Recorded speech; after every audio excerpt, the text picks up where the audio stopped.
Andy was coming on. Yes, I got He's making a hat here, and we're live. And this is Tinfoil Hat Night. Somebody's a little late on his hat. Yeah, it's all your fault. This is to summons Elvis ammo, like we did, what, 4 or 5 years ago?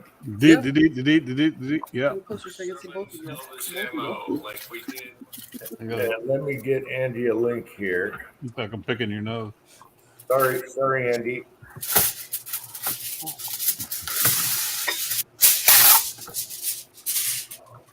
This is genuine leather right there, buddy. That is a nice. Let me go around and enlarge every one of you guys. Look at that. Okay, Yeah. you guys. Oops. You don't need to enlarge us. Look at that. We have the queen. The queen. We're in our heads together. It's dangerous here. It's dangerous. Yeah, Oh, you honey baby. Yeah. my question is, did the Viking take over and get the queen, or what? he is it save the day or have you abducted me? One or the other. That's right. She just had knee surgery, so she can't run too fast. So I caught her. Sure. Oh, neither can you. That's also true. You got that toe. Well, the toenail fell off. It was and gross. Everything's fine.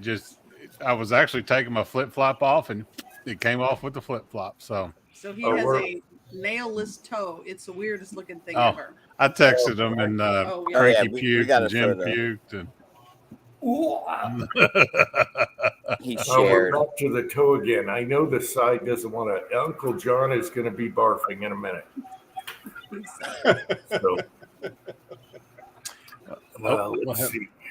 And the new toenail is about an 1/8 of an inch long. So Yeah, it's a freckle. All right. It's budding. There you go, Pat. Good, Andy. Cranky, Julio, all looking good. This thing's hot already. Oh my. Yeah, I know. I hope this works and we summon Elvis so I can switch to like a regular hat. Oh, no, wait. Now you're making up the rules? No. You No. get booted if you take the tin hat off. Okay, let me call off the side chat here while we're starting off here. Let's see, we got Vanessa Kitty is here. Pony 47 is here. And I can't read without glasses. You got home. MLA2 Abrams is here. Michael Dunn is here. Hey, Michael. Uncle John is here. How you doing, Uncle John? Sorry about that last video. I thought it was funny, but that was a last-minute deal. Fuzzy is here. Teresa Blown is here. Well, that's the question I have for him, Fuzz. 338 is here. If Elvis shows up, that's going to be the question I ask, is the GPS coordinates for the 55-gallon drum. Yeah. Well, I had a question. Especially if he sorted them already. Yeah. I had a question for Elvis. Did he empty his lead drums and fill them with oil? Yeah, really.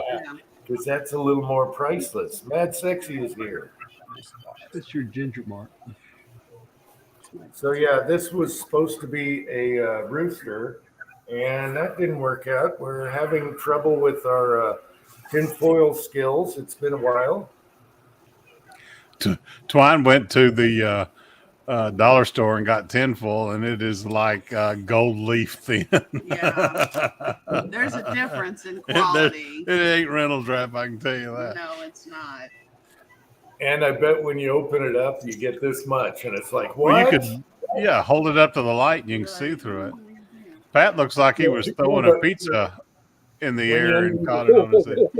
No, I'm doing a tinfoil yarmulke for A today. yarmulke. Yeah, I was going to do a tricorn, but It's like a Merlin skull cap. We got Brooke is here. Now, Trees might have made a hat, but we're kind of stuffed right now. And if we have Oh, a Pence players and hustlers. special guest, I'm gonna have to bump off for somebody. Broke Loader is here, so we'll rotate. If people have hats on the side, we'll rotate around. Okay. Yep, Oh no no. problem. So okay, that takes the pressure off.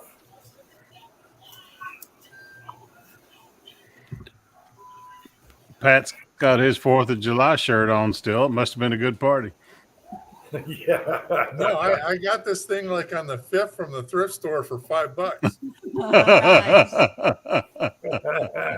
Nice. Yeah. That's how it's done. Okay. And how are you doing, Andy? Let me check out your hat, Andy. Hang on. There's something written on there. Oh yeah. Elvis. Yes. Yes. Best I could come up with. Mm-hmm. I ran out of time. I was going to glue, like 300 blackout cases, empty cases on here. But You look like you're ready to pull some rice. Yeah, especially with the beard that's going now. You trying to catch up with Jamie and Kyle and those guys. it's getting there. Scotsman's your hero. Okay, so Well, see, Scotsman pulls on his beard so much it sucks it in on his head. So Yeah, mine. Well, I don't have much up there either. So let's see, Michael. We might find out. We don't know. Okay. And Broke Loader, that's a past video. That was done deal. Yes. Yes, or yes. I like the wolf scream thing. That was funny. All right. Anyway, okay, let's start with, let's see, let's go this, let's go this backwards. Let's go this. And each one of you tell us what your favorite Elvis video was. oh gosh, it's hard to point him out. But I used to tease him about his roosters crowing so much you couldn't understand him. Or in the fall when he's out there talking and the acorns are hitting his shed because Yep. he used to do all his reloading out in this shed that he built and had a tin roof on it. So it'd be like, well, and then you do this for powder court, and bam, bam, bam, yeah, it was just. Yeah, I miss the roosters. I really miss the roosters. I'd be like preacher. Hold on a minute. Yeah. No more rooster crow. Had to use a 22. Yep, I really miss those roosters. So, Julio, do you have a favorite video of Elvis Ammo?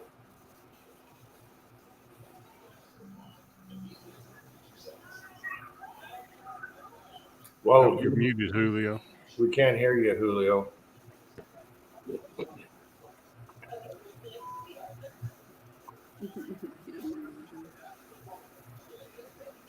Still can't hear you, Julio.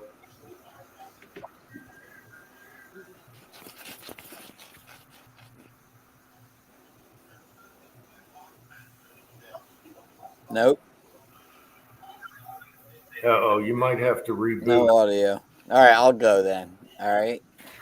I guess mine's obviously the 55-gallon drum one. That was probably my favorite one. But the ones I kind of remember the most were when kind of towards the end of the powder coat and stuff where he just kept coming back with like bigger and bigger batches of bullets. It was just like, like I'm going to do 10 pounds. And then it was like, I'm going to do 30 pounds. It was just like just bigger and bigger batches. And it was just like, yeah, I remember that. But the 55-gallon drum one was obviously, I thought, the funniest one. That one cracked me up. Okay, Andy. There's so many that I liked, but all his zinc stuff, obviously, and his powder coating videos were fun. Like Cranky said, those big 20-pound jugs of bullets. Yeah. Okay, Julio, can we hear you? Can you hear me now? Yes. Can you hear me? Yeah. You got a lag, Julio. Can you hear me? Yeah, you're just slightly lagging. Okay. Yeah, I don't know what's going on. I think the computer's overheating because the fan is cranking. Oh, Yeah. It's powder coat videos. Powder coating. okay. Any He was one of the specific first ones? to start doing the powder coating on the cast Can you bullets. hear me? Yeah. Yeah, you No. said pattern videos. He's way lagged. Mm-hmm. Yeah, The girls must be online downstairs. You might Powder need coating to video. cool off that laptop because you're lagging, I think. Yeah. James Pollard is here. Oh, one guy is here. Hey, guys. I bet I know what Pat's favorite video is. Okay, let me read. Oh, he disappeared. Okay, Pat, what was your favorite Elvis Ammo video? The Eclipse. Oh, yeah. Yeah. So yeah, the only guy in the Western Hemisphere that took the opportunity to do a night shoot at 2 p.m. during a solar eclipse live. It was best video I've ever seen. Oh, I figured it was going to be when he made the black powder, made homemade black powder. Oh yeah, Yeah, Pat. that was a good one too. Yeah, I remember the eclipse when all the chickens shut up for about 15 minutes, and then then all the roosters were like, "Oh, the sun's back up." Yeah. Okay, for me was obviously the long shot target work of art he made, and I copied it and put it on my wall. But another favorite was when he got that binary trigger and he's shooting it off the picnic table, and he just looks over and the grin on his face after it just went wow. And he looks over. If you guys watch that video again, the smile on his face is priceless. So those are two. I have a lot of favorites, but those are two. Yeah. Let's see. Did I say Fuzzy was here? Yeah. See who else we missed here. He was famous for his one take videos. He was smelting one time and ran out of gas, and just went through the whole process. Well, yeah, this happens. And that's the way. That's the way it should be live. Mm-hmm. Okay, sound check, Julio. Oh. Nope, we're you. Oh no. Hmm. Oh, I should send you a router. You can block Netflix on the whole house. Boom. Yeah, no. You need to cool off that computer. Yeah, stick a fan. Oh, that's too bad. Stick a fan under there, Julio.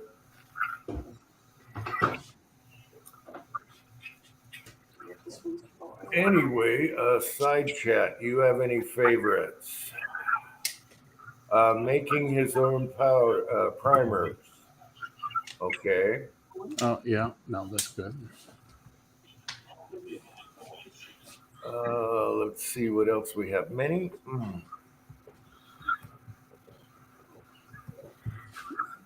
Yeah, he was there at the end, and didn't he get busted or a big strike for doing the black powder or something like that, or was it the primers? Or it was the black powder. They pulled his black powder making videos, and the one I really like is when he just got the Dillons and he sits down and has a nice long talk about how the worst boss in the world is YouTube. Yeah, but that was right when he disappeared.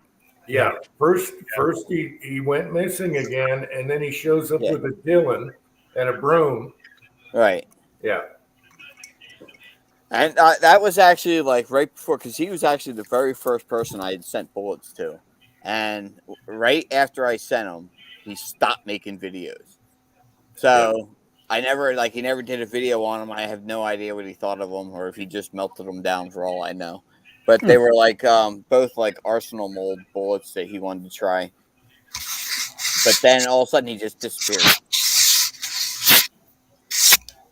Yeah, one of his best sayings was treat lead like a turd. I think it was turd. He used the word turd. And wash your hands, treat lead like it's a turd, like you're handling a turd. That's like one of the best examples. Yes. Yeah. So I just like Elvis. Like I said before, to me, he's like Mr. Rogers. He puts a sweater on and just sits down and talks to you. So instead of at you, yeah. And he pointed at the camera all the time. Now. Yeah, he gives some other good one. I know he did a good one on Gun Owners of America too. Yep. Yeah, there's lots of them. I got to go back through and watch them again. He's the reason why I powder coated. So Well, he made it look fun. Hey, let's try this. Everybody, it's fun. Yeah. It's simple. Yeah. Yeah, he kind of started the craze in my eyes, and then what's his name out in California, the Asian gentleman, the dentist. Dennis. I can't remember. Your favorite YouTube Fortune Cookie, yeah, Fortune Cookie cranked up on it, and then started doing the same coding you were doing, cranking. That's how I found you. Was looking at the what is that stuff called? The high tech coding. So that Fortune Cookie was having a hard time with it. Well, a long time ago, Cranky had a different handle, and we met because of Elvis Ammo videos. We met each other in the side or whatever. Yeah. And what was your old handle, Cranky? It was just my initials. Yeah, but what was it? So, in case he's listening, BSM. BSM? Yeah. Okay. Because you used to reply to him a lot, and he replied back. And that's how me and Cranky met because of Elvis Ammo video. Yeah. And then we met in person eventually. And then Cranky's just the opposite of Elvis. He opens up his videos. Hey, Cranky here. I think I met most of you guys. I met Uncle Jim through a comment on an Elvis video, I think. There we go. Over decapping pins. Oh, okay. Lead Bullet Junkies here. There was a shout out on one of Elvis's videos. He did a shout out to Uncle Jim when Uncle Jim was doing wild stuff in the woods.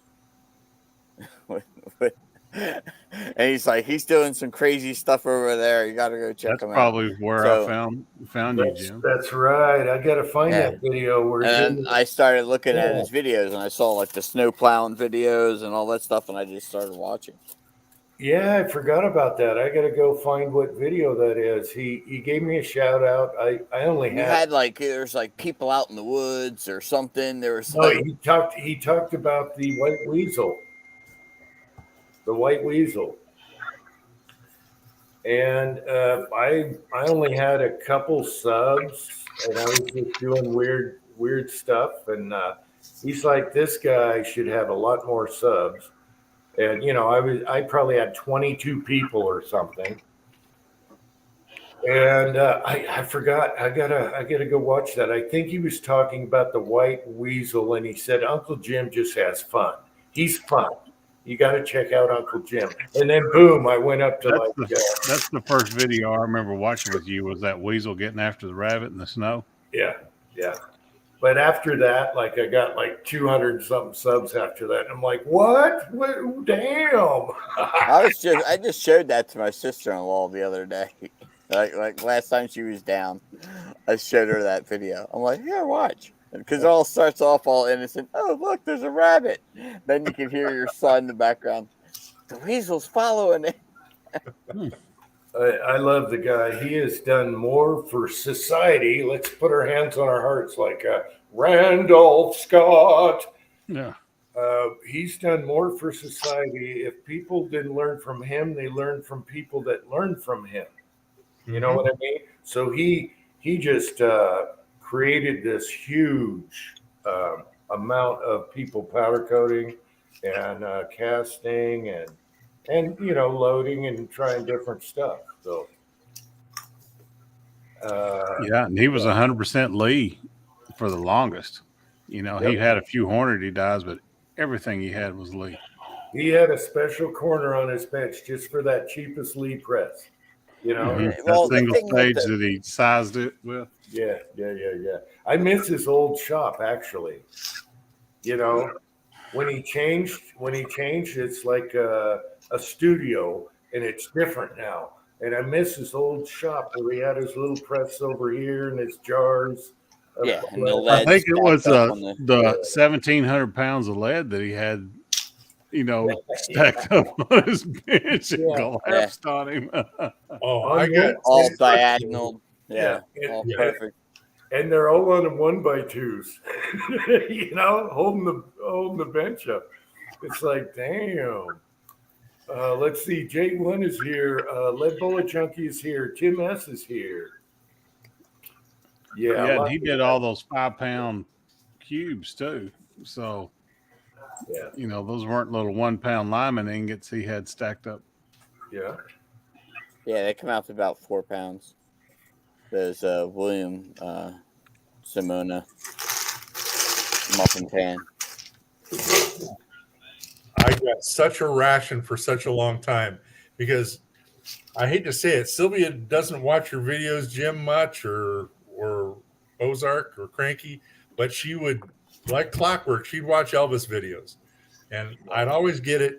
Why can't your reloading bench look that neat? Why don't you stack your dad like Elvis Ammo does?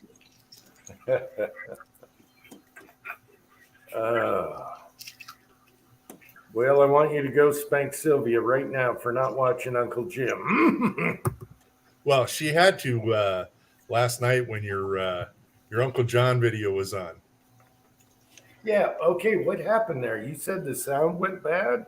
No, what I said is YouTube, they've got their little algorithm. They pin me as a what do you call it? A Zeppelin watcher? A Zeppelin lover. So the next 5 autoplay videos after that one was Led Zeppelin. And so this is at 5:30 in the morning when we rolled in, and Led Zeppelin's playing on the TV, and she's like, "Turn that crap down." Yeah. Yeah, they'll you click on anything, you better get it out of your history because you're going to get slammed with all these. Here lately, and they will play exactly the same thing. Yeah. If you go through their suggested videos and click on something, you fall asleep on the couch 4 hours later, and that same stuff will be playing. Oh yeah. No, the worst one was Willie. Willie, if you clicked on a Willie video and you let YouTube run off on the autoplay, you got the weirdest crap you'd ever seen before, like knee surgery and, how to remove blood from your carpet videos. Wow. Johnny, 1982, we haven't seen Elvis, but we're close, aren't we, Pat? I think we're close. If Uncle John comes on, I'll show my toe so we can watch him throw up. Yeah, a bunch of toenail videos. We'll make a chain drop out of it, and I'll mail it to him. Uh, The zombie toenail. Now, Now Andy is kind of like the zinc version of Elvis. He did massive zinc stuff. Yeah. Mm-hmm. And so he's kind of like the zinker of Elvis. And Elvis like this in 300 Blackout because 223 was too hard. And Andy, did you ever have conversations with Elvis as far as replying and stuff? he replied to a few of my comments, but I don't think he knew me enough to really get into it. But and I've got him on Facebook, and I've texted him, messaged him many times with no responses. Yeah, I interacted with him on Facebook before when I was on Facebook, but I haven't had a Facebook account in a couple of years now. Well, yeah, Cam.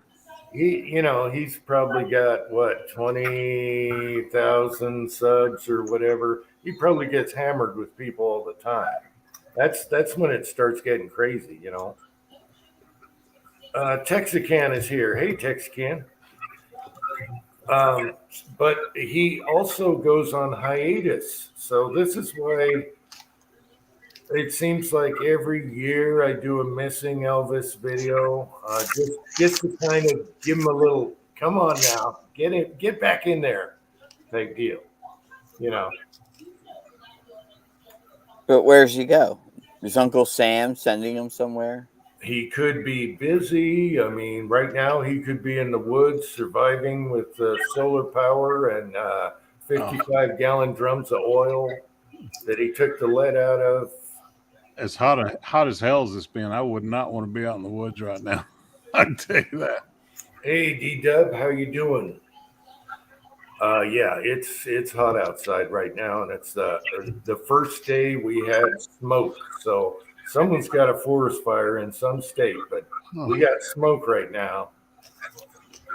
Now it's yeah. When does your contender ship? My contender shipped the other day. At day number 10, it shipped out of California, and it's supposed to arrive Monday, but my local FFL is out of town till Wednesday, so I'll pick it up Wednesday. Oh, I hope it didn't go UPS. FedEx, I believe.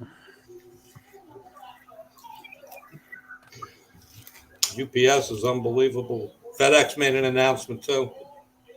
What's that? Guns through the stuff there. Anything they suspect to not be a complete gun, parts that may be, not serialized or whatever to build a gun, they're not shipping them. Well, this is dealer to dealer, FFL.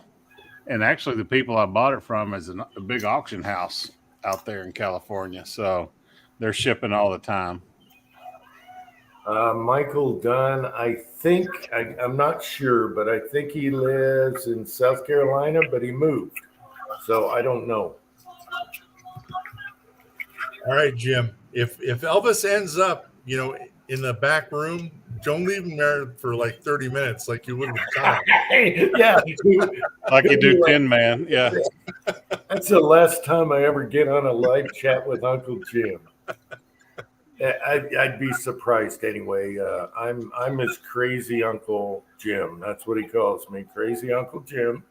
I don't blame him for not being associated with me whatsoever.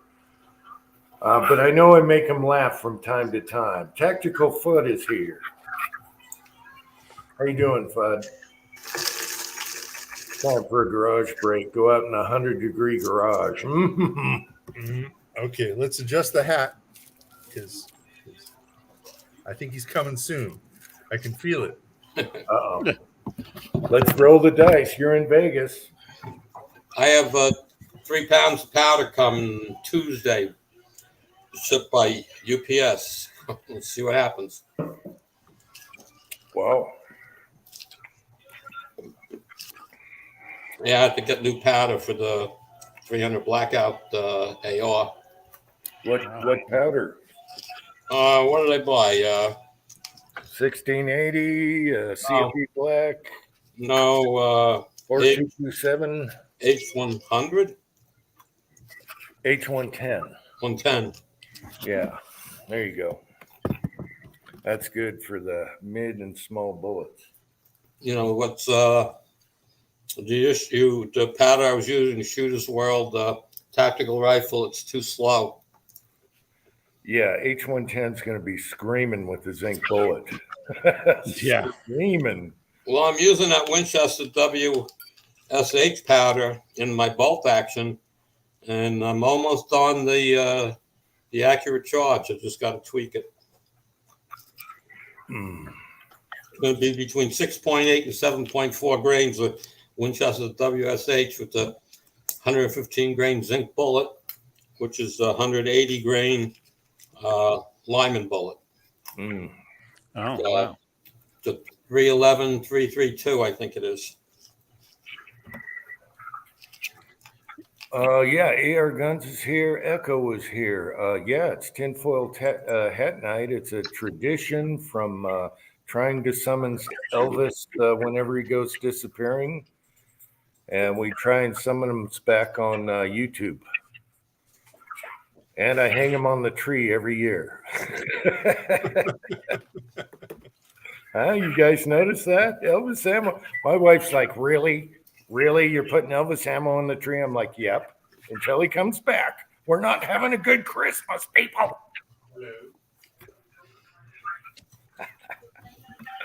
We love you, Elvis.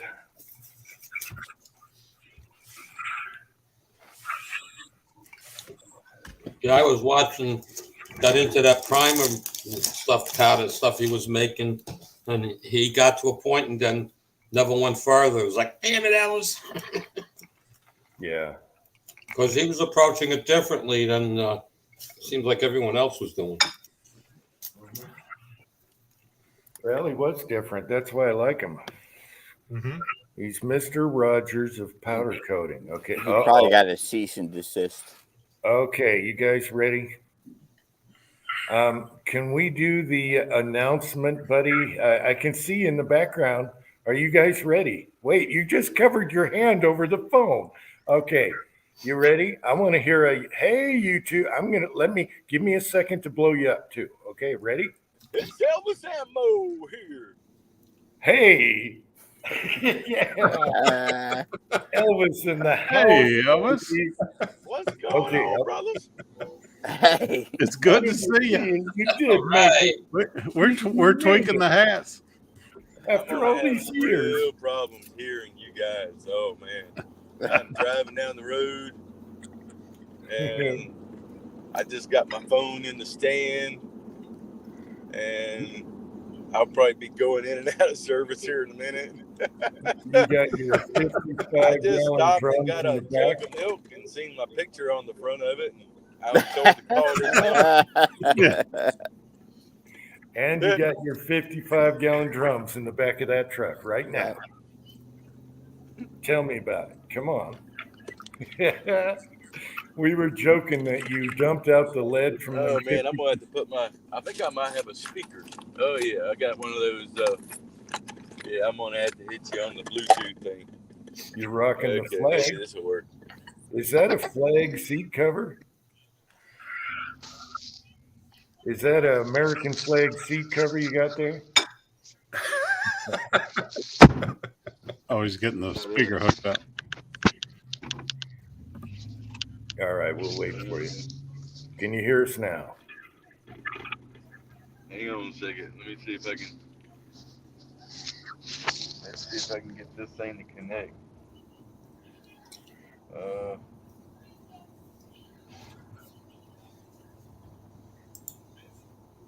Testing 1, 2, 3. We can hear you better now. No. Try this again. Give me a second, guys. That's all right. I'm done. All right. All right. All right. All right.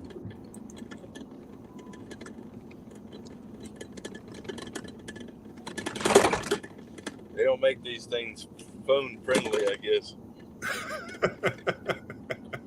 That's all right. We love Elvis live. Okay.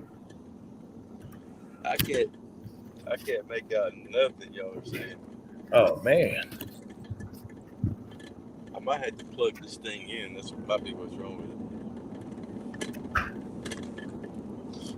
Hang on a second. I can't even drive and do nothing, let alone drive and do this.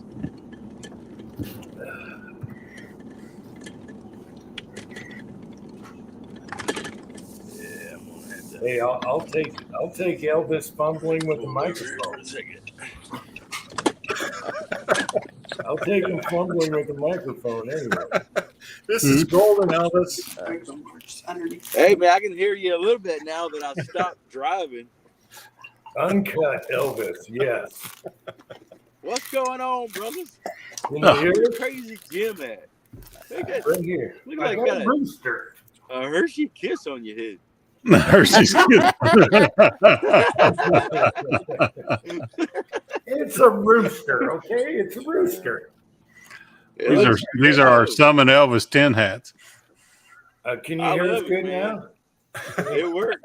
It worked. Hey, some people say only a fool wears a tinfoil hat, but I can tell you right now that stuff's working.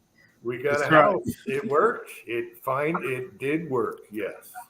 Somebody got some big old horns on their head. Yeah. You got my queen with me. Yep.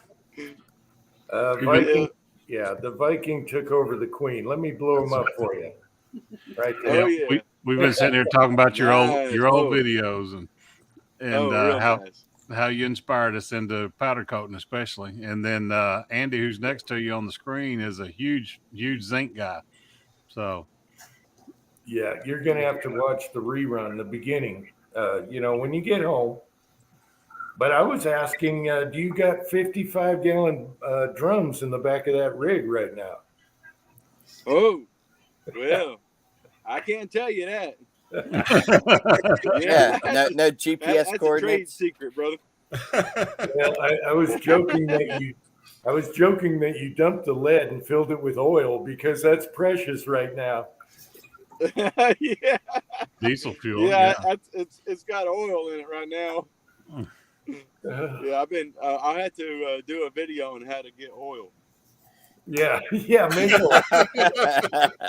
Like black powder. Yeah. You get 1 million subs in about 2 days. Yeah, do the Beverly's. Yeah. Do a Beverly Hillbillies and shoot in the backyard and have oil squirting up.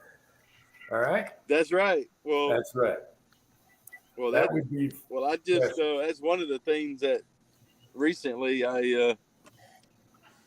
we bought another place, and I'm in the middle of just renovating a mess. Okay. So that's what I'm doing. While you're pulled over, I got a question. Did you see where in the UK they're protesting gas cars, and they're going into museums and super gluing their hands onto works of art, pictures? Oh, I missed that one. Did you see that, Elvis? No. Well, it's on the news. It's a big thing. They're super gluing their hands to like Picasso's and stuff. And I just wanted to promise you, that ain't gonna ever happen. No one's gluing their hands on this work of art. Okay, I just wanted to tell you that. By a long shot, bro.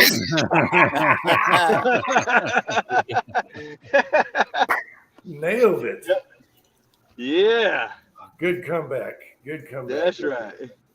There ain't nobody messing with that thing. Yeah, man. I seen.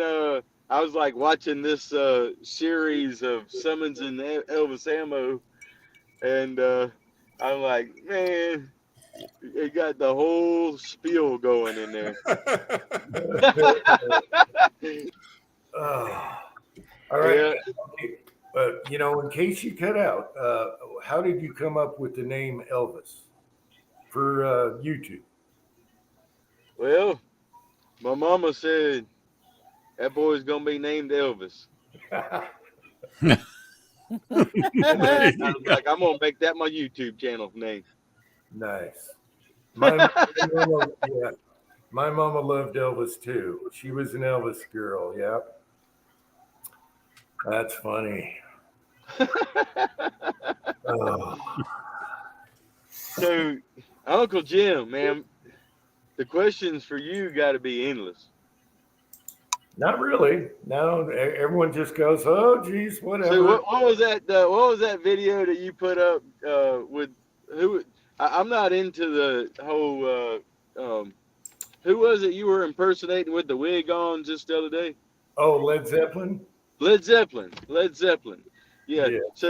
So I pull your video up, Oh and no. then just below, in in the other videos that came up was an actual Led Zeppelin. So I'm looking at Led Zeppelin, and Yeah. I'm looking at you, and man, you guys look like brothers or something. 80 years old and decrepit. Yeah. I was like, I screenshotted it, and I was gonna send that to somebody.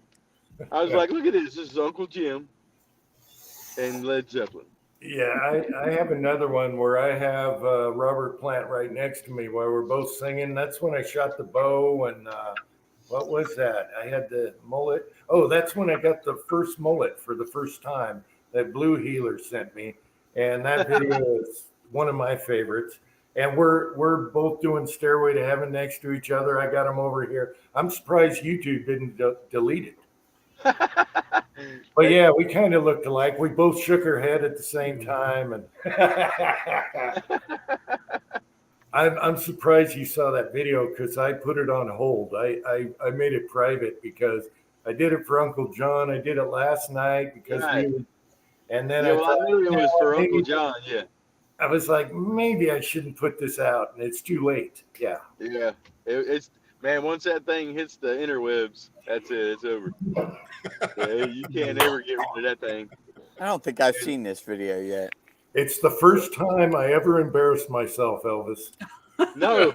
That's saying something That's right saying there. Do any of you guys believe he embarrassed himself?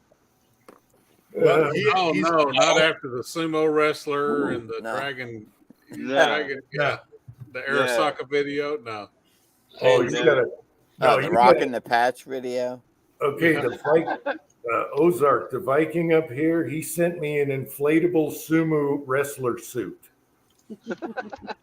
And that was hilarious. You're going to have to check that one out. I don't know if it's in the archives. My channel got deleted. You know that. So now I'm Yeah. Uncle Jim too. And I got to start all over again. I know. It's It's lost the whole thing.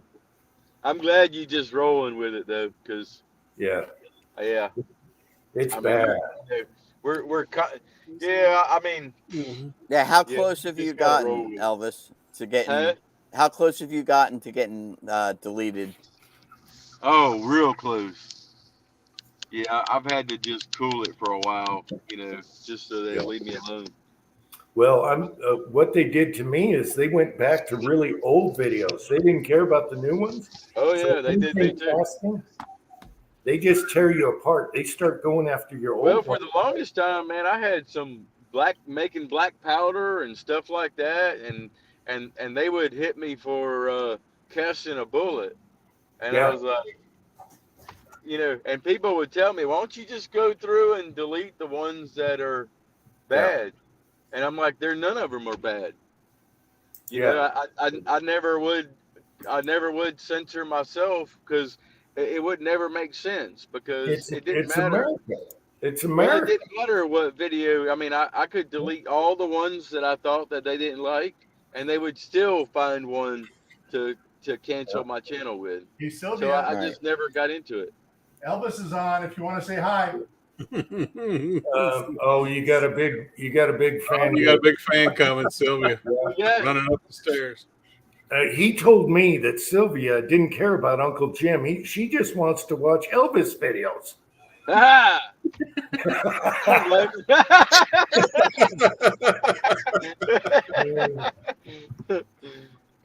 She didn't give a crap about Uncle Jim. I'm like, what?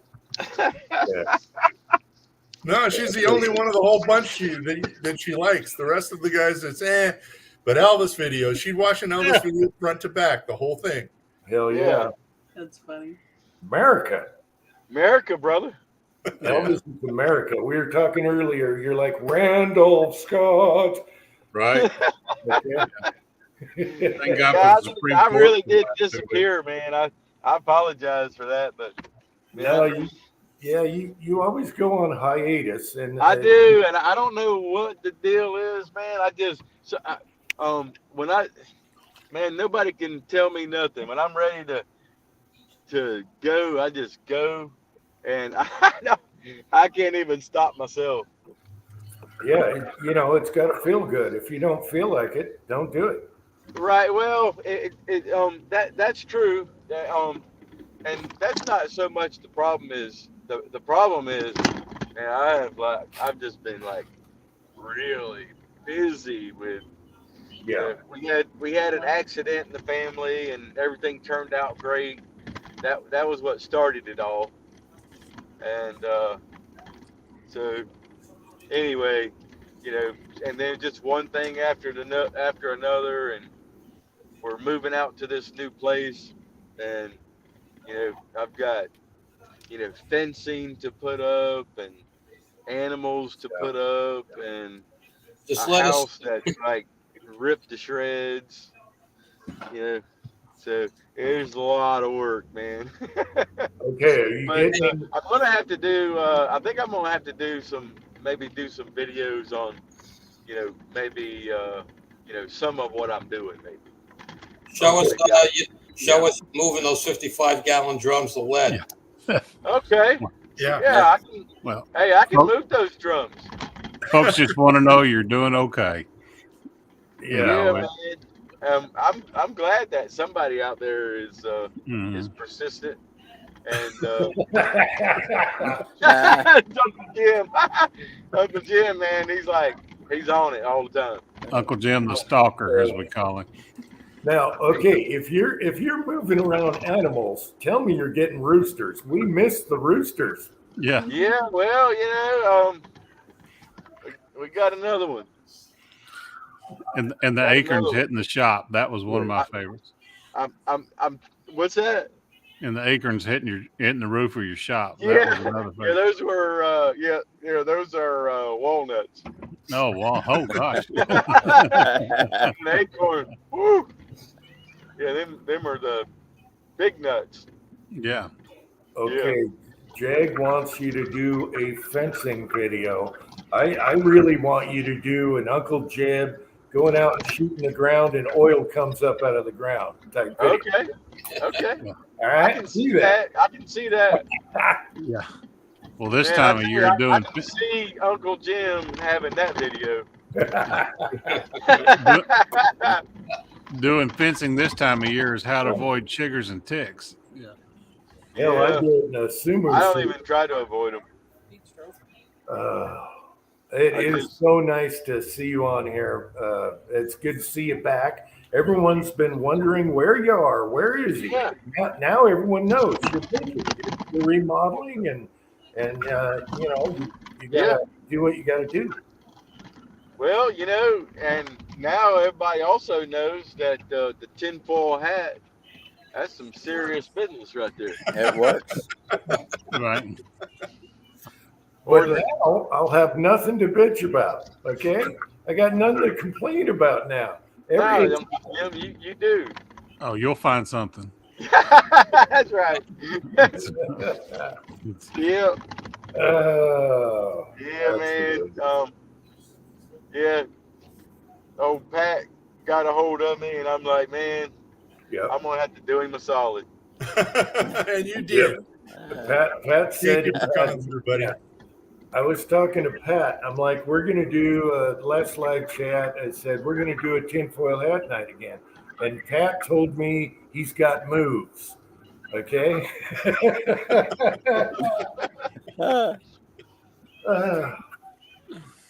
And thanks to Pat, he contacted you, and then he texted me back and he said, Elvis wants a link, and I'm like, no way, no way.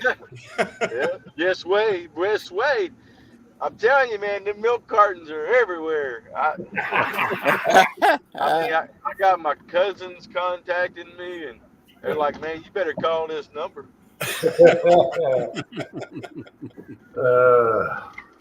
What was that number again? 188 cast lead. Yeah, that's right. CAS sled. 411 cast lead. Yeah, 411's missing. Yeah. That's right. If you know about 411, that's a weird I thing. called that number and got this link, and here I am. I mean, I was just minding my own business, and now I'm on the show with you guys. Yeah. I was just minding my own business, So, driving down the road. are you going to solar out the place or not? Yeah, I'm definitely going to add some. Yeah. Yeah, I'd love to do that, but I'm too stupid for solar. Yeah. Well, I mean, I used to play with it a long time ago, so it always made sense to me. Yeah. Well, it's nice, especially hot areas like this or where Pat lives. Solar really, sun's out all the time. Really, solar is really for an. Oh, he's getting in a weak signal. Yep, you're breaking up a little bit. Oh. Yeah, I may have to end this thing. No, you're back. You're back. You're good now. You're back. You just hit a bad spot. Okay. But I'll be in a real bad spot. That's why we can't have good stuff. What's that?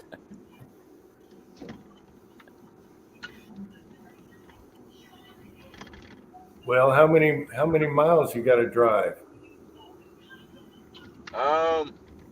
I got about 30 minutes left on this run. Oh wow. Okay. Yeah. But I'll be out in the boondocks here in a few. Yeah. Well, I live out in the boondocks anyway, so. Yeah, if you break up and shut down, we just all want to tell you thanks for coming on here. If you cut out on us. Yep, and I was glad to come on, glad to get the invite one more time, even though I've never taken you up on it. That's all right. Yeah, but I'm glad to have friends like that, the ones that don't give up. With friends like Jim, you don't need an enemy. We're not a quitter. Man, I'm telling you right now. Woo, yeah, no, Uncle Jim's been good to me, so I appreciate him. Well, Uncle Jim isn't a quitter, I tell you that. Yeah. No. I'm gonna keep. Yeah. Did you buy any new fun toys that you haven't shown? Oh. Well, maybe. Maybe. I'm kind of boring though. So I mean, you might see a new toy that I have, and it'll look like the rest of them. I am kind of boring when it comes to that kind of thing, but yeah. Yeah.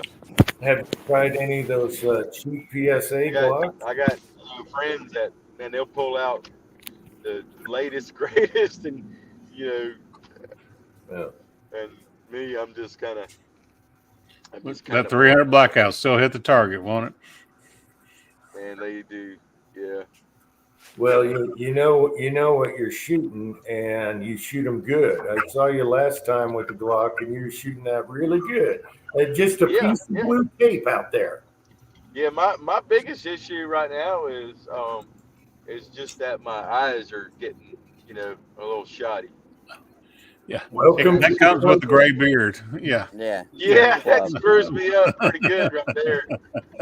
Well, I Yeah. mean, it sometimes it makes me mad, but Welcome to the jungle, baby. It doesn't get any better either. well, No. you know, because many times, I'll be, out shooting, most of them, not all of them, you know.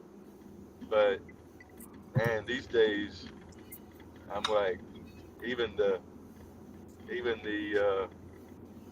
the one you wouldn't suspect would have a chance has a chance. Right. So what do? I just can't see real good. Or with these glasses, the red dots are sparkle now. Yeah, well, I've got prescription sunglasses. Oh, Yeah. nice. And yeah, you'll see those again? Right there. Damn. Them things are high dollar.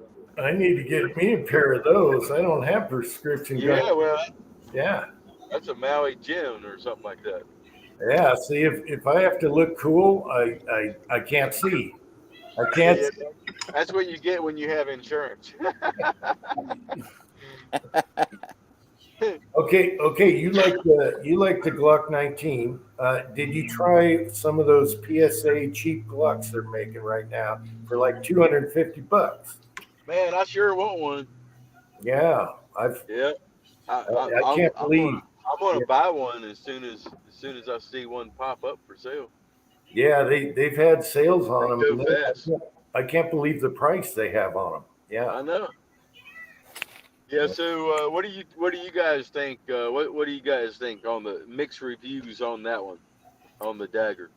It's been pretty positive, actually. So, Pretty positive. yeah. Well, I've bought 4 of the slides so far, and I'm happy. The fit and finish is real nice on them. Yeah. Yeah, So Pat. you just got the slides, and you're using your Glock lower. Well, I'm using where I don't have to tell California what I got lower. Oh man. yeah, my son is running one of those machines right now. Nice. I'll tell you what, man, you got to hand it to old PSA though. It's like as soon as no matter what happens in the country, PSA is like, hold on a second, now we're gonna send all of our mags to this state. I like. Well, I'm telling you, I love them. I love them. And they also make the funniest lowers. Okay, all their lowers. Yeah. Oh yeah, and they do it right away. They're awesome. Right away, they come up with the new. Yeah, they right away. They're on it, man. Yeah, I want me a Let's Go Brandon lower and all the others. Yeah. Love it, man. I recently met a couple of people named Brandon. And I was like, man, I don't know you, but I love you. I love you. Yeah. It's like knowing a chick named Karen, right? I mean, anytime you say, hey, Brandon, he just makes you smile. Let's go. Come on. Let's go. Come on, let's go, Brandon. Yeah.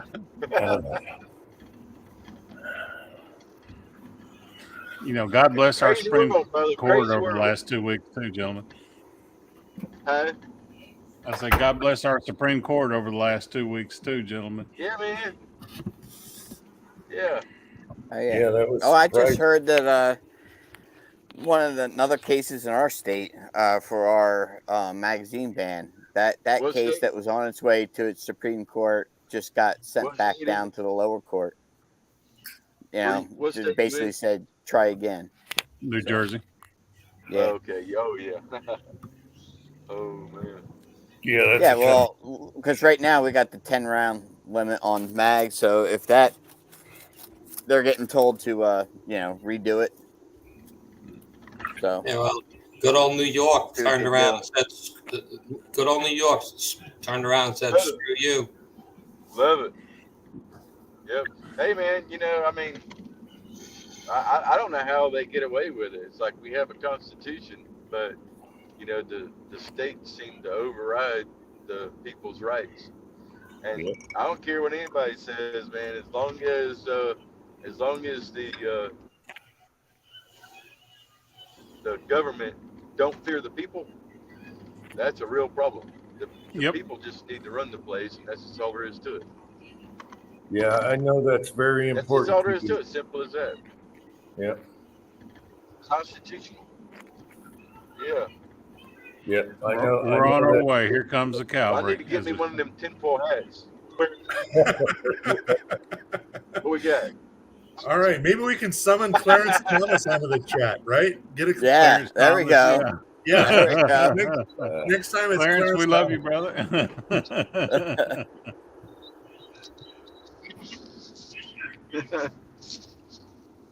I guess I'm getting dark now.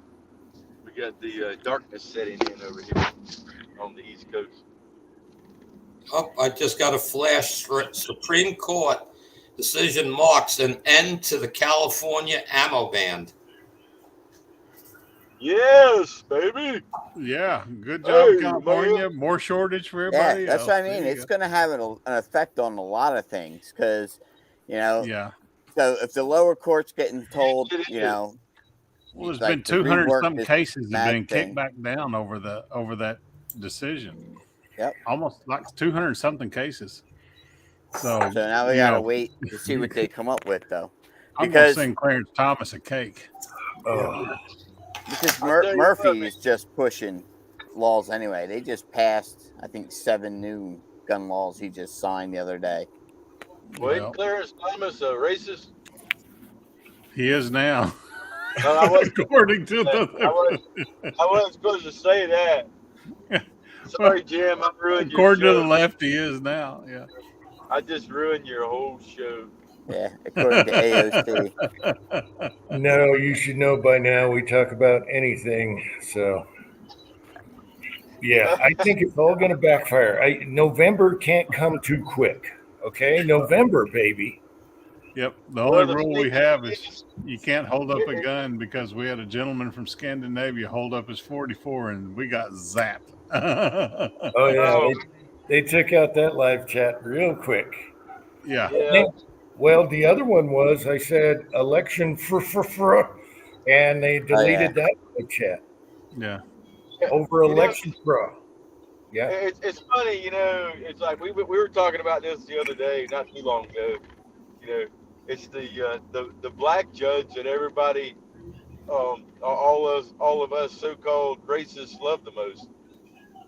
Mm-hmm. Well, he got teased for sitting there and not saying a whole lot. Well, he spoke loud this time. Yeah, he did. Well, he's always been a very good judge. Yeah. Yeah. yeah. Let's might as well bring this up and throw it to the pile. What do you think about the thing in Japan? A ghost gun from the hardware store. That's awesome. No, That's awesome. hey, yeah, but I like that guy. He was diplomatic with Trump. No, that's right. No, yeah, I mean, as far as I know, I like that. I was just kind of making a joke about it's awesome, a ghost gun. You know, the awesome part about it is you can't stop somebody Yeah, from figuring out a way to kill somebody. yeah, we knew what you meant, but YouTube did. Yeah, we knew what you meant. If they can't find a gun, they're going to get a knife. If they can't find a knife, they're going to get a hammer. Man, people have been killing each other for ever since the beginning. Right. Yeah. Yep. So, Well, what was it? He had pipes and a 2x4 and some duct tape. Duct tape. It's called Yeah, a zip duct tape. gun in prison. Is what they call it. Yeah. Yeah, they have a video up on YouTube how you about know it. it's in prison?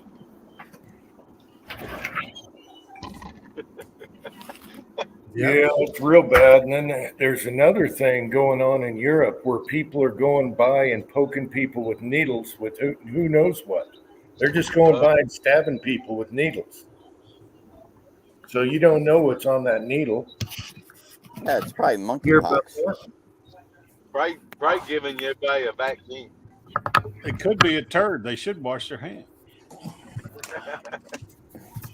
Yeah, but if you heard about that one, that's scarier to me than a gun. Just anyone can come up and poke you with a needle. You don't know what's in there. Yeah. So Yeah, that freaks me out right there. Yeah, and that's why people got a right to protect If themselves. somebody poked me with a needle, I'd defend myself like I was defending my life, Yeah. Yep. because I wouldn't know what somebody was trying to stick. I mean, if somebody's stupid enough to stick you with a needle, you better be ready to defend yourself or whatever you're doing. You better hope that whatever you put in that needle knocks them out. Yeah, that's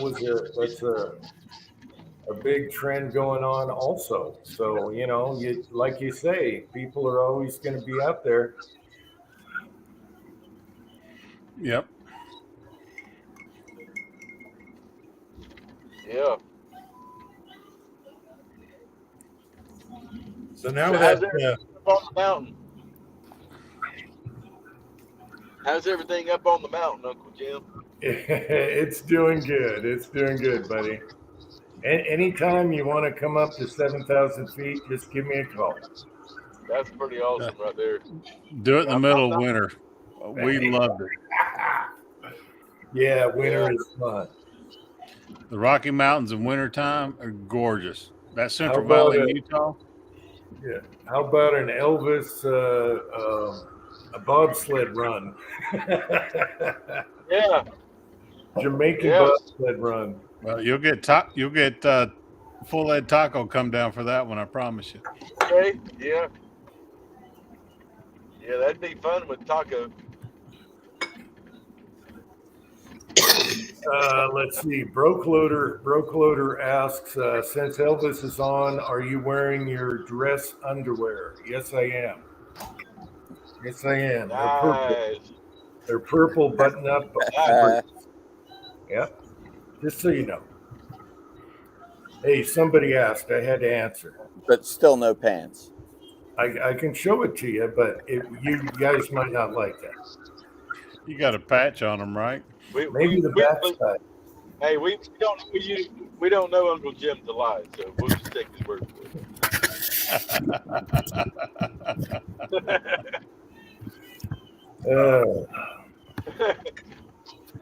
and Elvis, while I got you, thank you for the spectacular powder coat. Stuff's nice. Spectacular. You're welcome. Thank you, sir. Yeah, that stuff didn't last for long. That stuff was gone pretty fast. Elvis, you got to get out west and shoot Pat's Martini Henrys. They are, I guarantee you, they're the most fun gun you'll ever shoot. They shake the ground when you shoot them, but they don't like kick artillery. you. Yes, they shake the ground, but they don't kick hard. They are so fun to shoot. And they leave a lot of lead in the things, and that's what everybody tries to tell you. And then you lose your shoulder.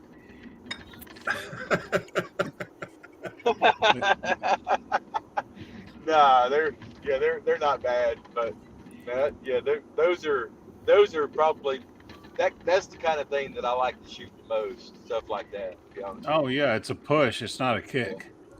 You know, I love shooting those guns. Here you go. Here you go, Elvis. Here you go. Can you see your camera?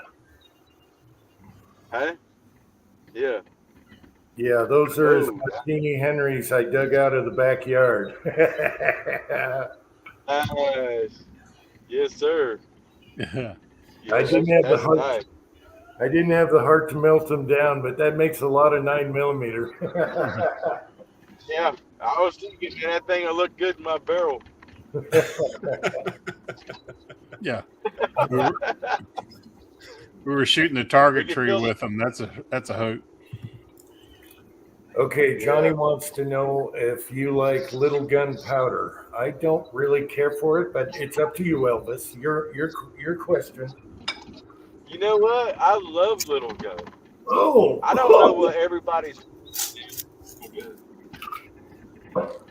I like H110 better than little gun because little gun's gassy back in your face. It doesn't operate the brass enough. Especially shooting with a suppressor. I always seem to get some really good results with little gun, and I always hear people putting it down. I don't understand it. Well, it shoots well. It's just gassy in your face. It's really I guess. I've never noticed it. It really heats up your guns too. So if you're shooting it fast, like Thanks now, folks. it used to erode the throats on revolvers when they shot fast because it burns so hot, like a torch. I got to play with it some more. I got okay groups Well, with people it. would say stuff. Yeah, you know, it's like I studied that stuff, and the problem is I can't remember what the outcome was, you know. So, unfortunately, I can't help you there, but it seemed like from what I was reading about the little gun and how it's made and all of that stuff, there was a lot made of it that maybe shouldn't have been. But that's what I remember the outcome was. Did you ever shoot Cranky's bullets?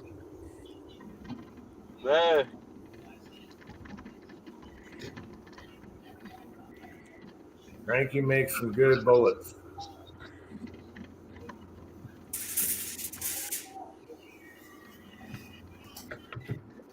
Elvis is getting out in the boonies. I am. Elvis, did you ever get Cranky's bullets and have a chance to shoot them? I didn't. No, I didn't. I never did get a chance to shoot them yet. Life gets in the way. Oh, wow.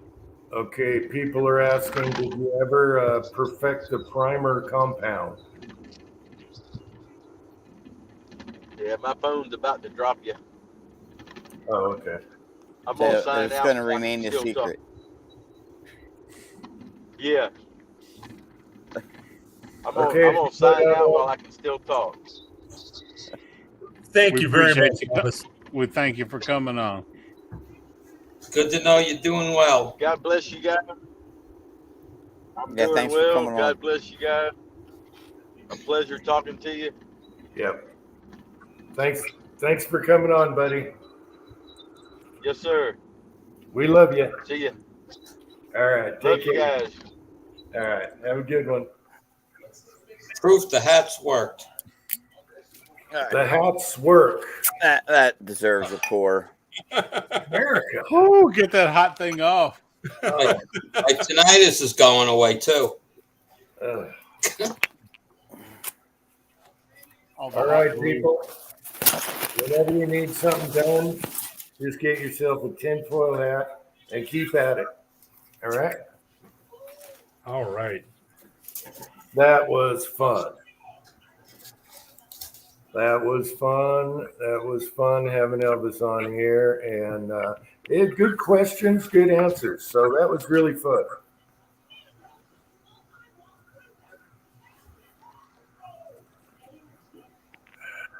All right. Now that Elvis isn't looking, I'm going to grab a beer.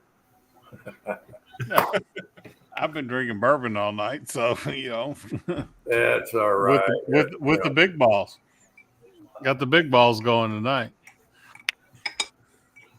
Yeah, Michael, that was mostly Pat. Pat had the contact, and yes, Pat is my muscle from now on. Did he hack his phone or something? Like, well, he's only like 6'7", so Pat is like 6'4". He's my muscle. He gets stuff done, and we got her done. And when was the last hat foil night? Was that like 4 years ago or something? I was in my old house, so it was at least 2 years ago. So, well, yeah, it's got to be like 4 years. But somebody said, "Hey, Elvis put it on his liked videos. It's on his thing." And I laughed my ass off. As I remember, I had a Reloaders Network patch on my tin hat, and you were still friends with them. So that's how long ago it's been. It's probably 4 years or so. Mm-hmm. I can't find the video. It got deleted, but maybe it's in the archives, that live chat. That'd be a nice one to put back to back. Yeah. Maybe we could dig it up. I missed the hat I had back then, but oh well. All I could find was me plowing snow with that hat on, that tinfoil hat. The neighbors are like, "What's that You can take the safety glasses off now too, Jim. Yeah. The neighbors were probably thinking, "What's that thing glittering in the mountains?" Me and Twine spent an hour building up both of our hats tonight. Her tiara, she was quite proud of. Oh, I you spent guys about did 10 a minutes. great job. Yeah. You guys went all out on that. I got like 3 burns from the damn hot glue gun. No, those are priceless. You got to save them. Don't crumple them up. Oh no, they'll go in the hat archive. Yeah, I've got the yeah. hat and wig archive going. So Yeah. Save them for the Clarence Thomas tinfoil hat summoning night. yeah, yeah. God And, bless Clarence Thomas night. and if Elvis watches the rerun, everybody was so happy to see Elvis come on here, and they all miss you. And we understand you're busy. It happens. That's life. Yep, life gets in the way. But he always comes back. He goes on hiatus, and then he comes back. So. Yeah. I think he just kind of got fed up with some of the BS from the tube. Oh, YouTube's so frustrating with what he likes to do. I mean, look at us. A lot of us had to open up a channel somewhere else just to put the casting or whatever loading on videos up because we can't do it anymore. Yeah. Let me post another link. If someone wants to come on, here's a linky. I've been casting so much zinc in the last couple of weeks. I have a request for quite a few of a specific bullet. So what pot are you using to cast zinc with? The Seiko made in the 50s. The old Seiko cast iron one? Right, or the Lyman, if you can find that one. The Lyman, 24 or 6? I always mix up the numbers. But yeah, I just had a problem with mine. That it's the third power cord I've been on, and so what I did is I found these they're like grounding connectors. You put on a piece of pipe and then attach the wire to it. Right. And they make them that small that they actually fit the prongs inside the pot. Where the power cord would plug in. So I attached them to the prongs and then attached the wire to that with not a full round connector with a screw through it, and the pot's working better than it ever did. Okay. And I used a heavy wire. I used a 12 gauge wire on it just for the hell of it. Oh yeah, that is thick stuff. Well, the cords for these pots are 16 gauge. It's a joke. The thing's 1,000 watts. I mean, yeah. And so I said, let me get 14. The 12 was only a total of 85 cents more for 3 feet of it. So I went with the 12. Yeah. Made my own cord, and it works great. No, you'll get better flow with braided wire if you do braided wire. Yeah, this is braided wire. It's not solid. Okay, and I also I'm looking into trying to find a band heater that I can replace the heating element that's in there. I found one. I think it's going to work. I just haven't made the jump yet. 1,200 watts, and it's a band clamp. It's 1.5 inches wide, I think. It's like $70. I mean, it's not cheap, but it's $70, and if I got to take the pot apart to get the measurement for sure on the outside, and then I can I'll order one of those and put that in its place, and because I don't use, I have the thermostat jumped out. You could old school it with a cast iron pot and a dipper. Well, that's easy, but bulls don't come out as good. The zinc is tough to do with ladle pour. Yeah, do a video on it, because I like how you and Taco are fixing up these old pots, and people find one at a thrift store or something. It doesn't work. They know how to fix it, Yeah, well, Taco was in touch with me because his pot blew up on him and stopped working. And I told him, he says, what do I check first? I said, well, open it up, get to the thermostat. I said, the thing that I would first thing to do is just check your power cord that you're getting power to it. Okay. And second, just jump the thermostat. And if the pot comes on, it's your thermostat. And, Yeah, you could PID it if you wanted to. Yeah. well, that's what I PID. So mine's always been jumped out. You know, but he got the thermostat. It's out there. It's you just have to modify the thermostat a little bit because it has a stop in it, so it doesn't go up enough. So you just bend the stop back, and you can turn it up. Yeah, do a video. That really helps because I'm dying to find one at the thrift store. Then I'll start thinking. Believe it or not, the 3 pots that I bought, they all worked. Wow. Okay, I just took them apart, cleaned up the rust, cleaned up the connections, things like that, because they're old and there's oxidation on the connectors and stuff inside. And Yeah. they all worked from the get-go. And I took them apart to clean them up and paint them. So, that's again, Willie Bullerman has one. He has one. So I don't know what's going on with the stuff at his house, but if anybody's in tune with them, maybe you can get the pot from them, make a contribution to help them out. Yeah, they're probably not using it, and just of course they're not using it. I mean, nobody else in the family cares. Yeah, Does the stuff that he did, because I gave him the pot, and then the other person that has one is Walter Bunning. I gave him one. So it's and they all worked. He loved it. Okay, so Taco was in tune with me. I'm watching eBay for auctions and stuff, and I kept emailing up. There's one up there now on auction, and he'd go out there and bid until he got one. Yeah.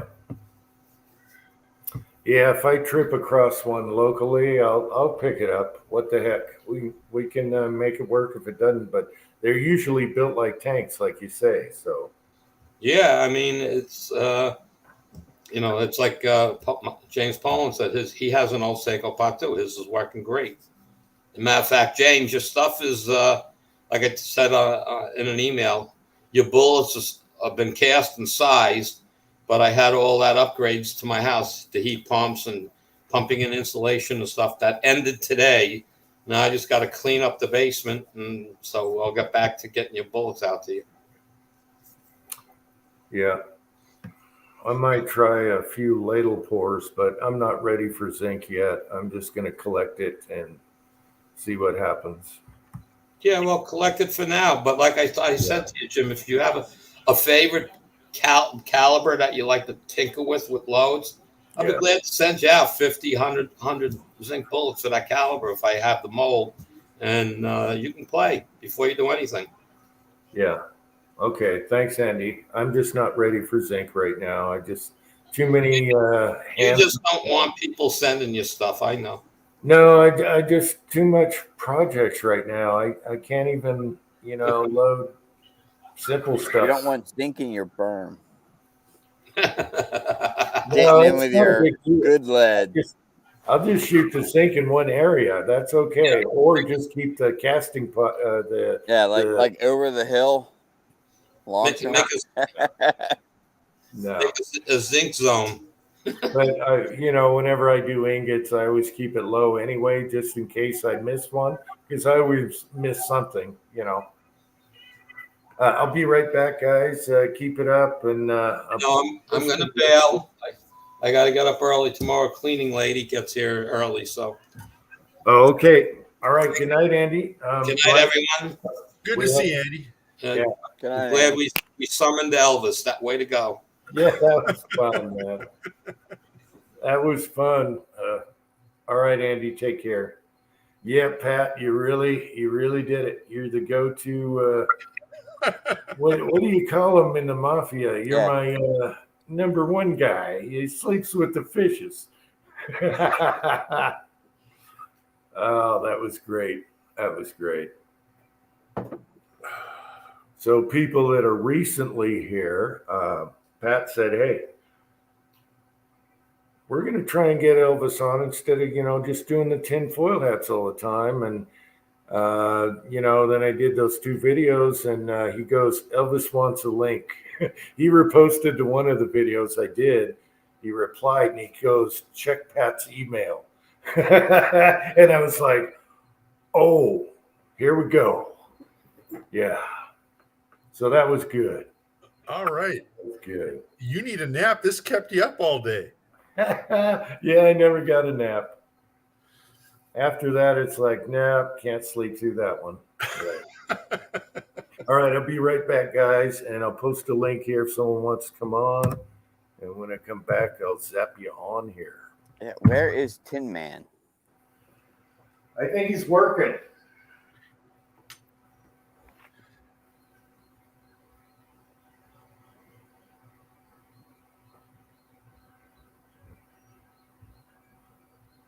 You're muted. You're muted.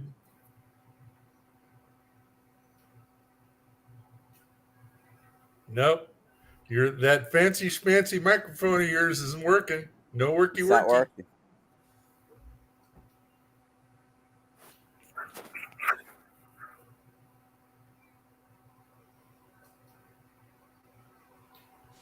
No. Can't hear you now. Still can't hear you now. Hello, hello, hello. There you go. Now. There we go. I turned it off and turned it back on. That's the secret. Yeah. That's it. Yeah, power helps.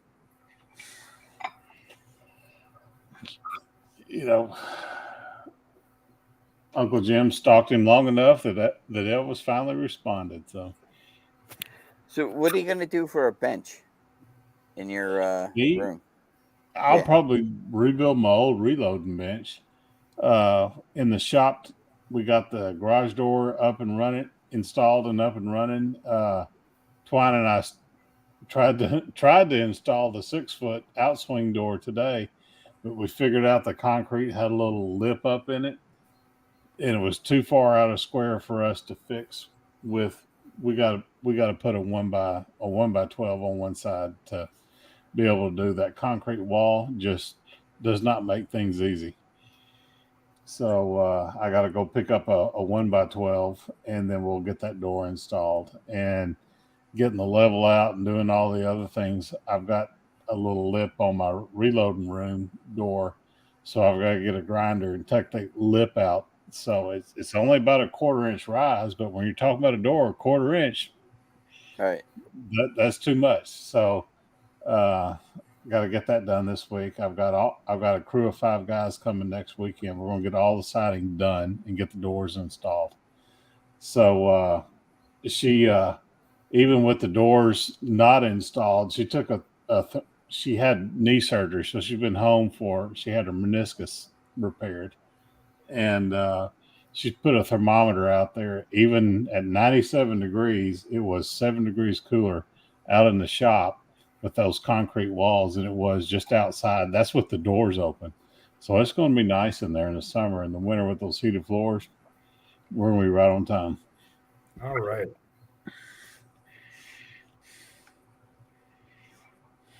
But yeah, she thinks when we moved in here is when she injured her knee, and her doctor up in Joplin was just like, yeah, you just need a little exercise and do a little, get it flexed out. So I sent her to the doctor that took care of my shoulder whenever I jacked up my rotator cuff, and he goes down there and he goes, I don't believe your MRI. He said the physical exam says you got a torn meniscus. So the insurance said, we trust you enough to go in there and do orthoscopic. So he went in, did orthoscopic. Sure enough, he had to remove 25% of her meniscus, which is that pad between the right in the middle of the knee. And then he had to, she had 75% of erosion of the cartilage on her femur on one side. So he had to scrape all that, because they call it a torn meniscus, but it's really a crush injury. It's just mashed. And when it gets torn up, it jacks up the cartilage. So it just rubs it like sandpaper. So he had to scrape all that out. So her knee's fine. So we had 27 people here for 4th of July, and she overdid it. That was Thursday before 4th of July. She had that surgery, so she overdid it. Her mom brought a big old box of potatoes down, so here she is walking around with a cane, bends over to pick up some potatoes and tweaked her back. God bless her. Ah, So, uh, you know, that's why she stepped away. She was like, I just can't handle sitting in the chair any longer. So she stepped away tonight because her back's been tweaked. Well, I tell you what, that's a hell of a crown and a hell of a Viking tinfoil hat, and those should go on the wall. You never know. Oh yeah, they'll go in the archive with Yeah. Pat's holiday turkey hat and all the old hats that we've done. I've had gotten rid of any of the old hats. Yep, you never know when we're going to need them again. Yeah, the Halloween hat chat. I still got my Bob Ross wig and my the mullet wig. I still got all that stuff. It's packed away in the attic, but I got it. I feel really bad for Julio not being able to connect, because we had Elvis on. Julio, if you're out there, man, I feel so bad, so bad. I know you loved Elvis Ammo, and if he knew you, he'd love you too. Yeah. Julio is awesome. Let's see, we got Jamie here. Bam. Hey, Jamie. And we're hat free. Where's the tinfoil hat? Come on now, Jamie. Yeah, hey, what? I told you on the text I wasn't going to Walmart to make a tinfoil hat, dude. Well, Twine went down to the Dollar General store and bought some tinfoil leaf. It was so thin you'd tear it off and it just like separated. See, man, this is the thing. I go do these things to get on Uncle Jim's chats, and I make these hats and stuff. And I sit here, and my head just sweats. And oh yeah. Oh, when Elvis got off, you saw we all were like, "Whoo!" Yeah. Hey, when I wore that red mullet, here's a question from Michael Dunn. Who sent that to you? See the inside of my hat? That's foam. That stuff's hot. No, when I did Little Red Riding Hood the other day, it was 90-something degrees out. And I'm like, just get this video done. I'm spinning around and I'm dying in this thing. But Michael, that was Blue Healer. He sent me all the mullets. Blue Healer sent me all the mullets. The last video, he replied something. I said, this is your fault. I'm singing Led Zeppelin at 2 a.m. Yeah, this is your fault. A minute. Who sent you the redhead? I think it was Blue Healer. Blue Healer sent you that one too? Blue Healer has sent me every mullet. Pat, you didn't do it, right? Nope, I didn't do it. Yeah, that was Blue Healer. I knew it was Blue Healer. He just wants to change it up a little. He changed my life. I love that Led Zeppelin one. That's my favorite, the second one. Anyway. Led Zeppelin too. But that red one, that thing was like wearing a fur coat. I'm out there in that. I think that one is multi-purpose though, because I think you do a pretty good Sammy Hagar with that one too. The CEO of rock and roll. You're talking about heat. I was burning up in that thing. I just wanted that over with. And then I had to shoot with it on. And I'm like, really? I'm sweating my balls off, Jamie, he's talking about 90-degree heat with 10% humidity. 93. Let's give him 100-degree heat with 98% humidity. You know what that is? Yeah. World's smallest violin playing. My freaking heart bleeds. I was talking to Pat tonight, and I said, man, it's hot in here in the garage. I said, it's like 93 degrees out. And he goes, it's 117 right now here. And I'm like, all right. I'll shut up now. We had heat indexes 107, 108 most of this week. Now we're talking 99 at 98 degrees and then 90 plus humidity. Twine and I went out this morning and I'm like, oh, come on. It's only like 85 degrees. And I went, crap, it's 98% humidity. And here in the Ozarks, it's usually not that bad, but God almighty, this year, holy cow. This La Nina crap needs to go away. Those Ouachita Mountains down over in the west side of Yeah. Arkansas, up in the east side of Oklahoma. Is that part of the Ozarks? The Ouachitas are south of the Arkansas River. The Ozarks are north of the Arkansas River. That's the dividing line. It's the same mountain range. It's just Right. one's south of the Arkansas River and one's north. Far out, man. But yeah, you can be down at like say Mena, and it'll be 90, 95 degrees. And you go up to Queen Wilhelmina and you need a dang jacket on. Yeah. And Yeah, you'll go. where our cabin is, they will trap the black bears at Wilhelmina, where where all the campers are, because they get in the trash and people are like, "Oh, let's throw in some hot dogs," and they trap them, put collars and ear tags on them, and they drop them off where our cabin is. That's why I don't know if I did that. I did that one video where the deer had bling in both ears. She had 2 tags in one ear and 1 tag in the other. She'd been trapped 3 times. They make their way back to where they get trapped because they're like freaking homing pigeons. Black bears are. Yeah. But yeah, Wilhelmina's right down there. That's about 25 miles from our cabin. Cool. Yeah. So Johnny, you got a troll, Uncle Jim. huh? You got a troll. Oh, never mind. That's Fuzz T Fork 8. I'm sorry.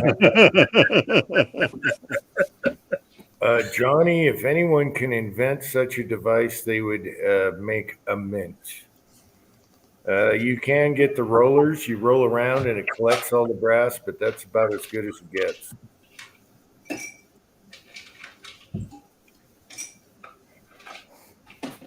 Kids. So, Yeah, Kids. I'll give you an ice cream cone if you pick up 200 Yeah, rounds pick up of brass. this brass. Oh, Yeah. Yeah, kids That are the best brass they- finders. Then they get a little older and they're like, screw this. What are you talking about? Pat was a guy down on the street corner at the crossroads there selling Oh, corn no. and papayas and all that. Nope, not today. It's a little too hot for him today. A little too hot. Well, next time he's there, be sure and check it out. He's got at least 44 or 45 holes in the side of his van. Oh, yeah. Well, it's kind of funny around here. If you drive like a Charger or what's the other Chrysler product, guaranteed to have bullet holes in it. The 300 or the Challenger? Yeah. The Charger and Challengers are just bullet ridden here.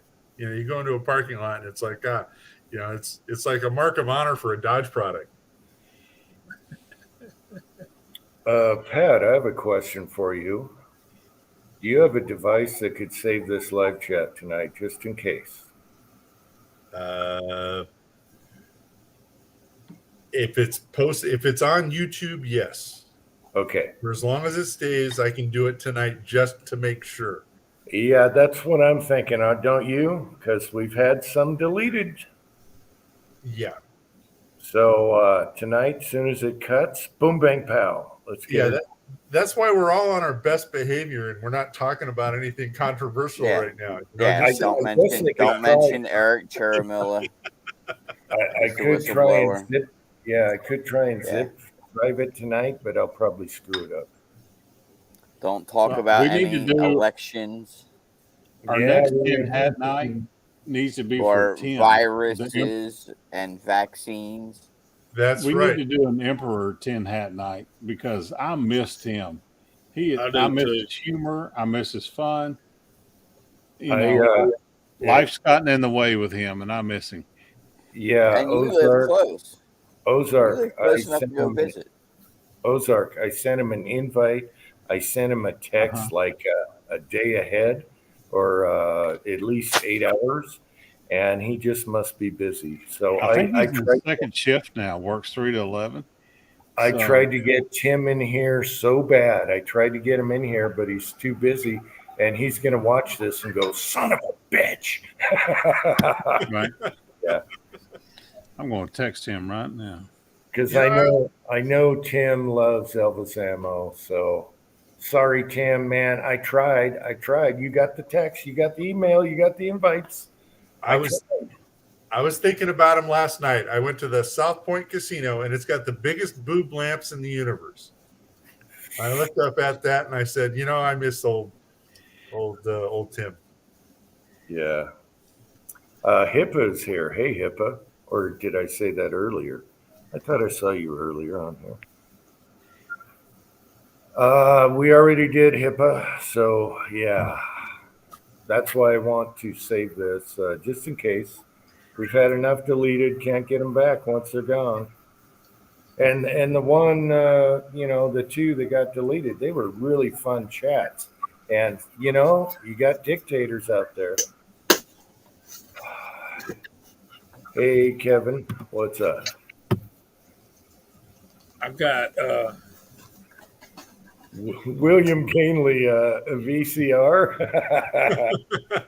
William. VCR. Yeah. Someone had a good metaphor on electric cars. And they said, that might not be the thing. Remember VHS versus beta? The beta was better, but VHS won out because it was cheaper. And he said cars might be the same way. We might find something other than electric that's cheaper, and it'll be like VCR versus beta. I thought that was a great. Look at the hybrids. If you want to take a trip across country, you can't do that in an electric car. You got to stop every 400 miles and sit there and charge. I think hydrogen's the key. Well, hydrogen, yeah. Hydrogen is good if they do it right. Yeah, it can be a little dangerous. Awful. I can tell you that we sell hydrogen Hyundais, and they leak. They all leak. Hydrogen Hyundais. It rhymes. Hydrogen. Yeah. Oh. No, they're not there yet. I don't think they ever will.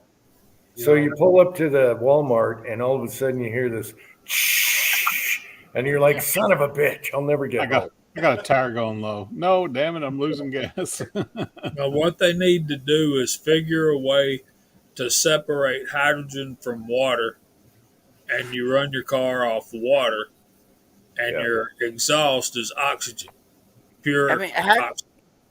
How could that not work when you think about like all the different air tanks, that we use for different gases and everything? You would think that that's a technology that they have to have ironed out.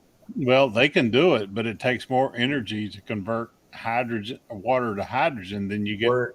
I'm not. But I know making the hydrogen's a whole separate problem. Right, but the bond is so strong chemically that it takes more energy to break it than it is to bring it back. Manufacturing a car that doesn't leak doesn't seem like that should be a problem. Well, it's a problem because H2 is like as small as you can get and easiest to leak. And then they got to pump it up to, 3,500 PSI, and it just wants to leak. It'll take advantage of anything. Like I said, we're not there yet for either, because if everyone got an electric car right now, the power grids would go nuts. They would shut down. We don't have enough solar or wind to run them. And so we're running off of coal and gas anyway. So, California's already announced they're going to have rolling blackouts, and Newsom wants to get rid of the nuclear power plants that are doing 18% of your energy. We're not there yet. yet. One left. And no, it's okay. They want us in a dark cave, cold eating, cold gruel, and depending on them. That's what they want. They want people to suffer. Did you guys see the guy that put a lawnmower carburetor on a V8? Yes. Yeah. And he got 70 miles per gallon or something like that. It ran so lean. Yeah. But we're not there yet. But soon, things are going so fast right now, technology. We will be there yet, but right now we need our oil. Yeah. Well, you can't force feed it. You know, No, he'd been a can't put hero the, if he said, "Okay, we got a 30-year yeah, plan we're going to do." Well, no, you if can't they put, all own stock in the companies that make it worthwhile for them to force feed it, they're going to force feed Right. it. you can't put the cart before the horse. All right. Yeah. Kyle is here, just 8 miles from about. What did he say? 8 miles, just straight up. Is he in the Rockies? I don't know. Winter is another issue. Batteries do not like freezing cold. I'll tell you that right now. Nope. Just ask him. Milwaukee. Yeah. Or DeWalt. Yeah. And you don't want to charge them. If you guys are charging your batteries when it's freezing out, that's the worst time to charge your battery. It's very bad. Oh, boy. Yeah, I guess I'll stick with my commie overlords here in California.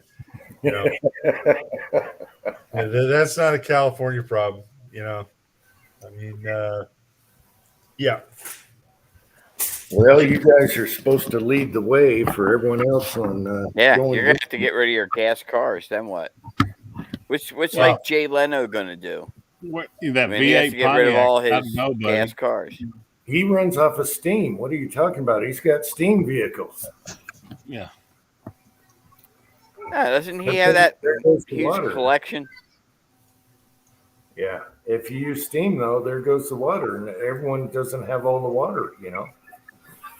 So we'll figure it out. It's going to come. It's just cart before the horse. Just get the middle, and then you can do this.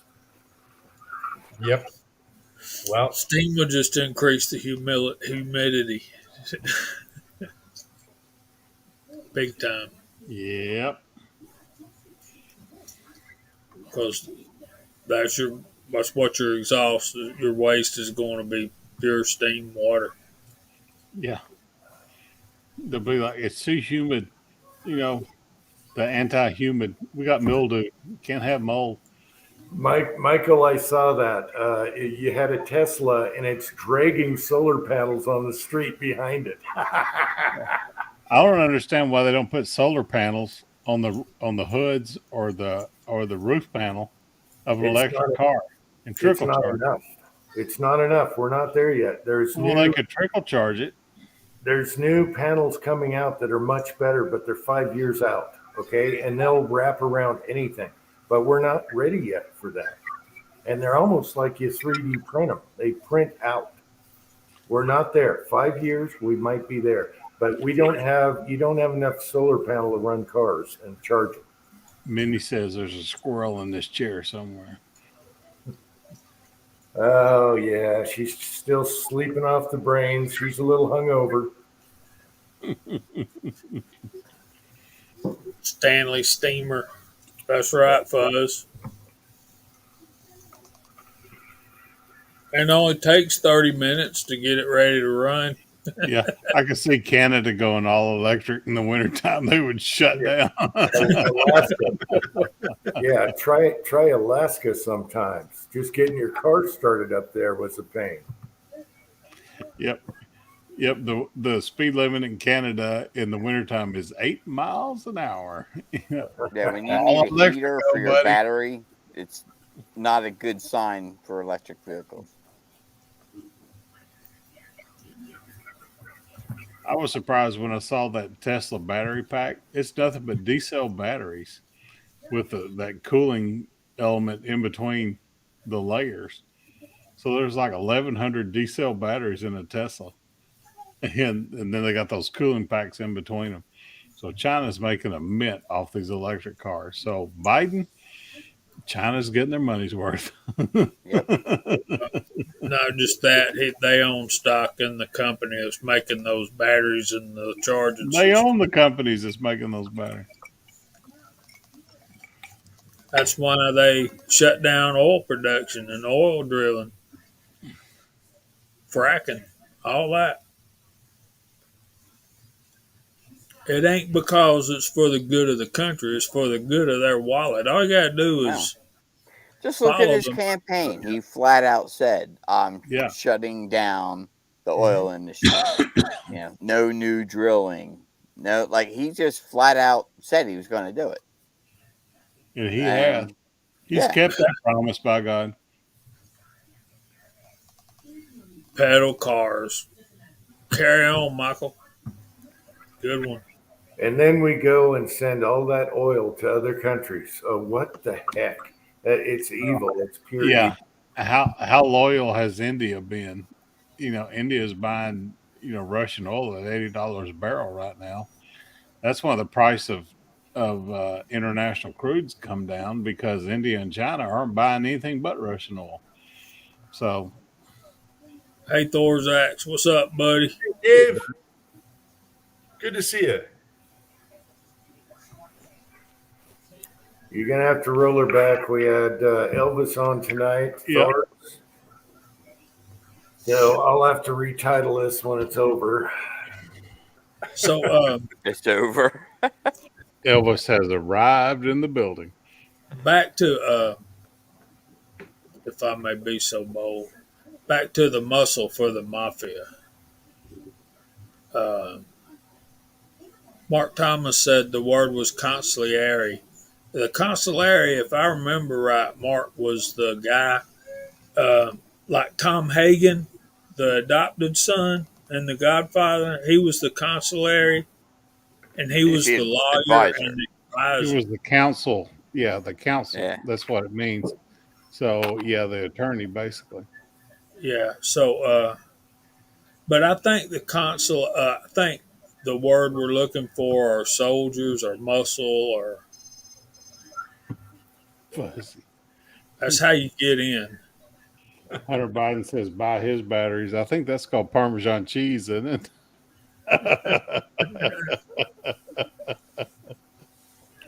That's what I don't understand is how the mainstream media can just completely ignore all the Hunter Biden stuff, all the videos. They are in bed, brother. Those videos are just like horrible. Like if one of Trump's kids did that, oh my God, they would be all over the place. Yeah. You would see nothing but 24/7. Saturday Night Live would be doing skits on it. Yeah. Every freaking late night talk show would be making Ivanka's jokes a crack about addict. Yeah. You can see Ivanka snorting Parmesan cheese off the bathroom floor. Don't forget the Clintons and what they did right during the election and all that. Pat, you better. But can you imagine if one of his kids was floating naked in a tub thing, smoking a crack pipe and drinking a White Claw while supposedly detoxing? Hey, Dad, I need another 10 grand for the Russian hookers. Yeah. Yeah. Like, oh my God. And it's right there on video. You can't deny it. Pat, we're going to have to zip drive this right now as soon as it up. Right now. Right now. Oh, no. We haven't talked bad about the Clintons yet. So that's what I'd be worried about, All right, let's move on, please. We wore tinfoil hats for 5 years, and now we're ruining it. Oh boy! Look at you, Jim. Put your tinfoil hat back on. Everything's going to be fine. Let's see. Quest for the perfect load is here. Who did I miss? Garage Guy is United here. Spot say when Pelosi comes on. Hello, peasants. I love that one. Let's see. I love the United Good night, Spot. That's my favorite YouTube video. And he's cranking out like 3 a day. I know. It's hysterical. So I got a new mold today. A new mold. What's Pat doing? I'm reading. Talking, Jamie. I'm reading Dave's comment about listening to the Dead Kennedys. So I'll go do that, Dave. Okay, who got a new mold? Jamie? I got a new mold.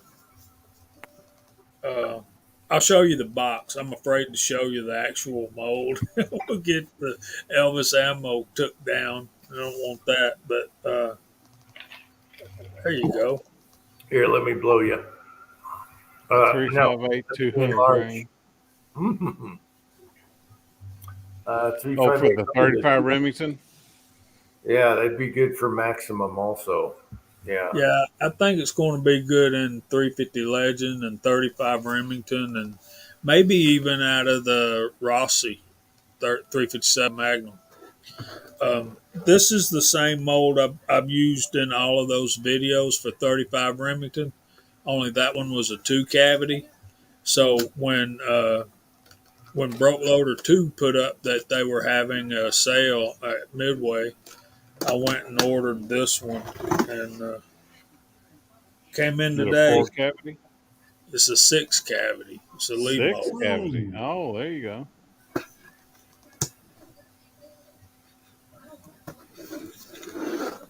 It's the I have some. heavyweight.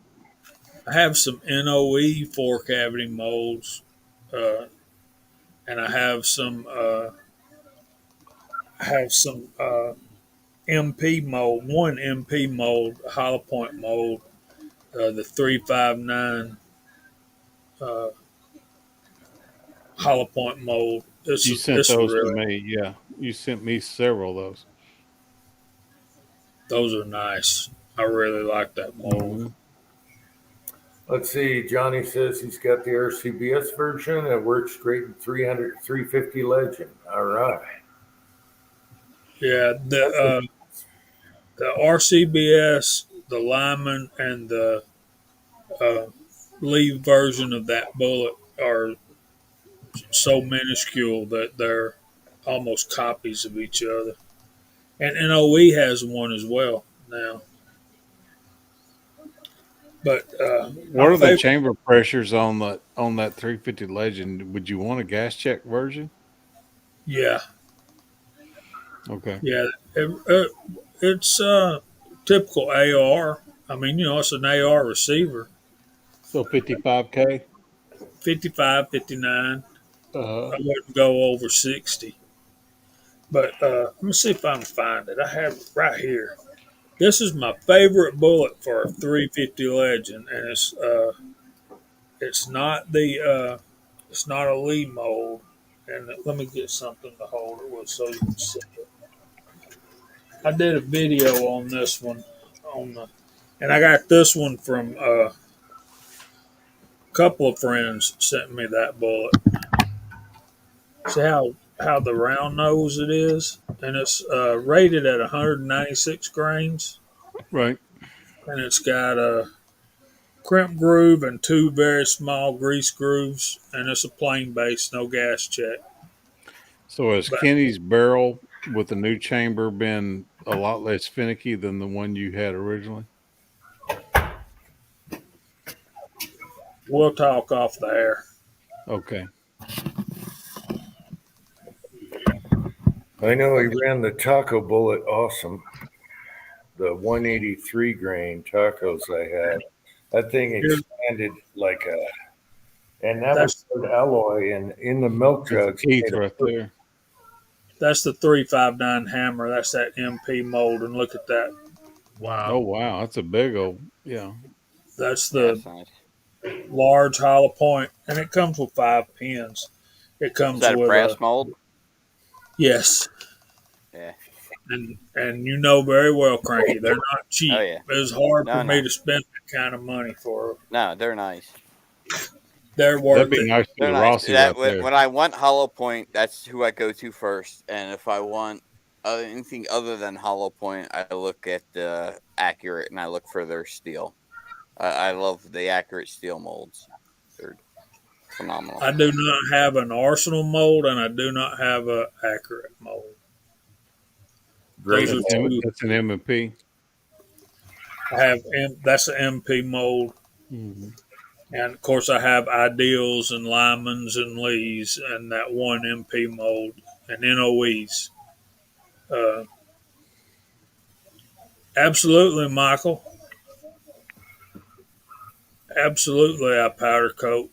I think everyone on the panel powder coats. Yeah, Yeah. it's all Elvis's fault. I'll Yeah. be right back, guys. It's all Elvis's fault. Yep. Here's a Here's some of my 44 bullets. Yeah, but do we all stand them up? Yes, I do. See, I'm a see, stand-up guy. and even now, Uncle Jim stands up. We've seen him stand up too. Sometimes, if I want to do bulk, I do them in the basket. It's See? way I'm faster. glad we didn't admit to this when Elvis was on. Well, a big No, 44 I or 45 is easy to stand up. sometimes. I said sometimes, but if I want to do bulk, it's in the basket. And guess what? They both shoot the same accuracy. Well, That like I little said, a big 44 or 45 is easy, but when you start doing 308, 309s, 311s, they're a little tougher to stand up. Especially 309 with a gas check. Yeah. They wobble. You're doing good if you can get them in there. That's 430, 383. Isn't that a Lee? Isn't that a Lee right there? It's very similar to the Lee bullet. That's actually a Lyman mold. And I can show you the difference because I actually have the Lee here too. I borrowed it from Kyle, or Kyle loaned it to me. He said, "Here, take this." And when I got the Black Hawk, and the only real difference I can tell, and there's the Lee. See, it has an extra lube groove. Come Yeah. on, focus. Yeah. And see how the ogive is a little bit different. It's a little bit less round. Yeah. It's more. Jamie, you send me a couple dozen of those hollow points. I'll try to take a deer with that contender with those. That's looks like the perfect bullet. This one? Yeah. Yeah. You Yeah, want well, those big, large bullets? Those big, large? 44 mag contender I got coming. I have when I get my mold back from James, I can send that to you. But I've got that hollow point MP mold. I think it might be different. It's a 429. Well, it's basically the 503 clone, and it comes through with multiple hollow points. It's got like a 5. Pin.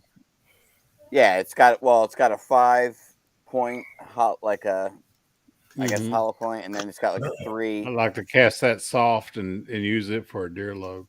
That'd be awesome. Yeah, Ozark, you won't need it depends on the length. I use 14-inch contender barrels in 44. Well, this is a factory barrel I got coming. Yeah, okay. Yours is going to be like 10-inch or something. Is it? But here's the thing. In 44, if your alloy's right, you don't need a hollow point. And I just found some videos I did on milk jugs with just flat points, and they mushroom beautifully. Maybe I'm going to have to do an Uncle Jim classic on that. Yeah, if you have a Keith style bullet with the right alloy, you don't need a hollow point. You won't have to worry about it so fat. then picking it out of your meat. If you pick a solid flat point and get the right alloy, and it doesn't have to be really soft. I think I was running pretty heavy or hard alloy, and I just found the videos going through the deleted videos I had. And there is some impressive mushrooms with just flat points. And then you don't have to pick lead out of the meat. Well, I've become a fan of the high in the shoulder shot because of the HydroShock. It drops the deer right there. The kills on the heart shot, they might run 50, 100, 175 yards. But that high in the shoulder, they're going to fall right where you shoot them. There is no. Well, that's the beauty of the Lee 310 bullet. Uh-huh. It's got a flat nose that's huge, and it don't care what it hits. It's knocking it down. Well, I've been thinking that Rossi 357 could do it too. Yeah, that Lee 310, you don't need nothing. Oh yeah, and that Rossi, if you get the that 183 grain taco bullet. Mm-hmm. Yeah. Oh yeah. All right, we got BPJ is here and 6-shooter Texans here, and he was just shooting his contender. Watch his video. Okay. And this is one of his bullet designs. Yeah. So he just did a video, and he was doing 44 special, but he found a load that just went poof, a nice load. So watch his video, 6-shooter Texan. Okay. 6-shooter, you didn't say. I left you a comment. You didn't say what powder you was using. That might have been on purpose. But I'm so blessed to have that mold, have this mold, and I'll send you some of these, Ozark. These are 432 230s, Okay. and they're no no lube groove. They got a crimp groove, and that's all. Okay. Uh, but Yeah, I don't have a hollow point not 44. not very many people make their own molds, and 6-shooter Texan does beautiful molds. And he also makes the reloading trays that are awesome. Thanks, 6-shooter. I don't have 2400. Yeah, 2400, and he was shooting 10-shot groups. So there you go. I mean, anyone could do a 3-shot group, and then that barrel gets warm. But when you do 10-shot groups and suck them in like that, that's a good load.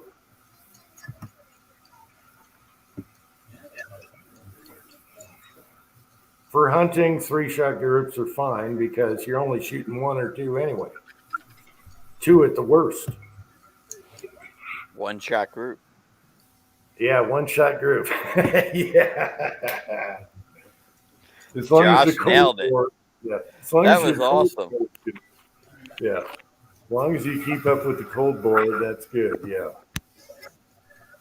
You can't foul a shot when you're hunting. Let's see. Ozark Spirit. There's a question. I use Taco's bullet, that 350 grain hollow point HTC gas checked. That's my hog load for 458 SOCOM. Pat loves it too. So that's a good bullet right there. I got the non-gas checked one because I can never get them that fast, but to need it. Right.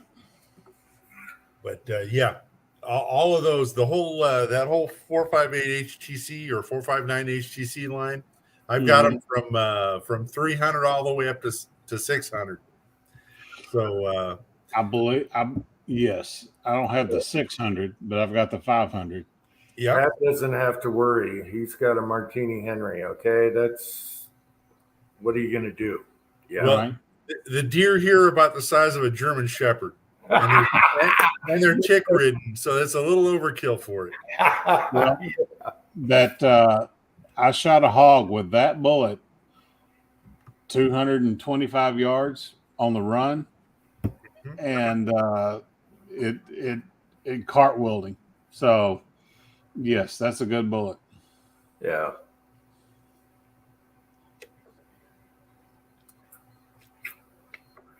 Yep. I like that one, and I like the for a factory bullet, I like the Hornady HTC.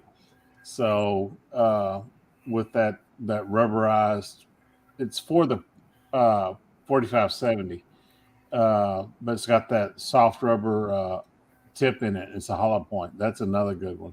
Yep. The oh gosh, Jim, who's the people up by you? Barnes. The Barnes bullet is a good one when you can find them. Like, Jesus Christ, are they expensive? If you want to take out engine blocks, get the Barnes.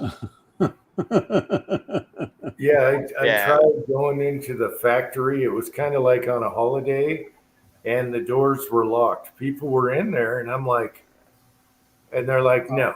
I remember at the start of the pandemic, right? Marvin sent me the link going, hey, they're on sale. And I'm like, what are you going to, I go, like, what am I going to use them for? And he's like, taking out engine blocks or whatever, just get them. Yeah. And I got them. And they were like $30 a box or something like that. And then the last time we looked, they were like $75 a box. Yes. I tried.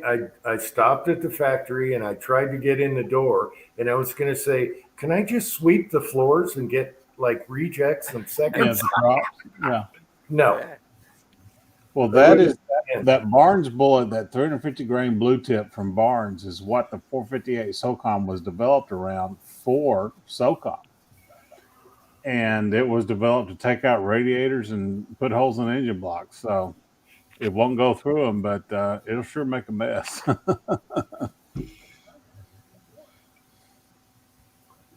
Yeah, I'm lube free. I don't. Well, I think I have one bag of lube bullets left, but I'm lube free. Yeah, powder coat all the way. Dave's got that lubricizer, and it's worked for him for years. It's just smoky and stinky. So I just like handling a powder coated bullet that's painted, and you can handle them all you want. You don't. right, You don't have to treat them sticky. like a turd, like Elvis Ammo says. You don't have to treat it like a turd. Yeah. Yeah, once it's powder coated, you can. It's clean. Yeah, clean. exactly. Clean and mean. Yeah, I'd really like to have one, just to have it, just to use it on occasion.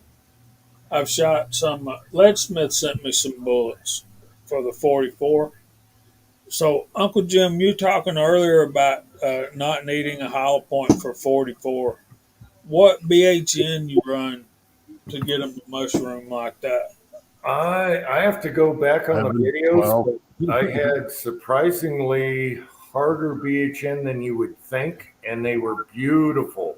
I have to dig up. I think it's on Odyssey or Gunstreamer. I'll dig up. I'll post Uncle Jim Classic 44 Magnum, and no nothing, just bam. Yeah. And they were hard. I'd start. They're not like 9 BHN. These were hard, and they just mushroomed, and it was like that shoulder. I don't to even shoulder. think you have to do. I think if you just did wheel weights with a little bit of tin and water quenched them, you'd be fine. Don't water quench them. No, don't water quench them. Keep them. I think I have. Maybe I can go through. I have a box of hollow points. Maybe I can find one. But I've had 13 BHN mushroom. I mark them with a marker afterwards. At Magnum velocities or special velocities? Magnum. Special, you're going to need softer a hollow point. The problem with hollow points is if you go too fast, you break up all the fragments of the hollow point, then it's useless and you got a plug, which is fine. But then you got, like, if you're hunting, you got all that in the meat, where a big daddy, like a 310, bam, you slam that thing. I spit out enough pellets out of rabbits. Nothing in the meat. I spit out so many lead pellets between rabbits and ducks and everything else growing up. I'm not worried about All right. a hollow point flake and a deer. All right. Like, well, think about all the lead split shots you used to bite down on. Oh, yeah. Yeah, you spit them out on your plate.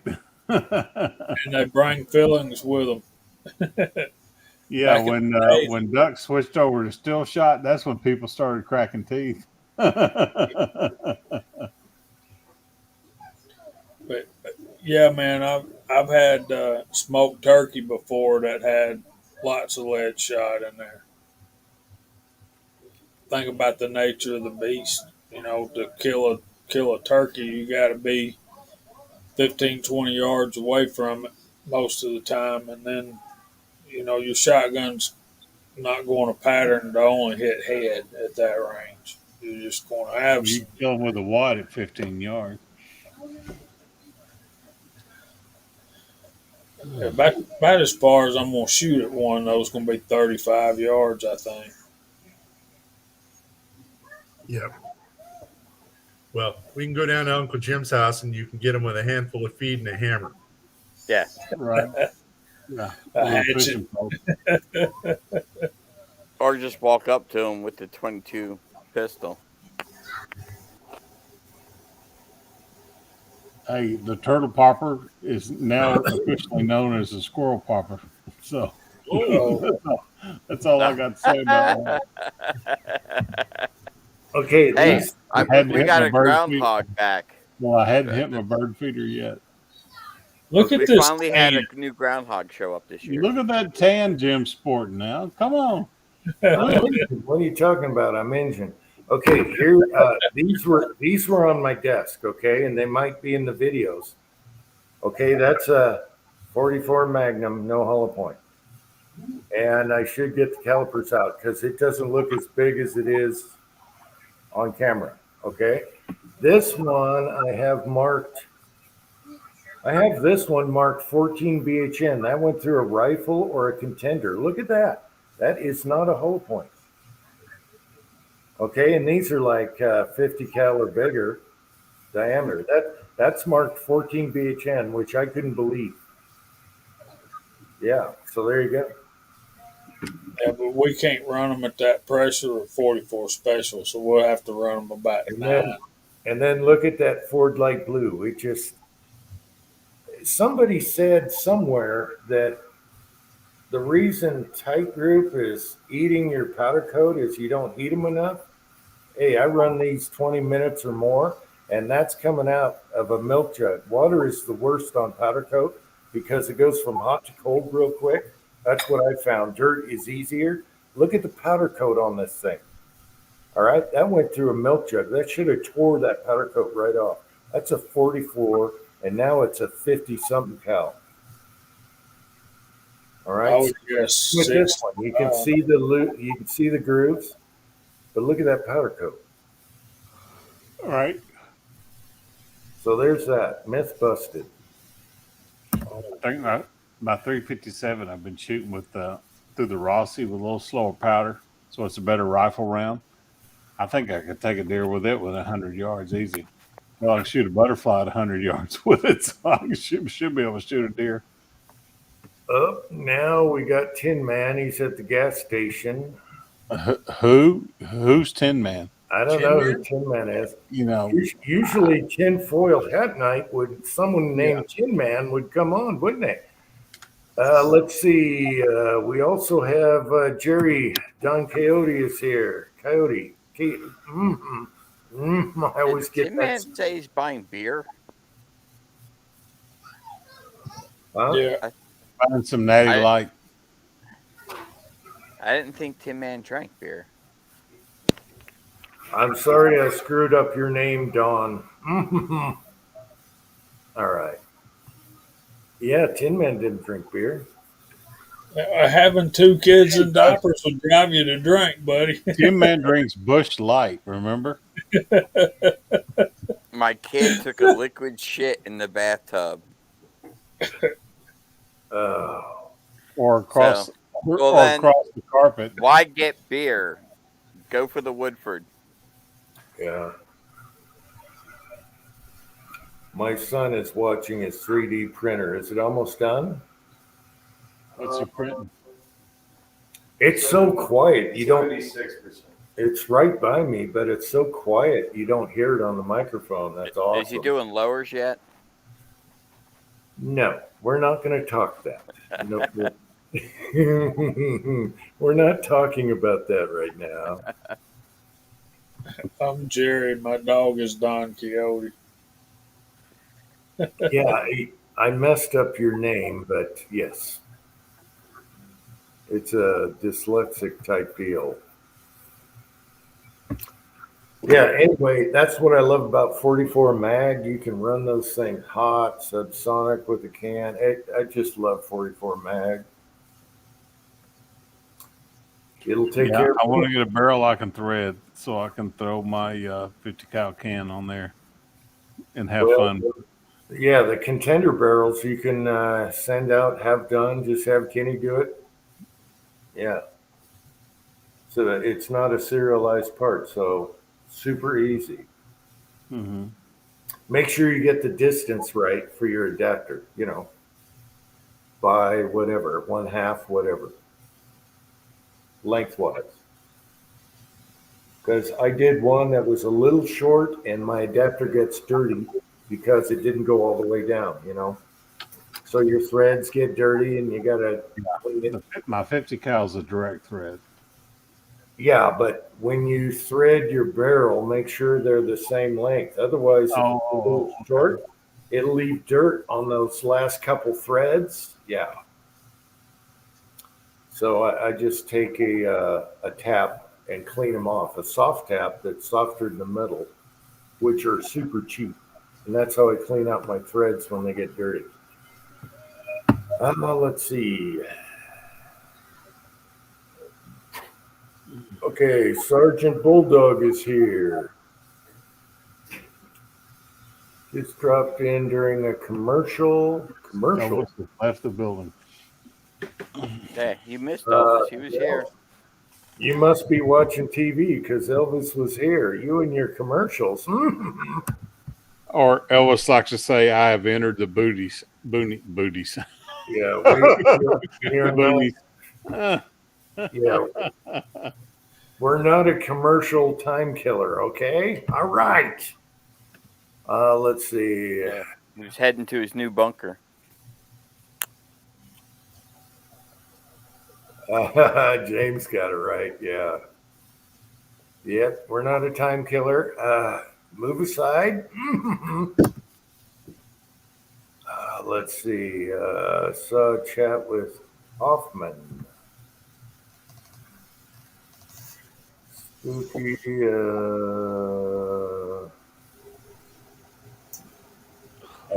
I agree, Fuzz. He needs a can for the shotgun.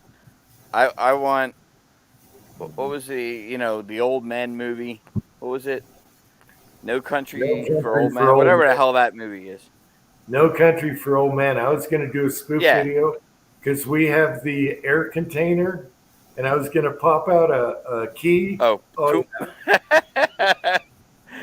I've been wanting to do that video for a year, and then we're gonna. My son's gonna pull me over, and he says, "Just hold still," and he's gonna point that at my forehead. We never did do that video. Damn it. Anyway, suppressors on shotguns. Silence Code made one, and they made it so your cup doesn't get clogged in your suppressor, so they put grooves in it. You know what I mean? So your wad doesn't get caught, and then you don't want to fire another one. They made it so you can shoot a shotgun through it, but it's not that good. You might as well just shoot a shotgun. They're not that loud anyway. So yeah, but I do love that movie, and we were going to do a fake can on it. I have the gun, but mine has wood stocks. I have the same gun, 18-inch, 1187 or 870 or 1187. Well, if you're going to shoot your wad, shoot it properly. So, yep. Yeah. So anyway, Cranky, there's a video that never got took, and we had the canister and everything. Damn it. We have extra doorknobs. We're going to blow that thing out. Damn it. Oh, well. Damn it. Maybe in the future. Yeah. I love that movie. That actor is awesome. His crappy haircut. Yeah. It's a great movie. Everything he did in that movie was perfect. What a great character that guy was. Oh. It's only 9:23. It feels like 11 o'clock at night. Yeah, it's almost 10:30. 10:30 here. So we've only gone 2 hours and 20 minutes. I can't believe it. It seems like 8 hours now. I know. I'm tired. I was tired before this thing started. I still get I up. worked on the Even though shop it's for about Saturday, 5 I hours still get up at today. Yes, 4:30. I am tired. Well, we can cut early so Pat can save this video. Yeah, before one of us says something stupid, it gets us I banned. sweat my man boobs off today. It was hot today. Yeah. 3D. is that the movie where he had that plunger gun hooked up to an air canister? Yes. Yeah. That was bad. Yeah. FBI, Yeah, we do the ballistics on that one. Yeah. Yeah, I love the gas station, the coin. This is your lucky coin scene. That movie, whoever directed that movie was awesome. That was the Tarantino's, wasn't it? The two brothers. What are their names? The two brothers. No Country for Old Men. I don't think it was Tarantino. No, it wasn't Tarantino. No, but There wasn't enough dialogue in it for Tarantino. no. Well, the music too. Yeah. No, I love it. I love the cowboy guy in it. Everyone in that movie was great. Cohen, Mark Thomas, the brilliant one. So Tommy Lee Jones. Oh, okay. That is so true. This quote is so true. Oh, the Coen brothers, who did Raising Arizona, Fargo, and Blood Simple. It's got Raising Arizona. Fargo, right there. And some Tic Tacs. Yeah. Yeah, Fargo says it all. You can't beat Fargo. Come on now. It's a good one. Let me tell y'all about one I saw this past week. It's called McKenna's Gold. And it's got Gregory Peck, Omar Sharif, Eli Wallach, And they're like in Utah, right? Burgess Meredith. Yeah, it's filmed in Utah. Yeah. And the scenery is absolutely gorgeous. It's like Monument Valley. Oh, But yeah. what shocked me, now, of course, the visual effects is from the late 50s, early 60s. But the whole, the music was, I mean, you got, what's his name? Feliz Navidad. What's his name? Jose Feliciano. He sang the song, and the song is gross, but he made it sound absolutely gorgeous. It's called Turkey Buzzard. Turkey Buzzard. Oh, that was a terrible song. Yeah. But it sounded great with him doing it. Yeah, no, that's a great classic. And then they had the Spanish guy in it, and then they get to the gold, and then everything goes to hell. Yeah. Hey, one I watched this week, Twine had me watch Terminal List. That's a good one. Was it Chris Pratt? Chris Pratt. Yes. Chris Pratt, yes. Terminal List. On Prime. It starts off slow, but you need to watch all 8 of them. You will be like, oh, man. Yeah, that's on my future. I'm in the middle of watching something, and when I'm done that, I'm going to watch Terminal List. Was it Netflix? I believe that one's on. No, it's on Amazon Prime. Amazon Prime, yeah. Garage Guy, I haven't heard anything. Uncle John probably knows. I haven't heard anything about that. There's major shakeups going on in the college football. Wow. Utah and Texas coming to SEC in 2025, is it? 2024? Something like that, but that's sending everybody scrambling. Yeah. Big 12 is dead. I'd have to hear it on local news because I can't stand ESPN or run by Disney and crap. I will not watch ESPN. So I don't know what's going on right now in football. I'll watch ESPN when the Cardinals are on. That's about it. And the damn Braves beat the shit out of them this week. So they won the 4th game. 3 out of 4. Yeah, they won that last game in extra innings. The Braves are starting to play good baseball right now. If your team happens to be on ESPN, I'm going to watch my team. You know what I mean? Like if the Eagles or Sixers or something like that, they end up on the ESPN, I'm going to watch it. I won't tune in and watch Sports Center, but I'm going to watch my game. The Cowboys play on ESPN? If they're playing the Eagles, I will. The Eagles hate the Cowboys. Well, I may watch the Cowboys. I'm a football fan, so I'll watch whatever who play. I watch just to hope they lose. I'm for whoever's playing the Cowboys. Yeah, exactly. I'm for whoever's playing Alabama. Right. So I'm rooting against whoever's playing the Cowboys. So I'll still watch. One of my favorite series to watch is the Redskins or whatever they're called now, Washington versus the Cowboys, because that's like a they will grudge always match, be the man. Redskins. Yeah. Yeah. The Redskins and the Cowboys, it's like how many players are going to be hauled off on a stretcher because they hate Yep. each other. But the thing is, all four teams in that division hate each other because we feel the same way about the Redskins. And we had the whole that one Monday night game against the Redskins where they had the body bag game. They took I forget that was the game where Brian Mitchell ended up the quarterback because we took out like the first two quarterbacks Yeah.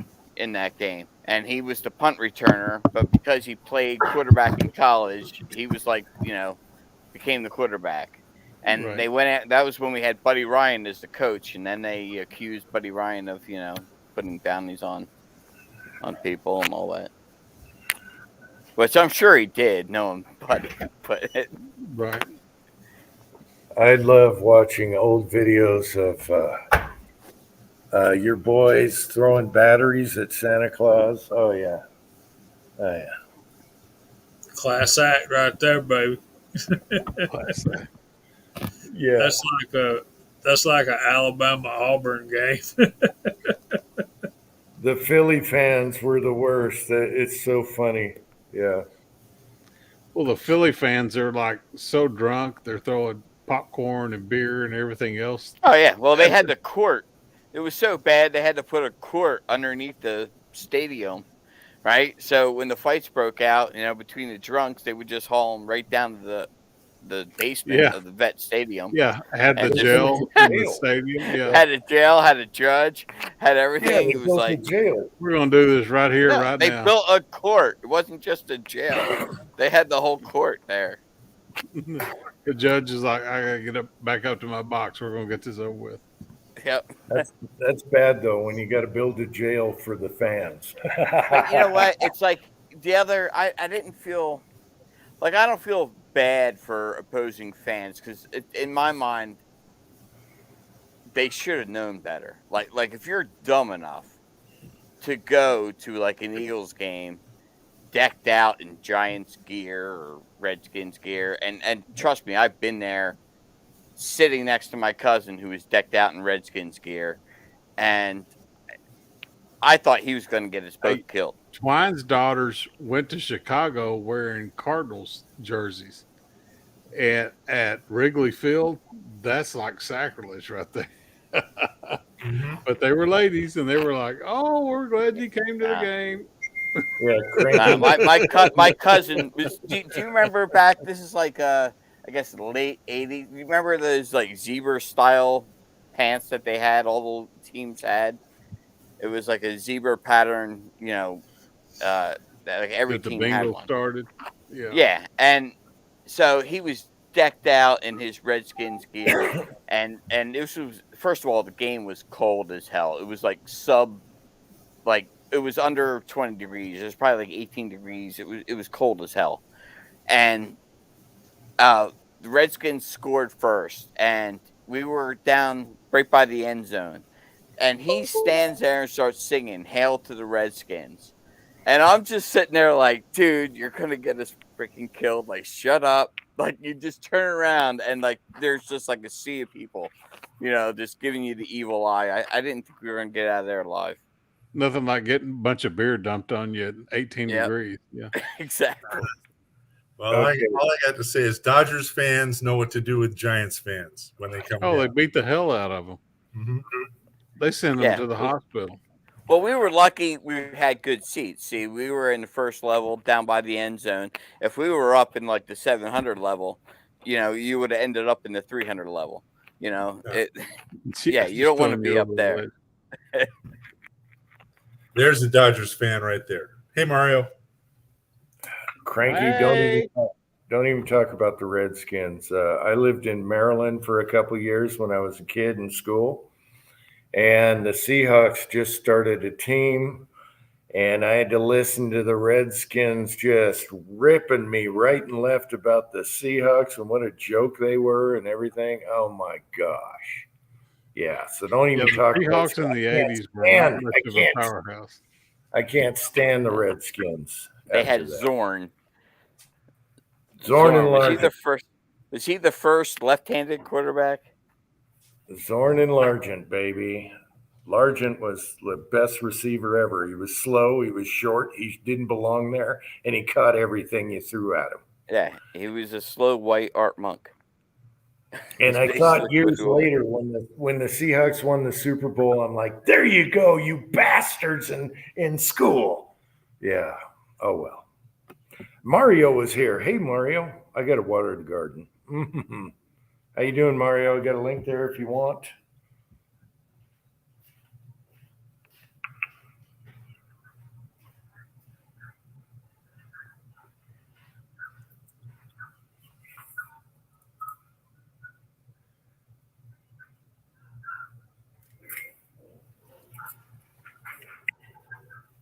So Pat has a scales going. I haven't got a chance to work on it. I got a 3D printer that I haven't made a successful print on yet. So working on that. But I just got 2 analog to digital converters for scales from China. Showed up last week. So I got to try out. So that's what we're doing on scales right now, is trying to get around the converter drift. So I got the what do you call it? The load cells all figured out. The AD converter is drifting around with voltage. So I'm working on that now. That's where I'm at. Okay.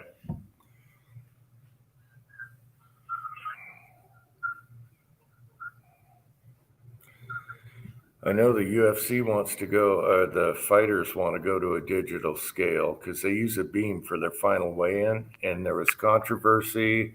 One guy got stripped of his title, which was BS. He was half a pound because the scale inside told him what it was, their official scale, and the digital drifts, and it screwed him up, and it cost him his belt. Now he's got to fight for his belt again, which I think is wrong. The beam doesn't lie. And now they want to go digital for the final. I don't get it. I don't know. No, all I got to say is if we can keep it to within 1/10 of a grain with no worries, that's good enough. Yeah, if you can make a Wahoo type scale, I wish those guys could weigh on a Wahoo. Let's see which. Yeah, printer. I mean that's really what it comes down to, is how accurate do you need it. I mean, for the average shooter, they don't need it that accurate.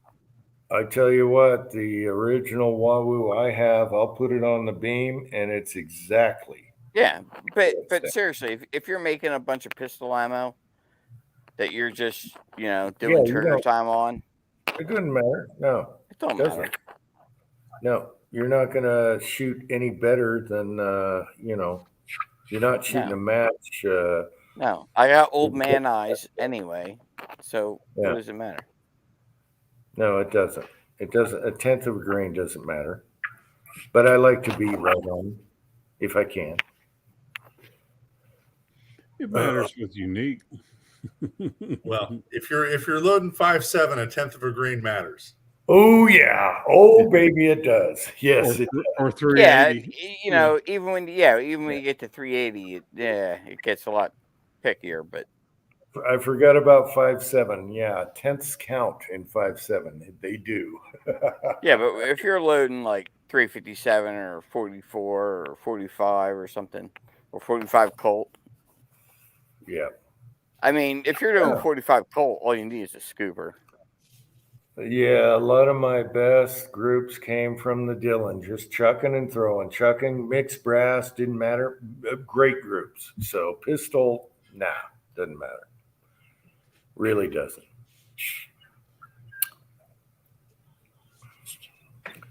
Glue sticker. Hey, Mario, what's up? Come on, Mario. Hello, everybody. How y'all doing? Hey, brother, man.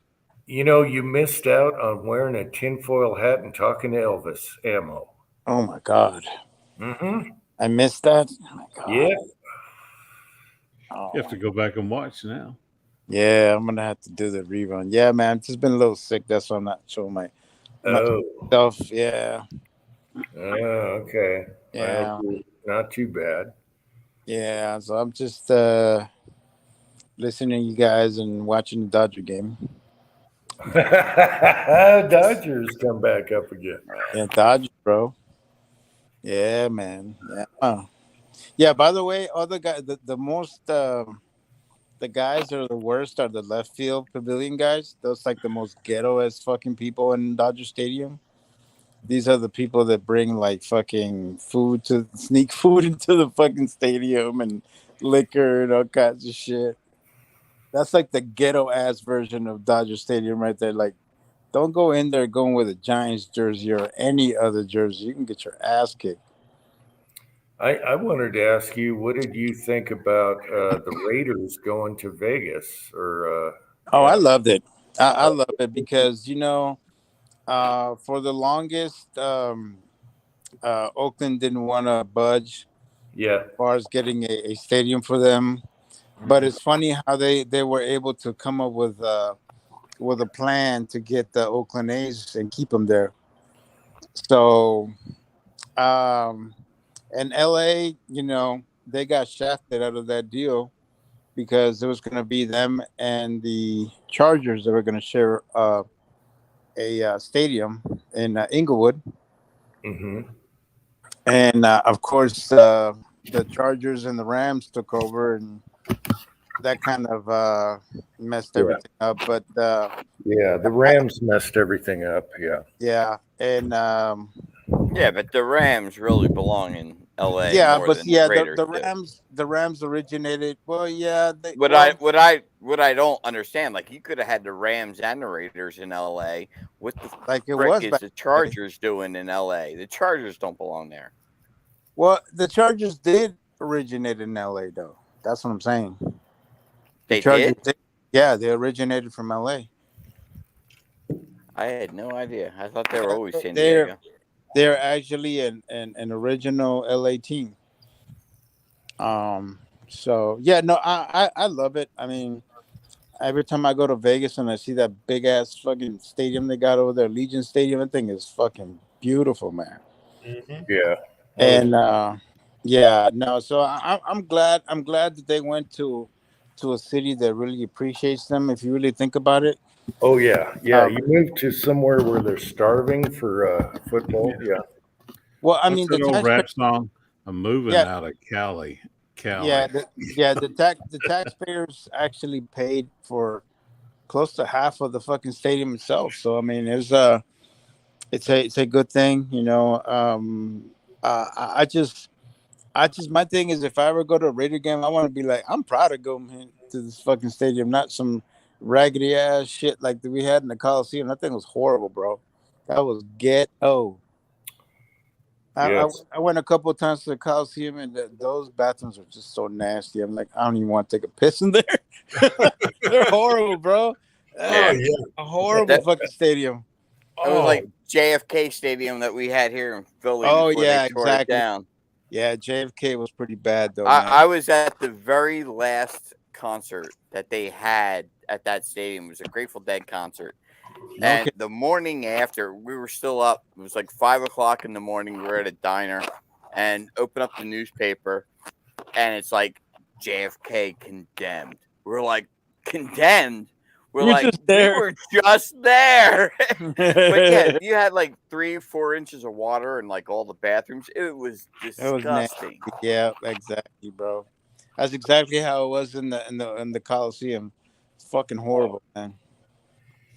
Yeah, I've heard some horror stories about the Coliseum. Yeah, the Coliseum's a fucking shithole. Thank God it's going away. Well, actually, the Oakland A's are still there, so but nobody shows up to those games, so I guess it'll be all right.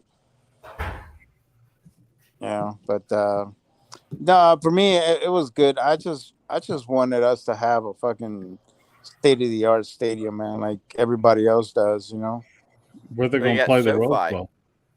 Well, I'm sorry, you guys both talked at the same time. What happened? Where they're going to play the Rose Bowl? The Rose Bowl? Isn't that in the Coliseum?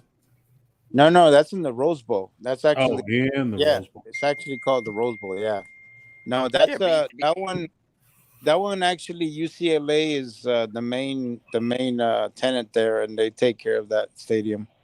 And like the Coliseum, the LA Coliseum, that's the USC stadium, and that's been renovated like at least 10 times now, and they're probably going to renovate it again because of the Olympics. Yeah, but Because you got SoFi Stadium now. SoFi is pretty high tech. to be honest with you, dude, SoFi does not have AC. How pathetic is that? I don't know if you noticed in this last year's Super Bowl, people were actually fucking like fanning themselves because there's actually no AC in that big ass stadium. So thank God we didn't get in that motherfucker. Yeah, your electric grid probably couldn't handle it. Well, I mean, They would technically, have had brownouts the rest of California to no, support it. actually, no, actually, that area where they're at is kind of close to the beach. So usually, I think that's the reason why they decided not to get one, because usually get a lot of the ocean breeze coming through. But not that day. If that day was really nasty and hot, and people were dying in that thing.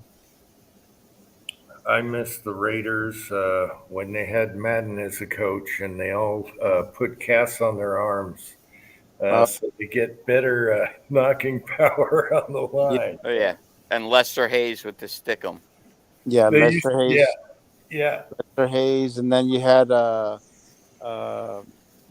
what was the other guy? The wide receiver. What was his name? Yeah, I know. I can't think of it. I can't think of his name right now. Branch. No, not Branch. The other, the white guy. If it touched a finger, it stuck to the ball. Yes, Yeah. I forgot his name. He had like a European last name, but anyways, Yeah.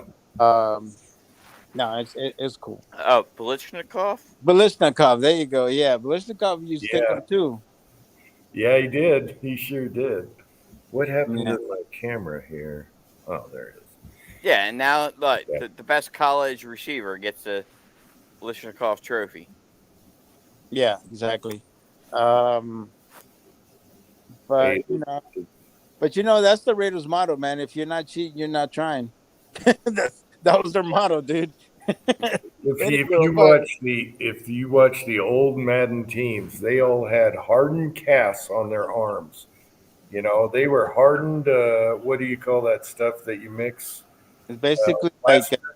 They yeah, used to plaster Plaster Paris, yeah. bandages, and then just boom, hit a guy right under the temple. Oh my gosh, good times. Yeah, Can't do that anymore. no, I like Madden. Madden was awesome. Just a big galoot. I love that guy. yeah. Yeah, he made And football fun. remember, you were talking about Boom! You say boom. yeah. Yeah. Pat And what about Summerall and John Kenny? Mann, man. What about Kenny Cocaine Stabler? Stabler, yeah, that motherfucker. Half of the time he was drunk, half of the time he was high, and he was still throwing like 60-yard bombs and shit. Yeah, Kenny Cocaine Stabler. Yeah, he was awesome. You know, if that guy would have not drank so much and wouldn't have partied so much, he would have been way better than what he was. Really, Y'all, you got to remember where he come from, Mario. He was come from Alabama. It come from Alabama. Alabama. Played for Bear Bryant. Mm-hmm. Wasn't he there about the same time? He was what? How far was he from Joe Namath? Wasn't he right after Joe? He was after Namath, yeah. He was after. Yeah, he was after Namath. Okay, Yeah, I got one ties. question. Yeah. I got one question for you guys. Who are the Guardians? Oh, that's the Cleveland Indians. They just changed their name because people find it offensive. Yeah. Jesus. No, they didn't find. They found the logo or icon or whatever they used to use for the Indians offensive. Dude, I love that fucking that was a cool fucking logo. I don't Yeah, but that chief, whatever his name was, that they Yeah. used, that they know, that's Wahoo or what. something like that. Yeah, You know, isn't it ironic that the NCAA banned the use of Native American logos and names, and they're from, and where's their headquarters? Indianapolis, Indiana. That's kind of ironic, isn't it? Yeah, that is ironic. Hey, you know what? I hope they don't try to tell the army that they got to change the name of all their helicopters. All of our Right. helicopters. Yeah. Native American names on them. The Kiowa and the Kiowa, the yeah. Apache, the Black Hawk. The Hawks, yeah. We use all those fucking names. Oh, it's racist. Yeah. Fuck that. Well, I guess they'll be on the Braves' backside next. No, but the Braves don't really have. They don't really. I mean, all they have is a tomahawk in their. Yeah, but they'll get after the fan base for that chant. I don't, dude. This is Georgia, bro. I mean, you think they're gonna really care? Georgia's like, whatever. You don't like us, go They're away. one of the most Eventually, financially stable Atlanta teams will become woken up. Atlanta's yeah, invaded. They are. Those well are not run. native Georgians there. Yeah, man. But you know the fan So base. what? I don't know. I don't know that much. What I know of Braves fans, the majority of them are very conservative, so I don't think that's gonna fly, bro. That's a fact, Uncle John. Uh, his Plunkett's face come out past the helmet, and Yeah. he only had that like one bar. Yeah. Yeah. I hated him because he beat us in the Sorry, Super bro. Bowl. I'm sorry, bro. I just Destroyed hated him for that. He fucking destroyed you guys, man. That was crazy. No, actually, And he was like wasn't he the backup? Yeah, Like, he was a backup, and yeah, like their starter went down, the backup came in and beat us in the yeah, Super Bowl. no, That was so horrible. the guy you should fucking hate is Marcus Allen because he killed you that day. He fucking destroyed the Redskins that day. I felt so bad for Marcus Allen. The owner screwed him over so bad. But Yeah, that was not cool. It was when we had Bo Jackson and him. Yeah, man, that was not cool at all. he would have had huge numbers. But I like how he got revenge. What he went to the Redskins and No, the kicked, Chiefs. He went to the Chiefs. He went to the Chiefs. the Chiefs, yeah, Yeah, and then kicked their ass. And yeah, he's old now. You know, he was sitting on the bench all that time. yeah, Marcus Allen would have kicked ass. yeah. But my thing is, why fucking sit him down? Why not use a Trade 2 him. points fucking no? Like, there's nothing wrong with you not using both of them. Nobody says you can't use Bo Jackson I and know, but the owner got a thing for him and just sat him down. And then he went no. and did, when the owner died, he went to the funeral and gave a nice speech about him, Yeah, he did. even though he screwed him over that whole time. Yeah, he's a class act, man. You know, I mean, Marcus he went. Allen was a class act for He sure. still is a class act. I mean, he's also very involved in USC athletics too, man. Like you see him all the time at USC games. He's always there. Always there. Oh, Ozark just told me his internet just went down. Okay. Give Twisted Twines a hug for me and tell her I loved your hats tonight. It was awesome. Night, Hey, Ozark. hey, bro. But you know what? I also gotta admit the Redskins have a really good fan base, bro.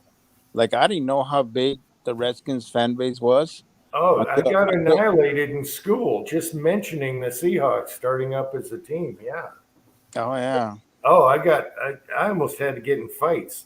The Yeah, but funny thing, I don't understand how my cousin living here grew up a Redskins fan. Like, it shouldn't be allowed. Okay, where's your cousin live at? Jersey. We're Eagle. Like, I'm in Oh, Eagle country. they're not And they're not a yeah. Giant fan or a Jets fan. No, I'm in South Jersey. So I'm right outside Philadelphia. Oh, okay. So all of our sports teams are Philly teams. And he Oh, grew up okay. a Redskins fan, which is one of our bitter rivals. And it's just like, so I grew up with my cousin. He was a couple years older than me.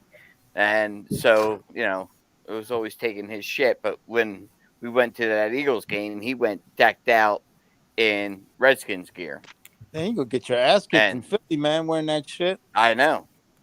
Fuck that, dude. That's like the wrong place to be wearing the opponent. There's certain cities you don't go out there and try to wear your fucking colors and shit. Like Philly is one of them. The other one's probably like going to New York, Oh, New Jersey, or the Meadowlands, what the fuck they call that shit? No. Yeah, up there in North Jersey. Yeah. Yeah. Now, Yeah, Frankie, actually, out of those guys, it was always the Jets fans that were worse than the Giants fans. It was the Oh. Jets fans that were like the lunatics. Well, they had a lot to be bitter about. Yeah, I know. They drink a lot. They drink a lot, bro. Yeah, well, they had Rich Kotite, so Yeah, that's true. well, You- here's something you're not going to believe, Cranky and Mario. When I was in school fighting these Redskins fans, everyone could carry a knife, and we had buck knives on us, open carry on a belt at school. You can't do that anymore, can you? no, Everyone had a buck knife. you Everybody. can't get past the metal detector. No, no, we had the full blade buck knives on our side at school. That was our daily carry, and no one said a word. No one thought nothing about it. Isn't that weird? Now this was in the country, but yeah. So, Garage Guy 879, who was it that broke Joe Theismann's leg? Do y'all Oh remember? yeah, who did that? Man, that was ugly. It went. Oh, that was so ugly. Slow mo. Yeah, over and over and over, like 10 or 12 times they showed it. And Yeah, it's like, every time you just. oh, Oh, man, no. I remember seeing that live. I And watched that game. that was Monday Night Football. Joe Theismann never played again after that. Yeah, Yeah, that was bad. That was bad. Who remembers who it was? I've got a name in mind I'm afraid to say because I might be wrong, but I'm I pretty think sure. I'm wrong too, but I think it was like someone. It wasn't. I don't think it was Lawrence Taylor. I think it was Leonard Marshall, but I could be wrong.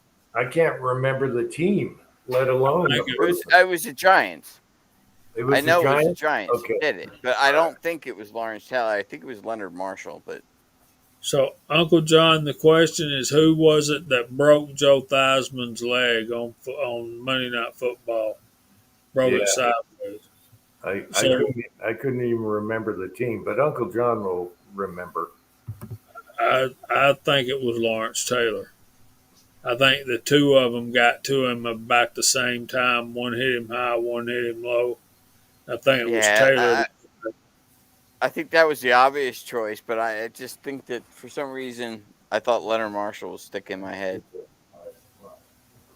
Uh, Jag one says LT. Uncle Yeah, John probably says was Taylor. LT. Yeah, I say There's Taylor, I mean, bro. he was a wrecking ball. So not just that, he was not exactly sane and sober when he played either. So, yeah. 6 year Texan says it was Taylor. Uncle John says Lawrence. Mark Thomas says Google says Lawrence Taylor, so it's got to be it's got to true. be LT. Yeah, If it's on the interweb, man, you know it's the truth. they actually showed that same play in the movie The Blind Side. They showed that same play. I had forgotten that. Guys, I'm gonna have to go get ready for bed. It's 11 o'clock. You ain't wrong, Uncle John. That's my point. All right, sir. Hope you have a great Sunday and a great service tomorrow. Yeah. Good night, Jamie. Thank you guys. Appreciate it. Tell Uncle Jim thank you for having me, and I'll catch y'all as soon as I can. Good night. All right, Night. sir. That's one thing I miss about the NFL is the big hits. They don't really have those anymore. Yeah, because everything is a flag now, and you know, I don't know, man. Uh, it's just not fun anymore.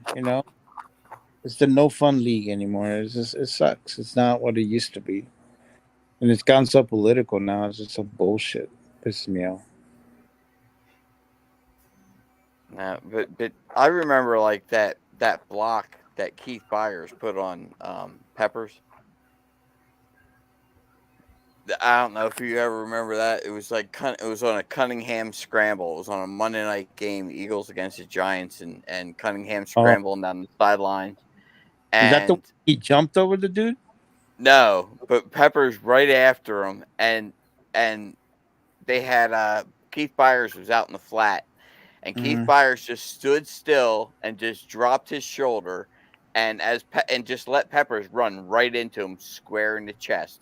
And the camera is following Cunningham, and you just see Pepper. You know, he was like a 265-pound linebacker, and you just see him fly the opposite direction out of the camera. It was Yeah, hysterical, and Keith Byers was still standing still. It was just like he just anchored and just drove his shoulder right into his chest. yeah. It was awesome. You know, I wish Ronda Cunningham would have not run so much. I think he would have prolonged his career. Jamie left. Yeah, he had to Yeah, go. He's got to get he's ready got for. service tomorrow. He got service tomorrow. All right. No, my Talked to Idaho Rogers. He couldn't make it. He was on the road. He had 200 more miles. But he also tried one of those two-stage PSA triggers, and he was like, "Whoa, that's light." I think yeah. he has it. He put it in his 308. Is that like a flat trigger or what? It's a two-stage. No, it's not a flat trigger. It's Just like the Foxtrot we have. yeah, it's a two-stage. You know, you got 2.5 pounds and then two. Yeah, That's a yeah. safety. I picked up 2 of the Foxtrots. I don't like those type of triggers, man. They're scary. To me, I want a heavier trigger when I shoot a rifle. Just maybe because I'm just used to it for so many years of Yeah. shooting a heavy trigger that I'm not used to light triggers on the rifle. Yeah, well, yeah, whatever you're comfy with. I'm used to them. I feel that take up touches the wall and then boom, click, boom, click. But they're safer because when you have that first pull, your disconnector is saying, okay, now you can have fun and it can be lighter and be reliable. Right. Anyway, I talked to him about that, and then he's got some kind of gun Kenny built him, which he just absolutely loves. Eagle eye shooting. Yeah, I know. He said that thing is awesome. So, Well, Kenny's starting to become really good at what he's doing, man. He's starting to become really accurate. Like, he's really geeked out on how to build stuff. And I think also what helped him too is just having a lot of good friends like that have a lot of knowledge, like Taco, yourself, a lot of the guys that yeah. that know about this stuff, and then getting feedback is definitely helped him, become very proficient. But anyway, we were talking about that, and it was like a half hour before this chat, and I'm like, oof, I got to get going. But yeah, he couldn't make it tonight because he probably is just getting home or pulled over soon. Yeah, God bless them, man. God bless all the truckers out there, man. They're doing a great job, and That's right. right now with the gas prices, they're probably not even making that much money or breaking even. So, Oh yeah, the diesel is killer. Yeah. So,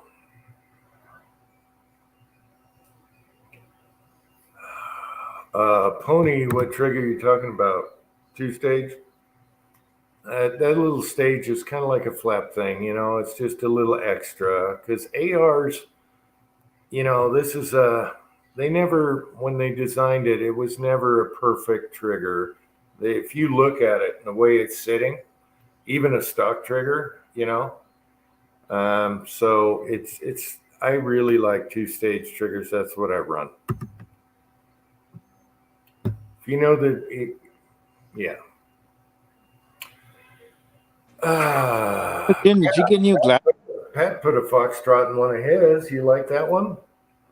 Oh yeah, it's great trigger. Love that thing.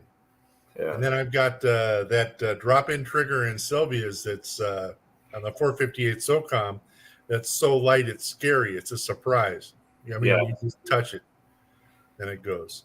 Yeah, yeah. It just depends on, do you want a bench gun or are you going to be running around with it, shooting it? That's how I use ARs, just running Look, around, shooting swingers, whatever.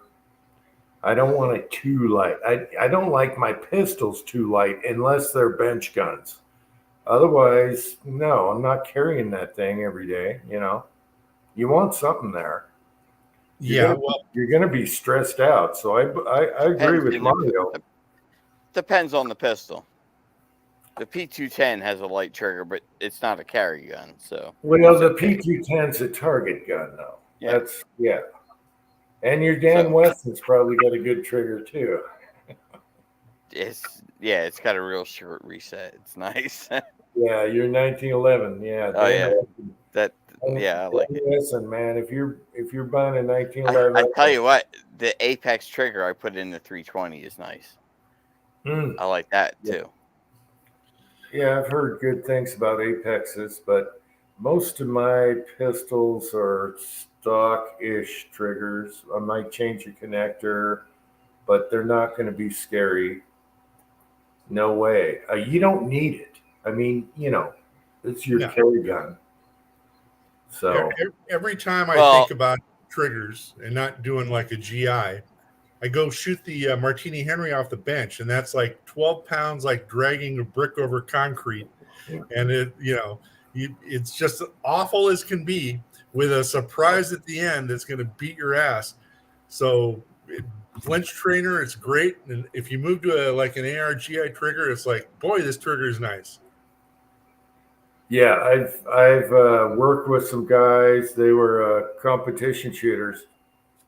You hand them any trigger, as long as it's not like 12 pounds, and they're just going to go foof, And they always told me it's this, the way you pull it, and it doesn't. They uh-huh. don't care. They don't care about none of that. And they were just like, those guys are like, bam, and they're poof, and they're like, how do you do that? And he always said, it's right here. That's it. You don't need nothing fancy. Yeah. Those guys were good, but they were old school. They weren't, they were older. They were my age or older. But yeah, I'm not carrying a gun that has super light trigger. I want to keep it stock anyway, just in case of, they Well, bring up everything.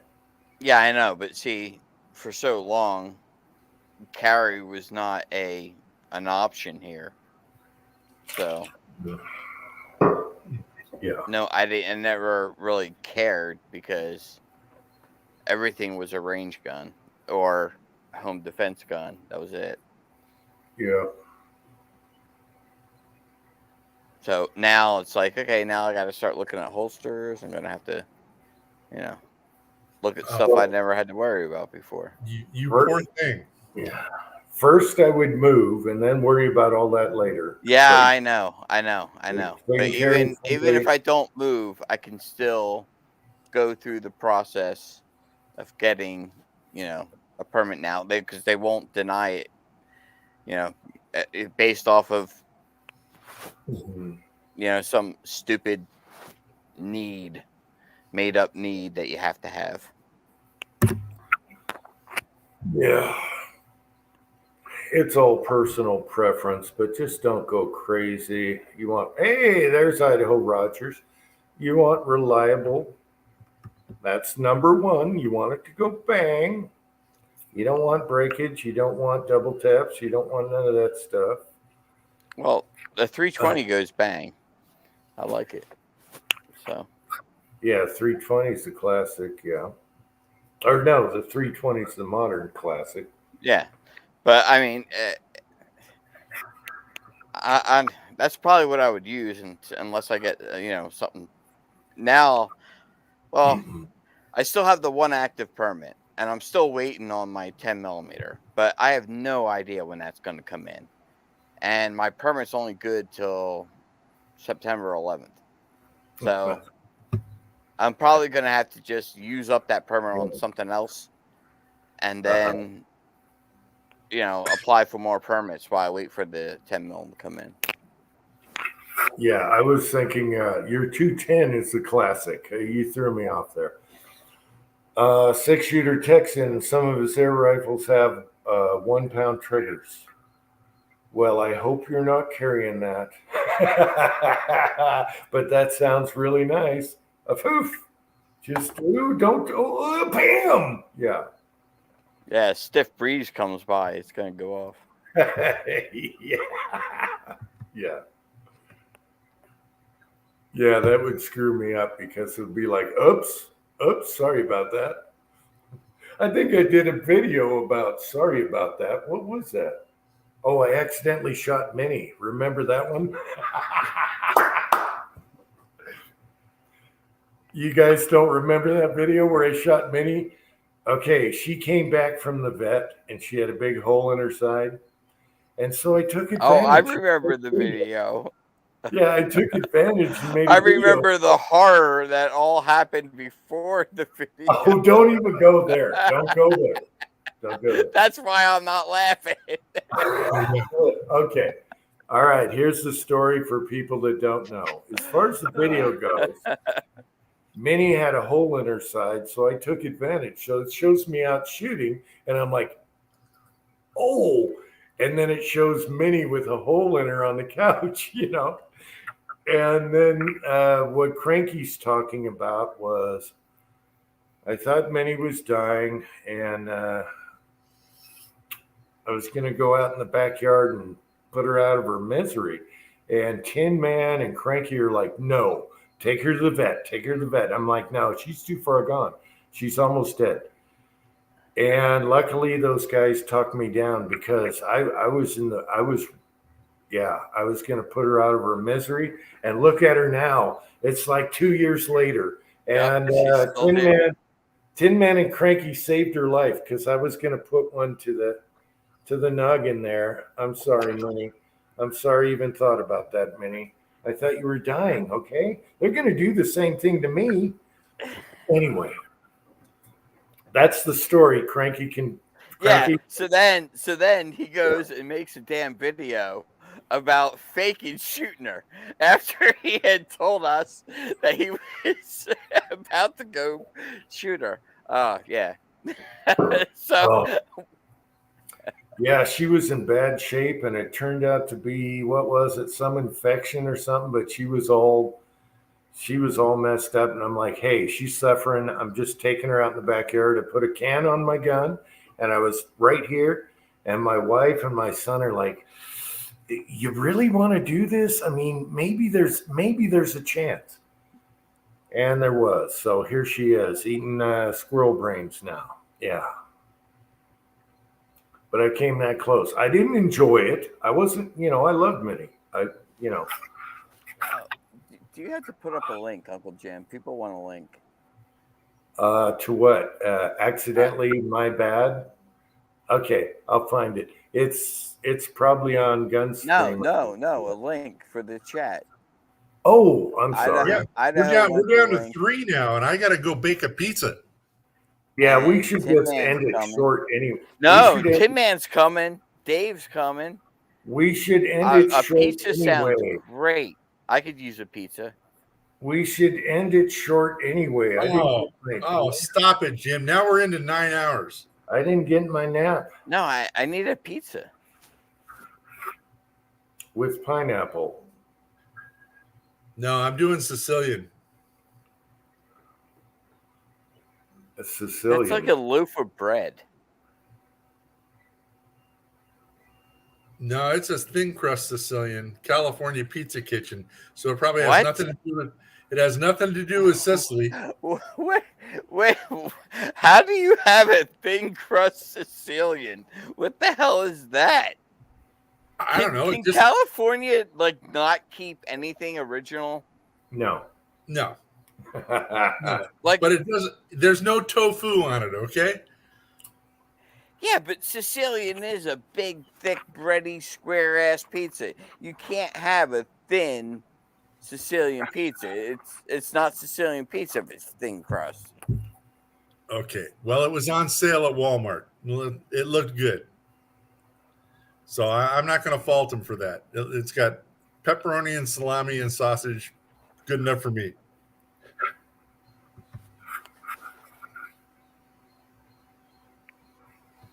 I like thin crust. I like a thin, crusty Yeah, crust. so do I. Yeah, that's Yeah. good. Yeah. Thin crust, the better. Yeah, I don't want to eat a loaf of bread with my pizza. Yep. I'll be right back. The oven should be at 400 degrees. Let me toss that sucker in. Oh, now I'm getting hungry. All I had was a peanut butter sandwich today. Mm-hmm. And that's because I was lazy. No, I think you were more than lazy. I think you were all wound up about Elvis. Well, I was surprised that he wanted a link. Yeah. Yep. That was pretty cool. Yeah, you told me we were getting a guest. Well, last night he subscribed because he didn't know about Uncle Jim too. So he subscribed to my new channel. And it just happened to be that Led Zeppelin video or whatever. I don't know. Maybe the one after that. And I was like, oh, there he is. And then Pat, hooked it all together.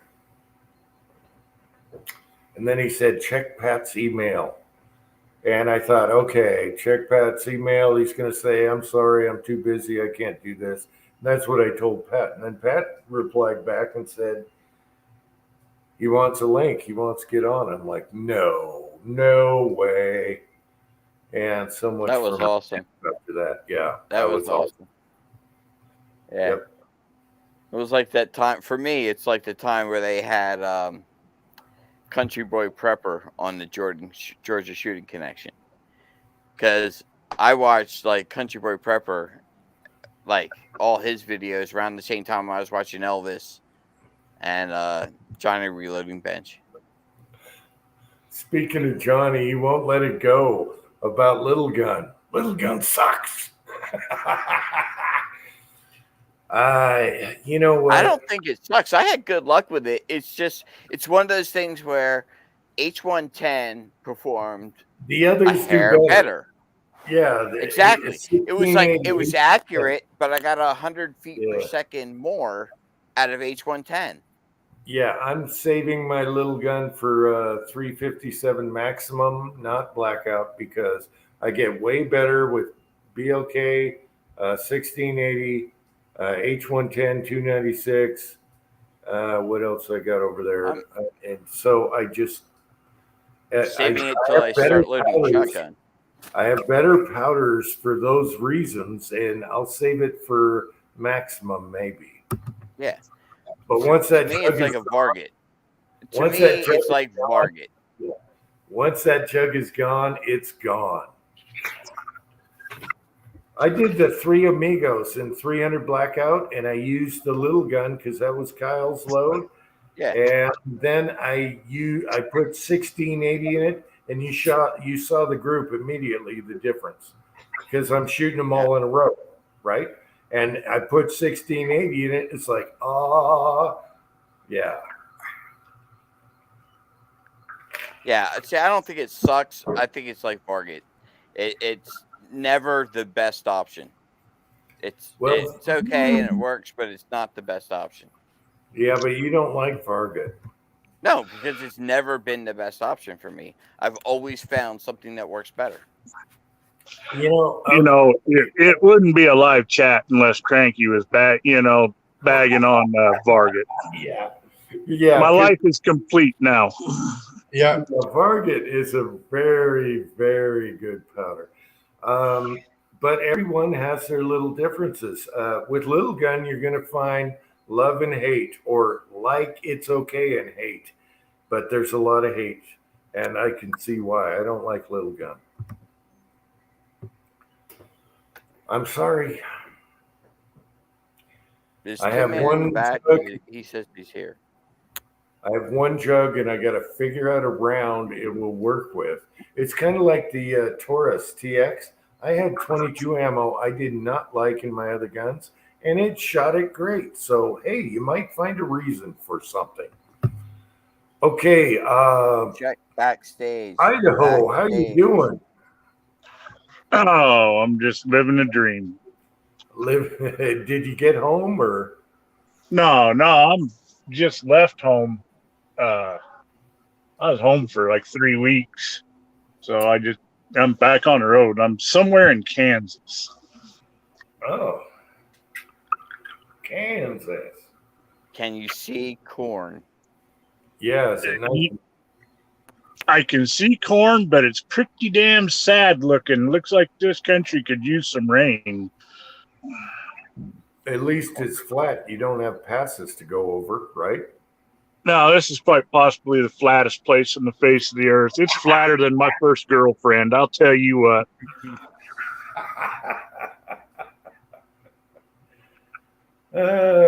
Tin Man, what's up? Not too much. No, I was driving to the range the other day and I was looking at all the corn. Corn here looks great. Looks awesome. Here down here, it's just terrible looking. Of course, this is that same area where they had that heat wave come through and killed all those cows. Hell of a deal. Yeah, we've been getting some good rain lately too. We needed it. Yeah, well, up home, it's pretty dang green up there. First time in many, many years. We got good water, grass is high, wildflowers are blooming. Pam's got all kinds of pictures on her Instagram, so you gotta go check it out. Hell yeah. You mean California's not stealing all your water? Nah, they can't get our water from here.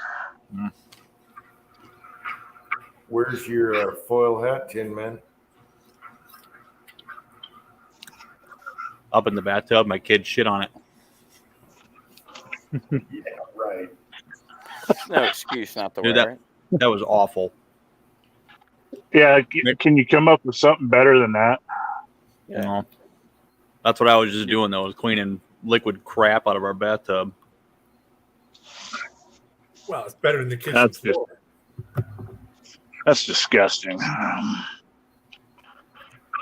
Yeah, I know.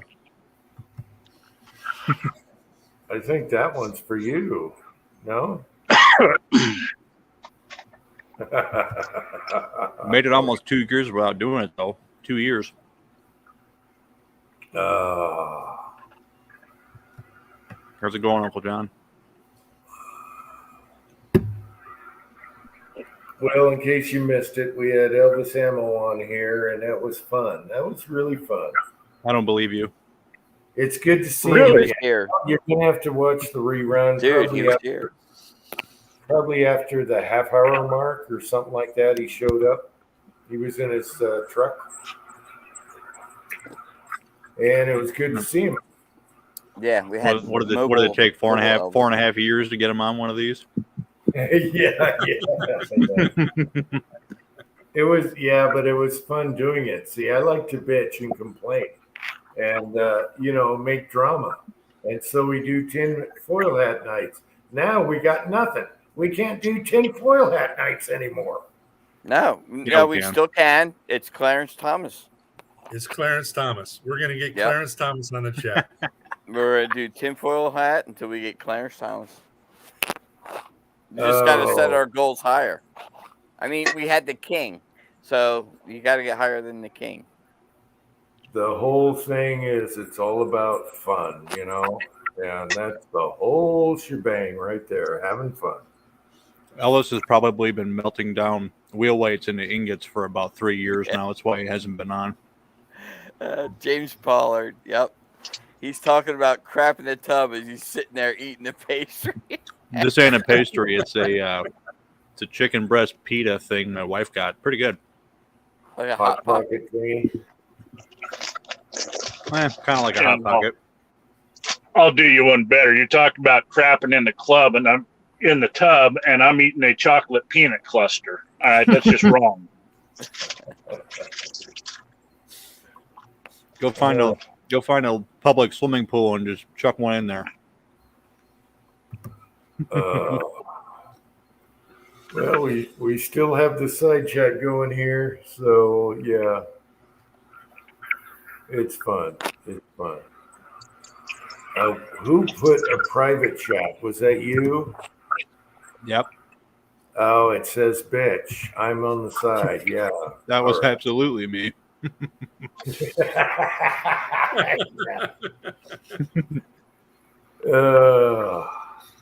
good to have you guys all here. And Yeah, he didn't want to wait a half hour this time. yeah, doing our thing on the chats. This is what it's all about. We got to do more hat chats, more theme chats. I was scrolling through. I found the eyebrow chat thing. That was hilarious. So yeah, we got to do that. Yeah. Ew. Ew. So that's what you picked up at the gas station. No, I went to Hy-Vee. Better selection. Mm.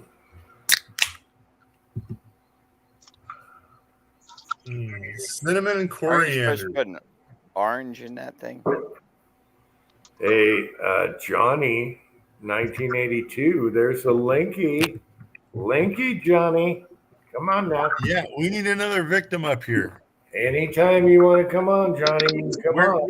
Where's Mig? I haven't seen Mig tonight.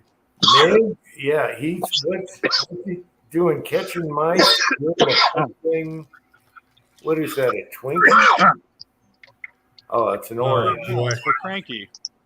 Turn your man card in. Oh, orange place. There you go.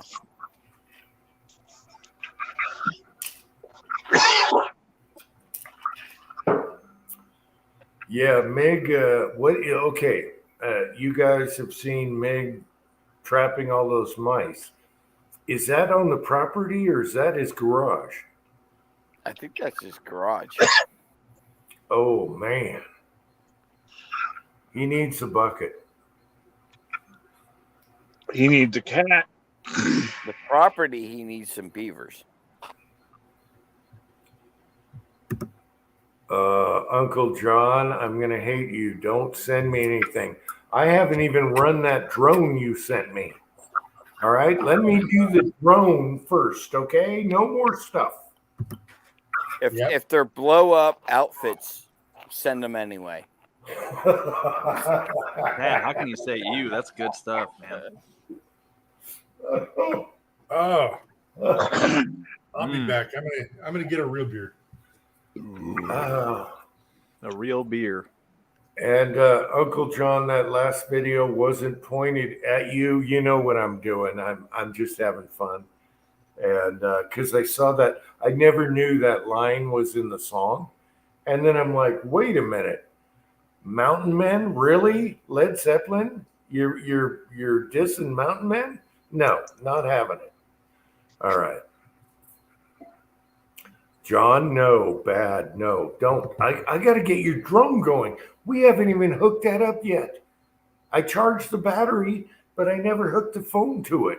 We got to do that first, okay? Enough.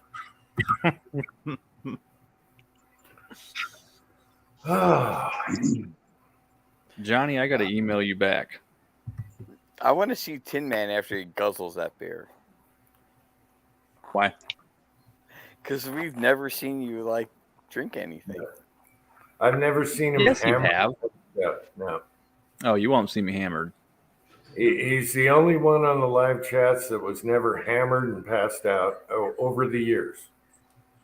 And we've all done it. Hey, no.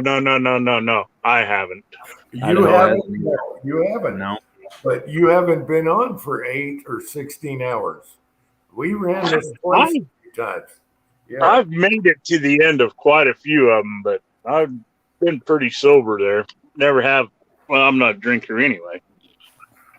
I'm really not either. It's not that I refuse to drink. I just don't do it very often. Yeah. I mean, I'm a cheap date. If you want to get me drunk, give me a half a beer. I'm drunk. I'll sleep with you, whatever it takes. So you're easy, are you? Yeah, I'm pretty easy. Do it for a slice of pizza. And one of those harnesses, and he's good to go. Oh, yeah. And a restaurant that has, real napkins. I'm about the same way. These are 15-ounce cans. I'll probably be good after one. Yeah. Is Pam still waiting for that restaurant? Yes, as a matter of fact, she is. And I thought I had it all sewed up here a couple weeks ago. I took her to Applebee's, and the cheap bastards have went to paper napkins. I was gonna Dude, say, Applebee's got expensive. I keep taking my wife there, and each time we go, it's like $50. I only go to Applebee's for one thing, and that's that butter pecan blondie dessert thing. That's the best. Never had that one. Oh, you need to try it. It's kind of like a pecan brownie, and they put a slice, big old chunk of vanilla ice cream on top, and it's got some kind of butter sauce they pour on it with some walnuts. That sounds It's awesome. it's a slice of heaven. I told Pam the only reason I'm taking her there is so I can eat a blondie. Well, she got quickly offended.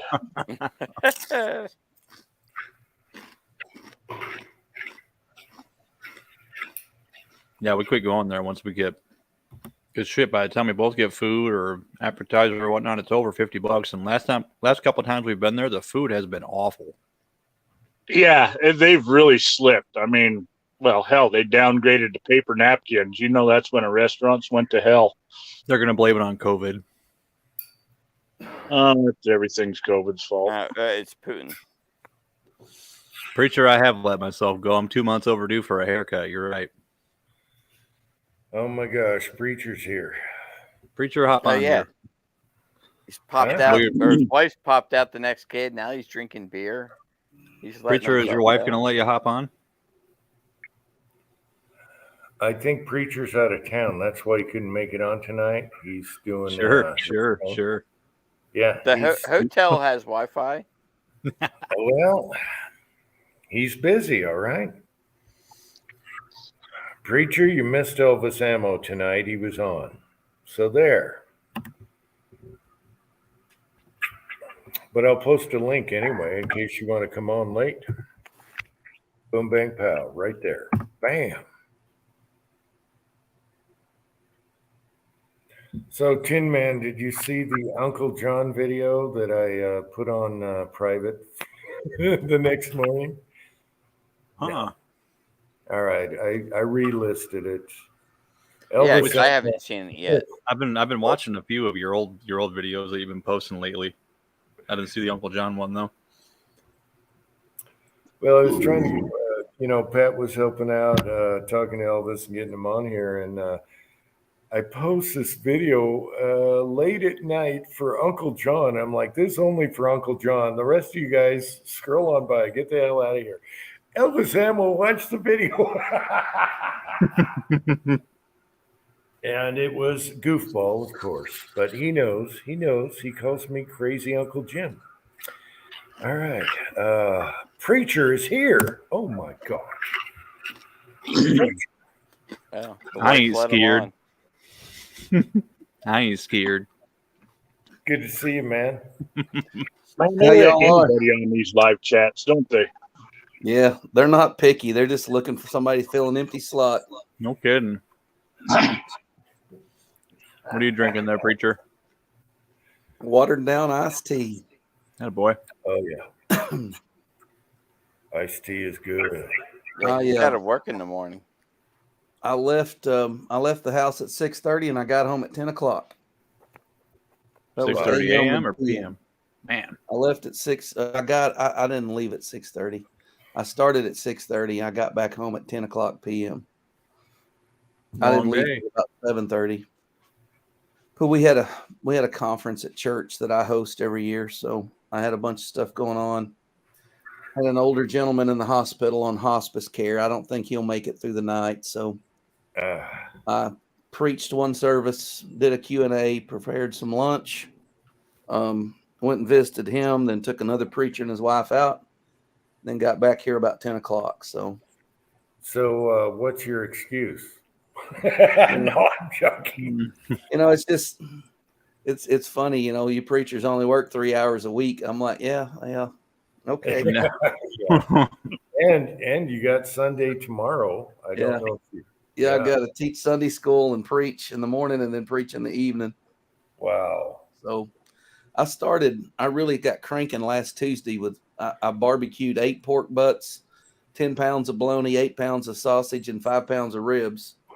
Nice. And yeah, and then I went shopping on Wednesday for all the food, and the conference started Thursday, and I think Monday I'll finally be slow down time. So I'm about ready for Monday. Seems like that preaching gets in the way of your cooking job. I cooked for all these men. I cooked barbecue for them. We had 45 preachers. Most of them brought their wives. Some of them brought their kids. People from our church, people from others' church. I think it was 110 or 120 people there the other night. Served them all barbecue. So, You know, it just hit me. You can be the barbecue preacher and kill 2 birds with 1 stone. yeah. That would be awesome. I'm cooking for the church I'm the interim pastor at Wednesday. They're having barbecue as well. So I've been really smoking here this past week. Wow. So Elvis, did he come on live or was he just side chatting? No, he was live. He was in his truck. He was live. He was on here for what was it, guys? Yeah. Man. Where was he driving to? 45 Did he minutes say? an hour. He kept going until he ran out of signal. Yeah, because he's, and we got all our questions answered. What's going on and everything. So it's probably the first 20 minutes of the live. He comes on, something like that. That's awesome. It was fun. Always. It was fun. Yeah, it was fun talking with Elvis, seeing him again. I'm glad he's still around. I haven't seen a video for quite a while. Yeah, well, it's all explained in the thing. It's all in the live chat. Yep. Go back and watch that Monday. And I emphasize that he needs to do a video on Uncle Jed Jed shooting in the ground, and up comes a bubbling pool of oil. So hopefully he does that video. Yeah. To fill up the 55-gallon drums, because that's now more valuable than the lead. Yeah, it's all in the live chat. Yeah. Good I miss stuff. his reloading and shooting videos, man. They'd be an hour long, but they were still good. I'd watch the whole thing. Oh yeah, I've watched every minute of Elvis. Yeah. Mm-hmm. Oh yeah. Oh, yeah, I watched a ton of his. He had a lot on the identifying, like the wheel weights and all that too. No. Yep. Making ingots and all that. Yep. I like Preacher's video of that Chiapa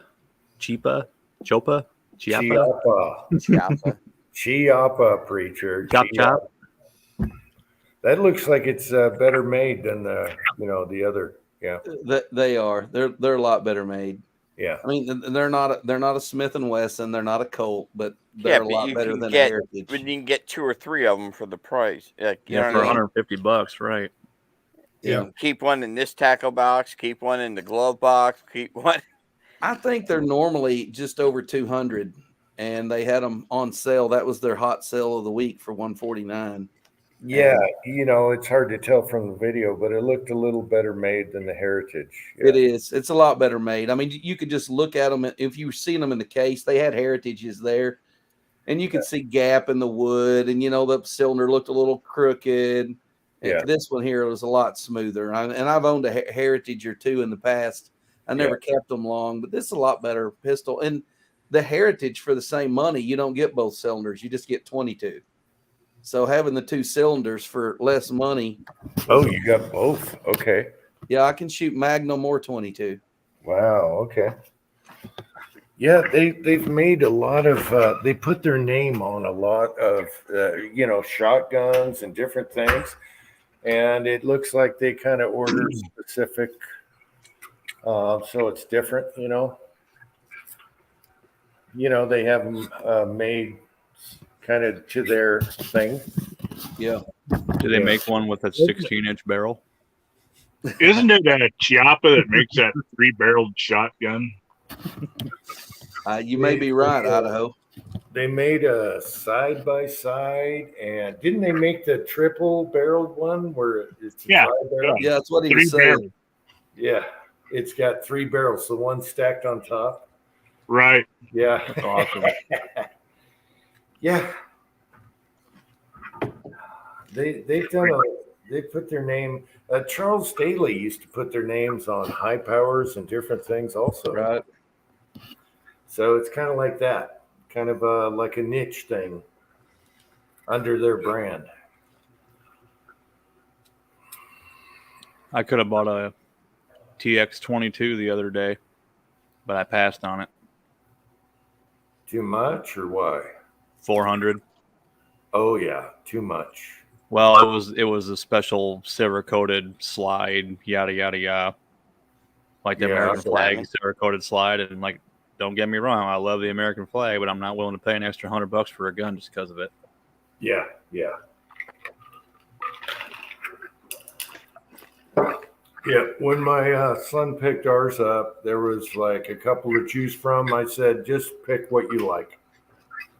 They had a camo one. They had one for a red dot. And I'm like, no, just get the cheaper, Very happy with that gun.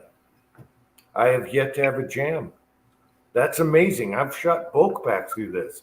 333 Winchester, Federal bulk pack, a bunch of others, and I have yet to have a primer strike or a malfunction. Dude, Federal bulk pack, the auto match is awesome ammo. I think that stuff shoots great for me. Yeah, but it's not like $10 a brick.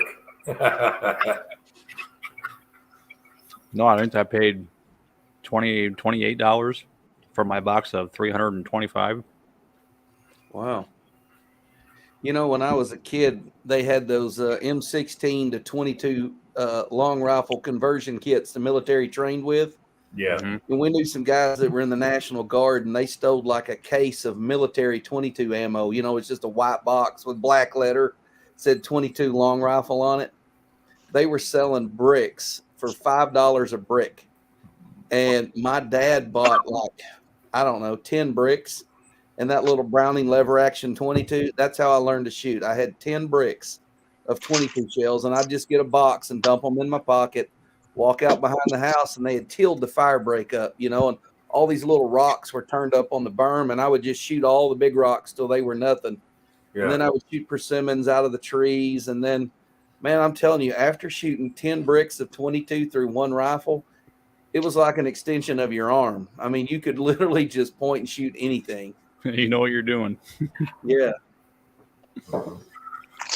What's a brick? Is that 500 rounds? Yeah, that's 10 boxes of 50. Okay. So yeah, I've never bought a brick. They don't really sell them that much around here. Yeah. These were just black and white. It was like generic looking ammo. It was just white box and said 22 long rifle ammo. That was like a U.S. military on it. Kind of like primers. You open a big box and there's a bunch of little small boxes in there. Yeah. Yep. But that's what it takes to make a good shooter. You just have to shoot. Then the same gun. If you shoot the same gun, you get used to that trigger break. That was a lever action. Man, I could fan that thing like Lucas McCain on the Rifleman. I mean, I could shoot from the hip, hit pop cans and roll them around. But I literally shot, 5,000 rounds through that. No problem, I need to start doing that on the way to work every day. Just bring a box of 50 rounds or something through my 9mm. I drive right past the public range on the way to work. Just stop, pop off 50 rounds, and then go to work every day. Oh, man, just stick it out the window gangster style and just shoot on your way. Hit shoot into the cornfield. Nobody will know. When all the speed limit signs have been shot out, you're pretty good. Yeah, pick up a burger on the way. You can be chewing on a burger and just shooting out the window. When you're doing stuff like that, you got to have a corn dog, not a burger. Yeah, corn dog. But you'll be shooting left-handed out the window, so you'll get really good left-handed. Yeah, baby. What's in here? Nothing. I have issues with this magazine being really loose in my magwell. This BX-15. Yep. Yeah, I have issues with it. So you haven't had issues, right? What's that? You haven't had issues? With this one, yeah, I have. The 10 rounders work great. This one's persnickety. What round is that one? 15. Oh, 15. This is a 15 rounder. I didn't get a 25. Oh, okay. 1022s are supposed to have a little slop. That's how they're made. Mm-hmm. And then if you got super slop, you might find on that magazine, if you push it forward while you're shooting it, it'll work perfect. If it does, you can do something to the rear of it so it stays that way. Or the other way, backwards. Yeah. I was having issues with it when I took it out the other day. Man, I switched over to the 10 round mags. Perfect. Yeah, I really haven't had problems with. I have all kinds of magazines for them. I have one that's adjustable heads, so you have high caps with 4 screws, and you can adjust your feed lips. But they say you gotta. They say in the directions you gotta leave them a little loose because the Ruger needs a little wobble. But too much wobble, you might find if you push forward or back on it, then you're going to know. And then you can just put a dab of something there, even tape, and then you're fixed. Gotcha. Yeah, I'll have to mess with it more. Try that. Do a test on it at the range. Figure out if it likes fore aft, and then just shim it. You can even use tape if you want. Well, just keep it off of the little thing that locks in, Right. I hate using these 10 round mags with that stock that I have because you can't get your fingers in there to pull it out and they don't drop freely. So you gotta lock the bolt open, stick your finger in, and push the mag down to get these out. Wow, that's weird. The stock I have comes down quite a ways from the mag well. Oh, okay. Sucks. Oh well. I'm gonna quit whining now. You guys can get back to the chat. Well, just get a couple longer mags so you can yank them out. And they're heavy enough to drop. They should drop right out anyway. All right. You could just replace that salmon stock and be done with it. No, that's the whole premise of that gun. It's a salmon sniper, dude. Curious, you should be able to 3D print something to stiffen up the mags. No, it's not. It's something you can just put a dab on the mag and fix it. I wouldn't, bother 3D printing. Just use a carpenter shim. Garage Guy says 15 rounders are good in the Charger. Yeah, that's kind of what they're made for, so you can have them on a bipod, and it's out of the way still. Mm-hmm. Yeah, I had a Charger. I should have kept that thing because now I would love it here. Put it on a bipod like the Contender. Yeah. Suppressor on it. Yeah, but I sold it before I moved. Good night, Guns and Water. Good night, Gunswater. Oh, I think I'm gonna go. I'm tired and I'm hungry. What? I need food. Okay, Cranky, thanks for coming on and rocking the foil. All right, night everyone. Night, Cranky. Good to see you, Cranky. Idaho, you still out there? Yeah, I'm still here. All right, cool. Pat, what kind of beer did you get? I'm digging the hat. I'm embarrassed. I got a Lagunitas IPA. It's not bad, but it's not good. Better than Blue Moon? Well, I guess you could develop a taste for Blue Moon if you put your mind to it. Like some people really like Pabst Blue Ribbon too. Ugh. Yeah, poor people. Good night, Pony 47. Have a good night. one. Night, Pony. So the story behind the Blue Moon is my wife asked me to pick some up because she's breastfeeding, and apparently that helps you with your milk supply. So I'll be able to breastfeed soon if I drink enough. I think you will. I think you'll be able to wear a bra too. Yeah, buddy. Yeah. Keep squeezing them oranges in. Blue Moon breast milk. All right. Good for the kid. That can't be healthy for the kid. Yeah, well, it's not in excess, Idaho.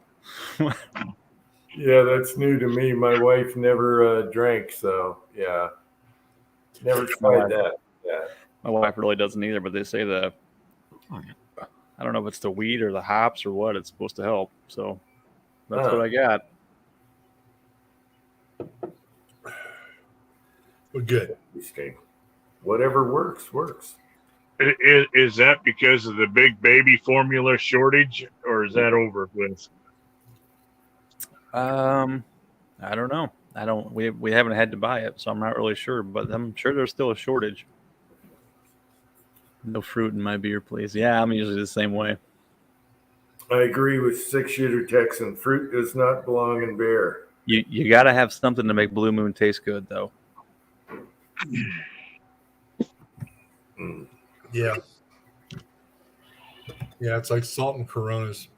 But, you know, I don't know. I mean, if that's all I could get, then it's all right. I mean, I guess. What the hell's wrong with Nickelback, Cranky? Jesus, I like Nickelback. Oh, wow.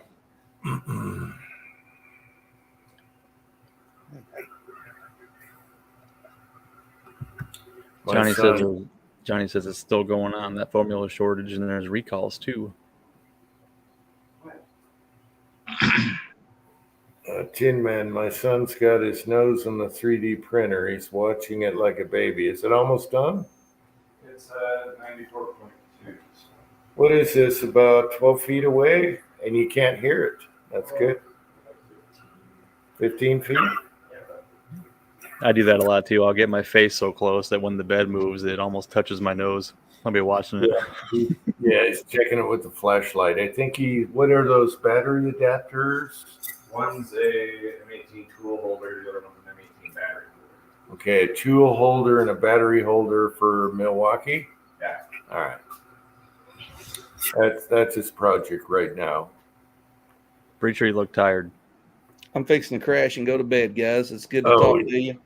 Oh, yeah. It sounds like a long day. Yeah, buddy. Had a long day today, and I'm going to have a long one tomorrow.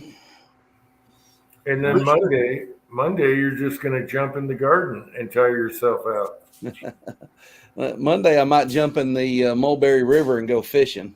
Okay. Oh, boy. I won't bug you until Monday. I won't send you any more pictures of dudes wearing Daisy Dukes in front of a pellet grill. I got a big chuckle out of that, though, man. I mean, that was, you know, that's what's fun about the group. You know, Kyle sent me a picture today. He was on the highway driving past Biggins, that that barbecue place him and Jamie ate at. He just sent me a blurry picture out his window. Hey, man, I'll eat there. That looked like it was good enough for me. It was good. Yeah. But yeah, I got to recover. I've had a long week, and it's not over yet. So yeah, I just wanted to jump on. I started to go in there and wad up a bunch of tinfoil, and I'm like, I don't have it in me. I'll just make a smart comment. And I saw Tin Man looking kind of rough, so I made a smart comment, and I thought he's going to try to shame me to come on. And first words out of your mouth, will your wife let you come on? You know me too well, man. What can I say? Well, we're cut from the same cloth, brother. Yep. All right, you guys have a good night. I've enjoyed it. Always do. I'll tune in and catch the Elvis ammo section. Probably Monday. Okay. Right on. Thanks for coming on, preacher. Good night, Pat. Do your best to hold the rest of them in check. I will, but I've got a quick question. Can I still ship stuff to the church and you'll get it? Oh yeah. Make sure you slap an explosive sticker on the outside of that box. The postmaster watches my YouTube channel, so usually if it's behind the counter, I'll go back there and he'll go, "Oh, this is probably something for your channel." That's what he'll say. I've given him some possum salt and some hot sauce, and some 38 cast bullets, and so he takes good care of anything coming to me. All right. You just make sure you send it to the P.O. box at the church, and it'll make it to me. So okay. All right. See you guys. Good night. All right, night, preacher. All right. Good night, preacher. Okay, so we solved that because I told Pat he's probably still send it to the church, but we don't know now. So I didn't know that. I didn't know that PO box was to the church. All I got the PO box. yeah, I think he has it. If you go to his videos and look under about or whatever, you'll find his address. So I think it's still up to date. Gotcha. Yeah. Well, he gets what I send him, so I guess that's all that matters, right? Mm-hmm. Just don't send him salmon stuff. He'll Even if my bullets don't shoot worth a damn for him. don't send him salmon color. He'll take his chiapa to it. Yeah. Chiapa that thing. The chapa. How you doing, bud? Well, since I didn't get it done, I'll tell you what I was planning to do last night for the chat for a tinfoil hat. I have a 3D model for the same masks that Hannibal Lecter wore in the Silence of the Lambs movies. And I was going to print it and cover it with tinfoil. Oh. That would have been good. I ran out of time, man. That would have been freaking awesome, but I ran out of time. Oh my gosh. You texted me and said, hey, you should 3D print something and put foil on it. You didn't tell me it was Hannibal Lecter. That was my plan. That's when I thought of it. I should have started it last night. It would have been done on time. Well, if you have the CAD drawing for it. It's kind of a hard print.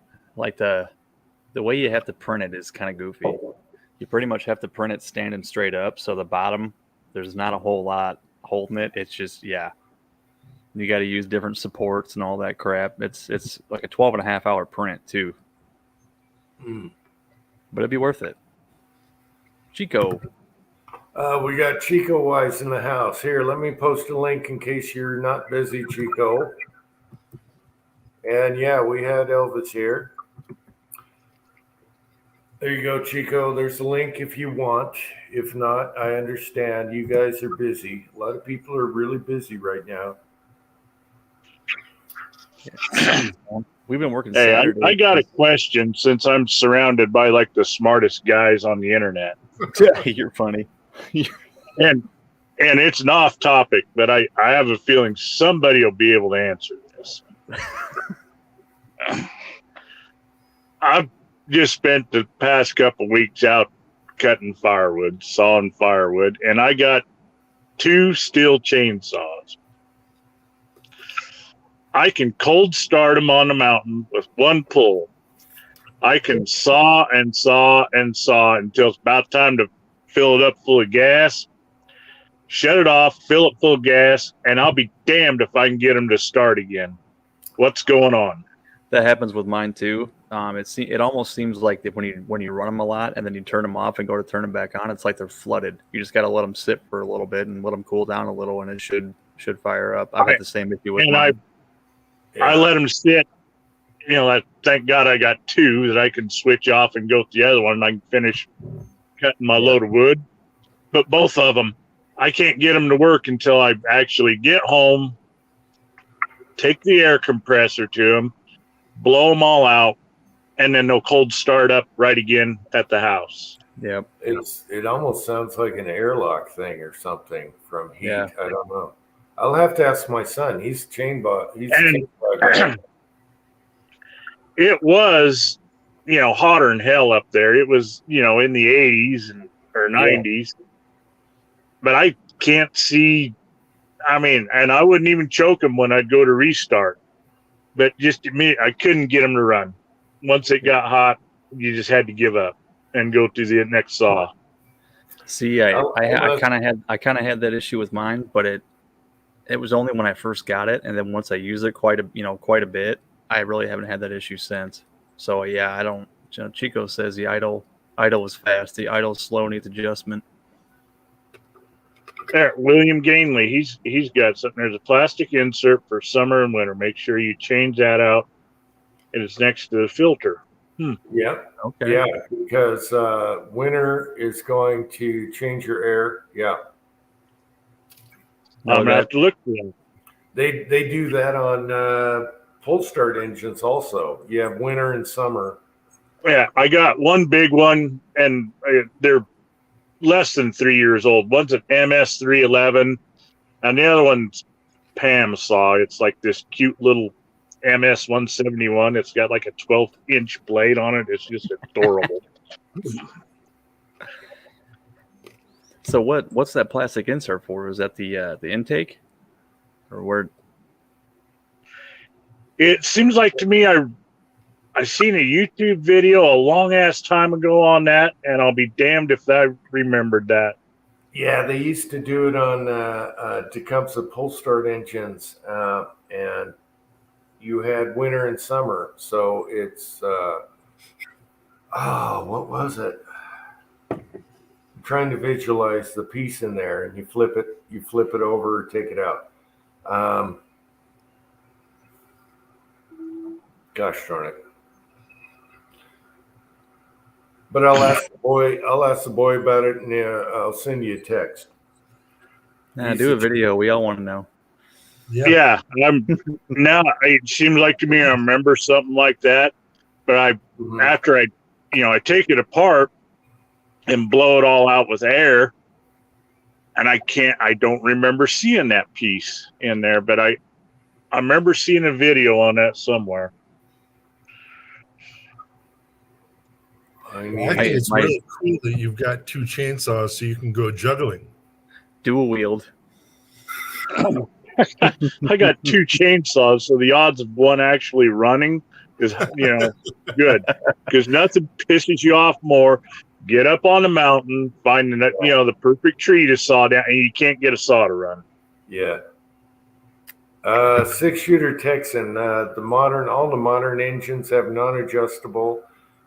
Just did a video. If you go down on my videos, you'll see 2 weed eaters, and now they have notches in the screws so you can adjust them. And man, talk about night and day. I got full power on those things now. Yeah. Oh, somebody's in the private. Chico's backstage. Oh, I got bitch and backstage. At least Chico was nice. He didn't call me a bitch. Well, Chico, I'll do it all day, man. I'll just says backstage. He didn't call me a bitch. What's up, bitches? Hey, bitches. How you doing, Chico? What's up, Chico? I'm good. How y'all doing, man? Good. We're doing good. Uncle Jim, Pat, Jim, man, Idaho. How you doing, bro? Hey, man, what's going on? So look, to answer I'm impressed. question, look, everything I say coming out, man, it's got an adjustment screw. You may have to buy the little screwdrivers, and they're shaped funny. Some of them look like Pac-Man, some of them look like a star, some of them look like a spline. Just adjust the fast and idle. You might have to buy the whole kit. Yeah. And you can blame our local or our federal government for that, the EPA. So, but over time, as the engine gets wear on it, you have to adjust the fast and the idle adjustment. Yeah. So the more time you get on it, it probably needs to run at a higher idle. Yeah, and it's all about like you're gonna hear it. You know what I mean? So there's a fast adjustment and a slow adjustment. Right. So, you have a high speed, and an idle. Yep. And so yeah, basically a high speed and a slow speed. So well, like Jim said, a high speed and an idle. So it'll be an idle. You want to tune that one first, and then the high speed whenever you're on the gas. And, I know where the screws are for that, but up on the mountain, I ain't mechanic enough to start twisting on those. So what you do? It starts up fine cold. Right. So you start it. Since it starts cold, you start it and then adjust it just a little bit higher, and then whenever you run it for say 5 minutes, see if it'll start back up, and you'll probably see an improvement. But I'll tell y'all this: a lot of people don't know that fuel changes. Throughout the season, a lot of people think it only changes during the winter and the summer. That's bullshit. The EPA changes that fuel, and they put additives in it throughout the year. And so for your small equipment, for like a gas powered engine, your trucks, your vehicles, you're not gonna notice it much. But small engines, you're gonna notice it. Yep. Yeah, because I just go to the gas station and buy a gallon of gas and then dump the little bottle of oil in it. Yep. Yeah. Try and get the what kind of non-ethanol. Can you? Yeah, I was can gonna you say get what kind of gas do you get, man? You got to get that higher octane, non-ethanol, the good shit.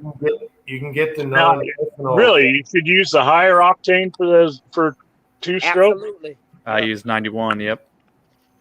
And then get non-ethanol if you can. Some gas stations you can get non-ethanol gas. Yep. You leave it in there. Yeah. All right. Yeah, because that's less likely to gum up in the wintertime too. That non-ethanol shit. Because if you get moisture and ethanol, you're gonna have some gunk.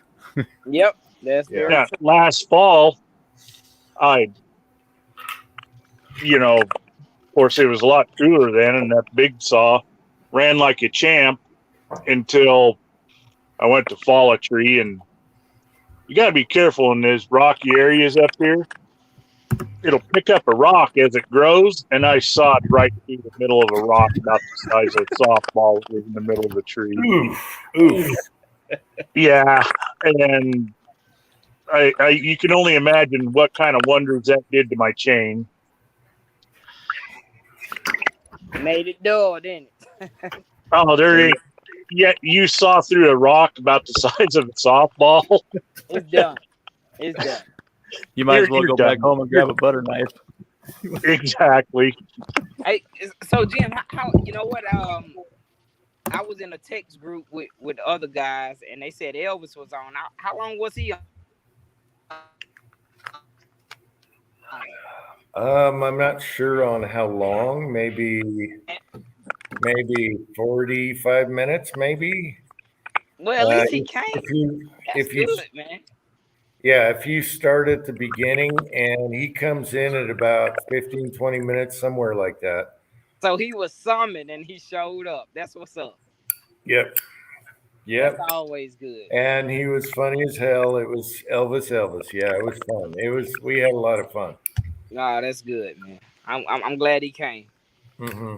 Oh, and we can thank Pat for that, for doing his magic. Yeah. Go Pat. Appreciate you, Pat. Yeah. Well, what happened was I did 2 Elvis videos, bring back videos. Yep. And Elvis replied to one and he said, ask Pat about his email. And then I was like, oh, this is interesting. Yeah. Well, that's good. I'm glad he showed up. It was a combination of Pat's tinfoil hat and his Boogaloo T-shirt. It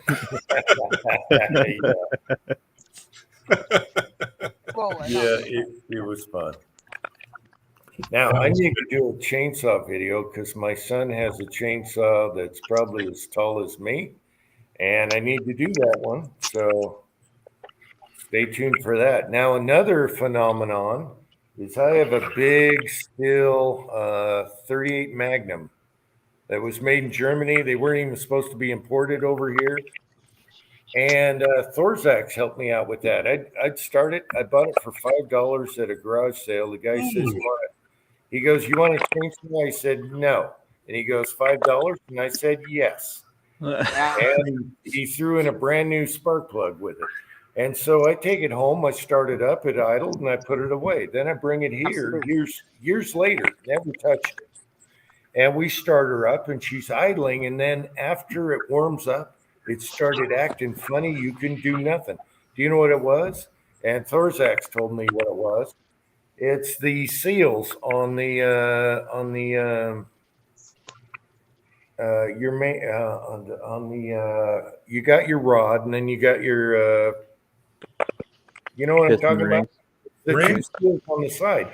Once it heats up, they get like crusty or whatever, and that was the phenomenon.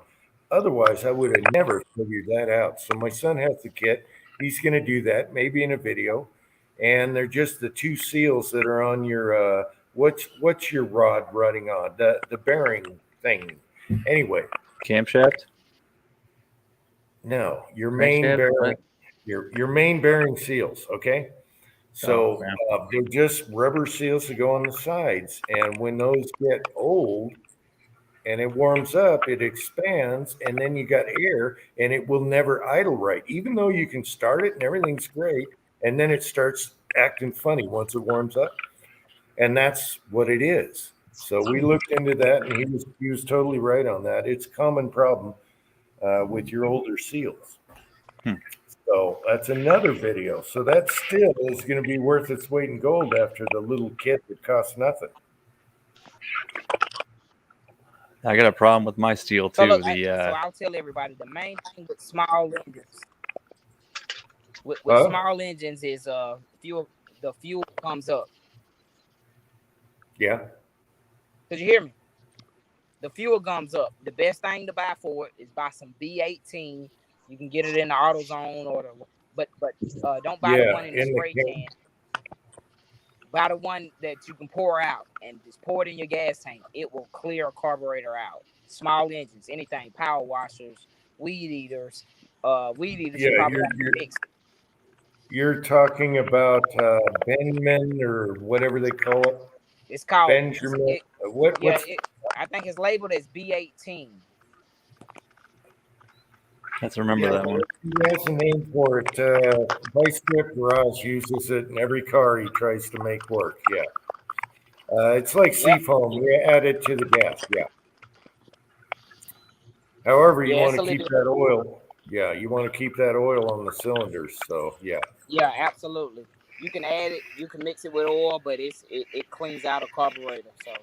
Yeah, it's called Benjamin B8 something or some name like that.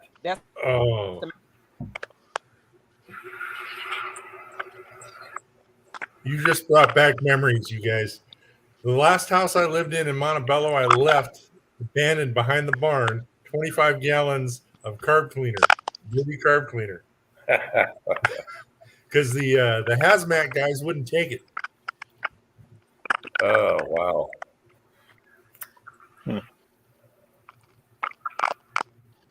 Yeah. You go. You sitting out back? Hey, look, my dang internet connection sucks, but I can't respond to anyone in the side chat. So I appreciate y'all hollering at me, man. But I will jump in the side chat and continue talking and watching y'all. I appreciate you, Jim. Pat, good seeing you. Tim, man, always, brother. Idaho, you too. Chico, sorry to hear about the 87. All right, I'll see you guys. Take it easy. Take care, buddy. I know, man. I'm still figuring it out, man. I appreciate it, guys. All right. All right. See you later, buddy. All right. Take care. See you, bro. Well, getting lots of good visitors on today. Mm-hmm. Very nice. Good chat. We got to save this chat, Pat. We can save this chat, but we cranky stuff. Yeah, save it from the evil bastards that like to delete. Pat's got his dual monocles. Yeah. He looks more and more like Einstein with those on. Yeah. Yeah, good stuff. So, yeah, we're going to fix the problem with the still, and that should be good.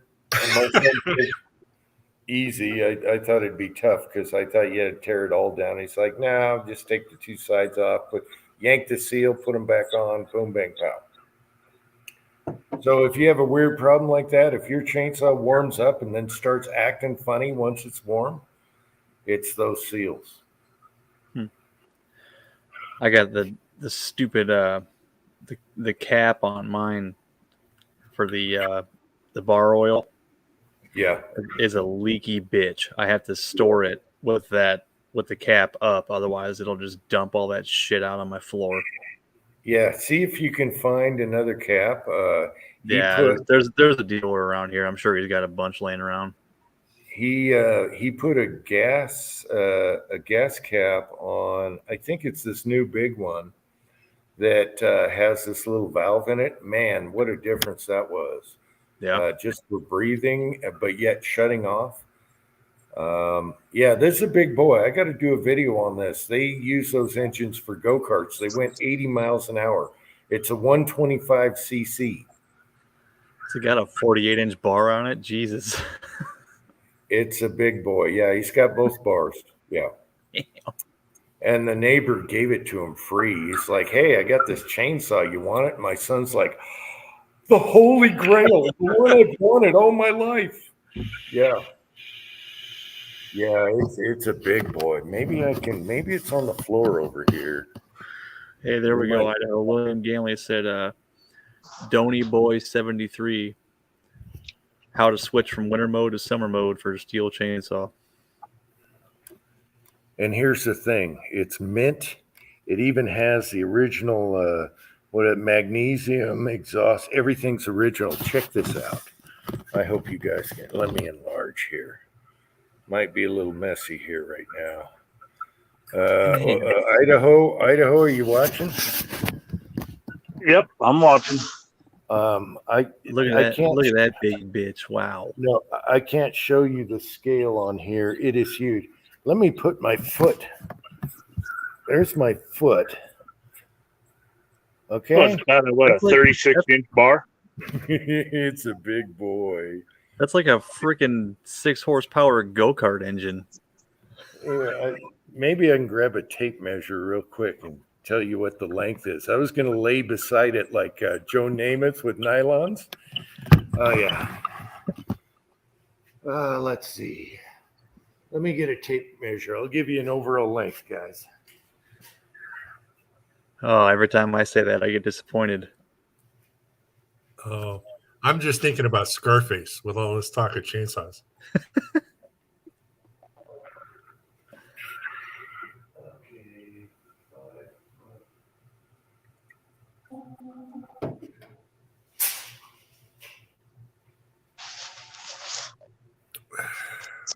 All right, it's just under 5.5 feet, like 53 inches or something like that. What's the bar? Oh, you got to make me go back over there. It better be written on there. He put a roller bar on it, but both of them, he found his friend had an original roller bar. I'll have to ask him. 48, something like that. I'll have to ask him. It's big. We'll do a video on that. And it starts like right now. Everything is original. It has the original factory stickers on it. Everything. Yeah. It's it's called a super something. Hey, what is your big chainsaw? The McCullough Super Pro 125. Super Pro 125. And what length bar is on there? Right now, 42. 42. Damn. 42 Wow. inch. Yeah. Roller nose. Roller nose bar. And he's got both. Because one came with the shorter bar, and then. It came with the original 28. Yeah, it came with the original 28. So if you want to go out to a rainforest, that's your boy. And I guess it's a big favorite amongst chainsaw guys. It's like a holy grail chainsaw. All right, why am I big here? Mm-hmm. I want to say mine's only an 18-inch bar. I can't remember. I got that shit where it's got that easy start where you just pull it out real slow, and then it just somehow kicks itself over. Yeah, compression valve on it. Yeah, this has a Pretty sweet. compression. This has a compression valve. He's talking about the recoil. You just pull it out real slow. Oh, the recoil. Okay. Yep. Yeah. So there's no quick yank. While you're here, Idaho, he has 2 chainsaws. He goes out in the mountains. It's really hot out. He runs them. They're fine and everything. And then he, turns them off. When he goes to restart them, they won't start until he gets home and blows them out. What's the problem? Well, if they're hot and he's trying to restart them, then it's having a problem with hot starting, which there's videos online about that. Okay, he says there's videos online about hot starting. Okay, Idaho? Right, yeah, I've seen those. Hot starts. Don't choke them, and that and they should start, but it doesn't matter. They're not going to run. So, but I think William Gainley hit the nail on the head. I got to turn that little plastic piece around because it's got one for winter and one for summer. And last fall, I didn't have a problem with it. But this summer, I've got a problem. So I need to turn that little plastic piece around. Yeah, that's going to be your volume for your air, probably. That's what they did in pull start engines, too. And once they got to like the 90s or something, I don't know what it was. Have you heard about the two valves in the chainsaws where one's small and big? Remember the Tecumseh engines where we had to do winter and summer for the carburetor? The little plastic piece. That was a force truck too. I know, but what about chainsaws? You know anything about that? Some chainsaws have that, some don't. Yeah. Well, most of his are older. Okay. Husky doesn't have that. Okay. Yeah, well, that MS311 is only 3 years old, and that little one of Pam, I bought that last year. Yeah. Yeah, they screw with everything. They don't let you adjust, and they don't, it's, yeah. Well, so I've just learned when I go out, I get the big one, start at the butt of the tree, go until, I need to shut it off. Yeah. And then I take over with the little one. Right. But I feel like such a wussy with that itty bitty dinky little squirrel saw I call it. I love our little battery powered Makita Milwaukee. Yeah, that thing's great for little stuff. 12 hatchet. Yeah, the hatchet. Yeah. My dumb ass bought a. Well, go ahead. I'm done. I was gonna say my dumb ass bought that steel chainsaw. Went to go tighten up the chain, and I thought, shit, I don't have a bar and chain tool. So I went and bought one of them tools. I would come home to use it, and the one I have is toolless. You don't need a freaking tool on it. I was like, son of a bitch. Wow.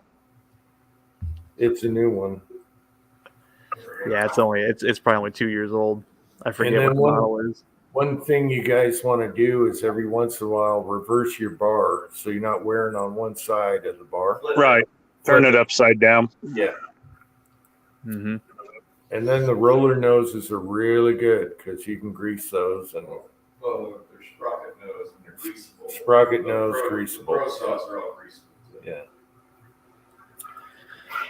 I have an electric pole saw. That thing's badass too. I think I paid like $60 for it. Oh, I yeah. think I can reach up 16 foot with that thing. Yeah. But the bad thing is it's corded, so it's electric. That's the bad part.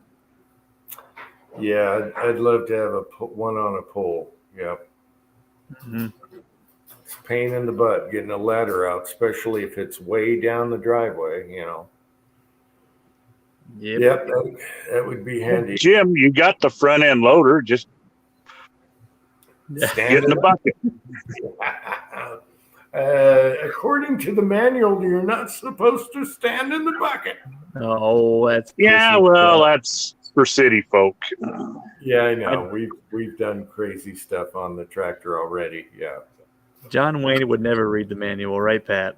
That's right. And if you get real adventurous, you can sit on the backhoe bucket, and if you got a good operator, they can just raise you up and move you down wherever you need to go. Yeah. You guys should have seen me putting the straps on my tree for my kids' swing I put up. I had a truck bed and a 16-foot extension ladder. Oh wow! Yeah, 16-footer. Damn right, cranky. Bigger is better. Yeah, truck beds are pretty stable, though. I can see that. Yeah. Mm-hmm. Maybe we drive the truck down and hit the top branches. That's a good idea, actually. Just keep going, boy. And if it ain't tall enough, there's always the roof of the cab. Yeah. Nice little footprint dents in the top. Yes. Yeah, it'll be fine. It's an F-250. Yeah. Then you can throw the branches in the back of the truck. It's easy cleanup. Just yep. Yeah. Away you go. Yep. That's I wish my weed eater was one of those where I could swap out the heads on it. Man, that'd be awesome. I bought one with just a fixed, regular Yeah. head. Yeah, they do have some nice quick change now. You can put on different weed eaters, and The edging blade would be badass. That's what I want. yeah, just don't hit your leg with it. Mm-hmm. Yeah, I got insurance. Oh wow! I was thinking, when I was a kid, a manual edger was fine, but then I remembered your lawn.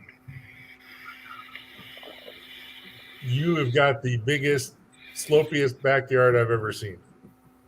Yeah, it sucks. Yeah, but he's got a mower tractor for it. So Yeah, tractor mower. What do you call them? rider. Rider mower. Yeah. Yep. Yeah, but it's like a man. I don't even know what that slope is on that hill. It's got to be pushing 25, 30 degrees. It's pretty steep. Mm. And I mow it sideways. I mow it sideways so I don't beat up my lawnmower. So it's pretty sketchy. I got a guy named Julio that mows my lawn. Yeah. Best $175 I ever spend a month. I think there was a guy that before I bought this house, they told me there was a guy that came and did it for like $85 a month. And I was like, damn. But I like mowing the lawn, so I said, let's do it myself. Yeah, see, nowadays, I used to mow a lot when we were in Washington. Wet, sticky grass all the time, every week. And now I would rather plow than mow. I don't know. It's something. My problem is Pam can't start the lawnmower, and I'm never home, so it's up to Julio. There you go. I need to teach my wife how to use the rider mower. I bet she'd love that. It's fun. Yeah, it's fun riding around. I like tractors. Yeah. My neighbor has a 0 turn. That looks really fun. Yeah.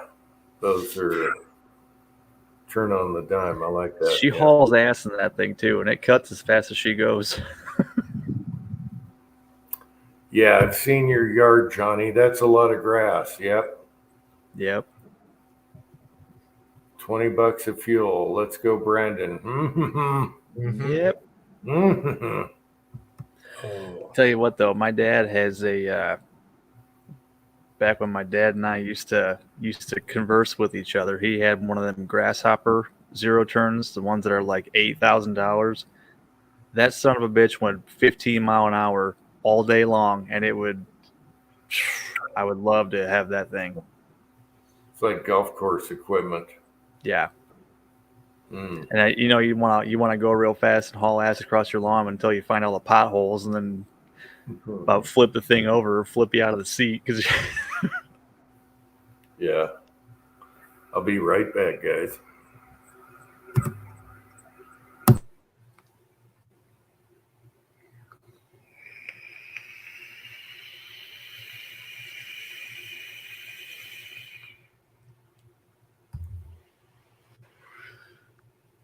Debating on Yeah, I know. Go ahead. Next time you're in LA, I got a key made for you. I haven't been to LA for 6 months. I don't know what's up with that. Yeah. So next time you're by, I got one for you. So, Gas up in Nevada. Yeah, that even last time I did that was even a big mistake. I should have gassed up in Utah. yeah, I haven't no cheap diesel here. And I had thought usually it's like $1 less when you cross the state line into Nevada, but it's not. It's 30, 40 cents less. Yeah, it's not very much cheaper. Bullshit. Yep. And well, here's a shocker. I'm in Kansas right now, and I don't know what diesel is where you're all at, but here it's $5.10 a gallon. In Idaho, when I left home, I paid $6.10 a gallon. Yep, it's about $5.30 here. Really? Yep. So I'm scared to see what it is in California. It's got to be $7. at least. Well, the Chevron station right next to the refinery last night, it was less than 7, but it was in the high 6s. Wow.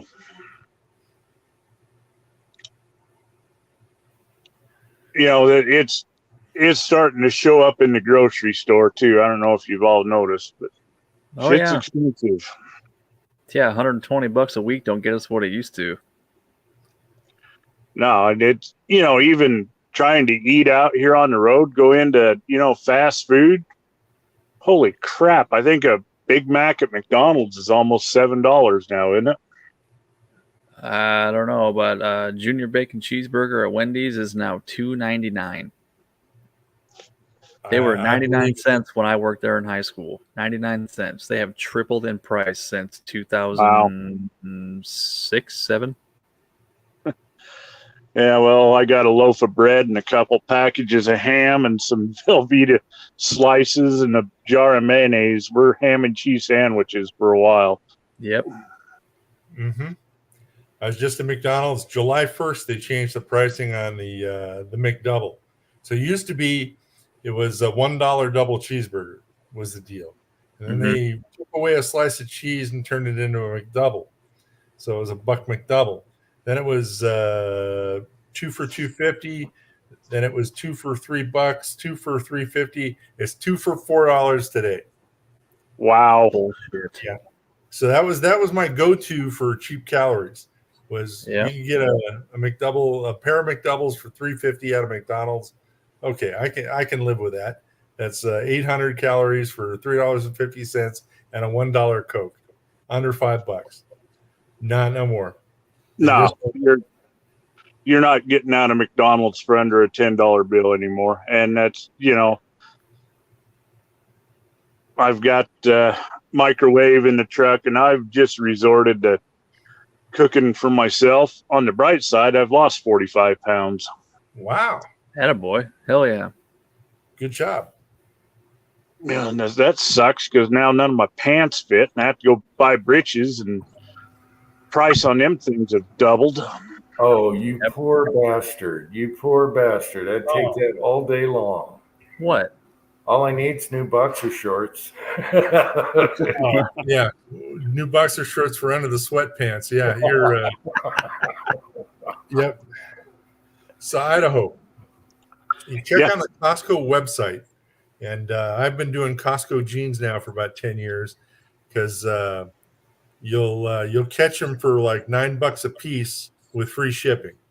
And so, really, yeah, I'll buy 20 pairs of jeans, and I mean they're not the best jeans, but they look good when they're new, and they hold up pretty well.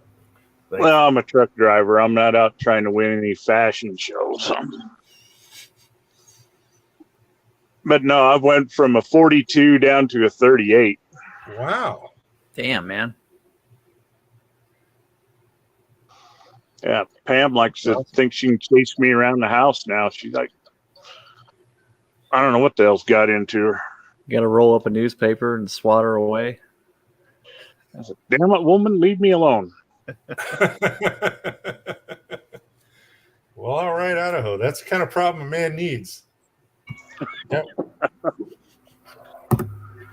Okay, 3D printed a little cover thingy. Oh, nice.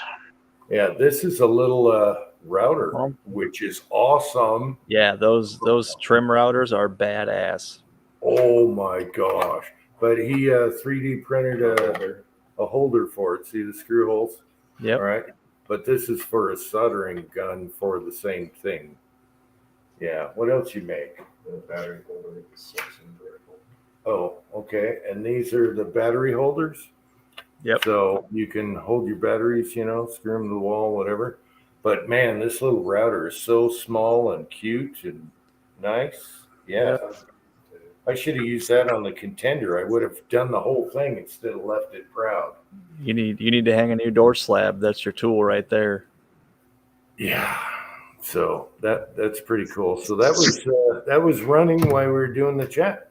That's pretty cool. He started a little earlier in the chat, but yeah. Attaboy. Nice. And that's all stock. That's what you guys get, the extra nice tips or something, but that's an all stock machine on sale. Nice. Yeah. I think And the only modifications I did to mine were the motherboard and the the damn spring steel sheet, so you can pop your shit off real easy. Other than that, I think it's pretty much all stock. Yeah, I thought you guys put like something to feed them better and different tips. So You they can burn get it. You better. can get all that, the extruders and different nozzles and stuff. But I just use I use the basic shit on mine. Yeah, so far I'm very impressed with this new technology 3D printing thing. It's quiet, it's right by me that you didn't hear it, and boom. I'm a complete failure. I've got mine set up now, and I've tried to print a couple of things, and so one of the ones I got is a Barbie bong. I'm going to tell Zoe it's a vase. For her little Barbie doll. But no, I get about halfway through and it unsticks. Are you using that shit that I sent you? Not yet. So that's next. That will solve the problem 100%. Okay. That PEI sheet is no joke, man. You will actually, if it wasn't on spring steel, you'd have to use a putty knife to pry it off of there. It will stick like a son of a bitch. So what are the two little holes in that thing for? I've been trying to figure that out. In what thing? The PEI sheet. It's got two, that you sent me. It's got like two little tabs on the end with a hole in them.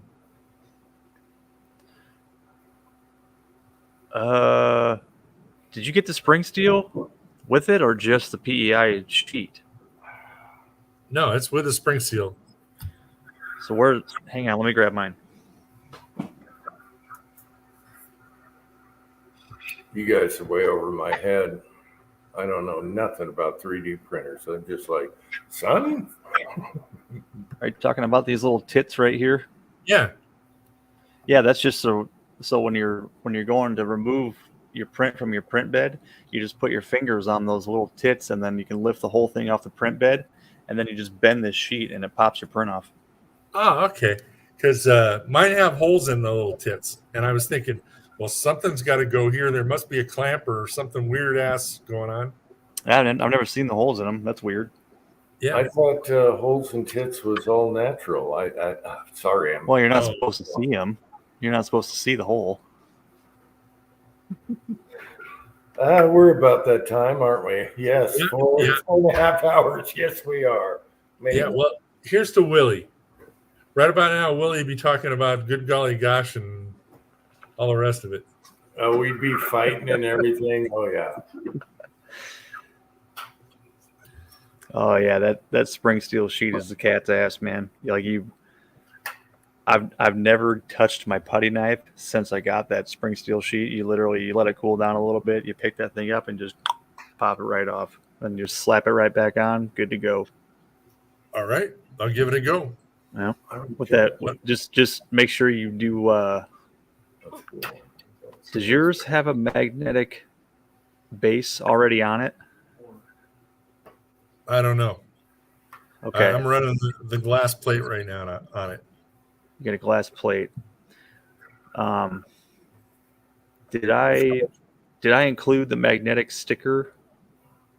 Yes. When I shipped? Okay, cool. Because check to see if your bed has a magnetic sticker on it. If it does, you don't need to use that. But if it doesn't, you'll need to apply that magnetic sticker, and just make sure you keep an eye on your Z end stop.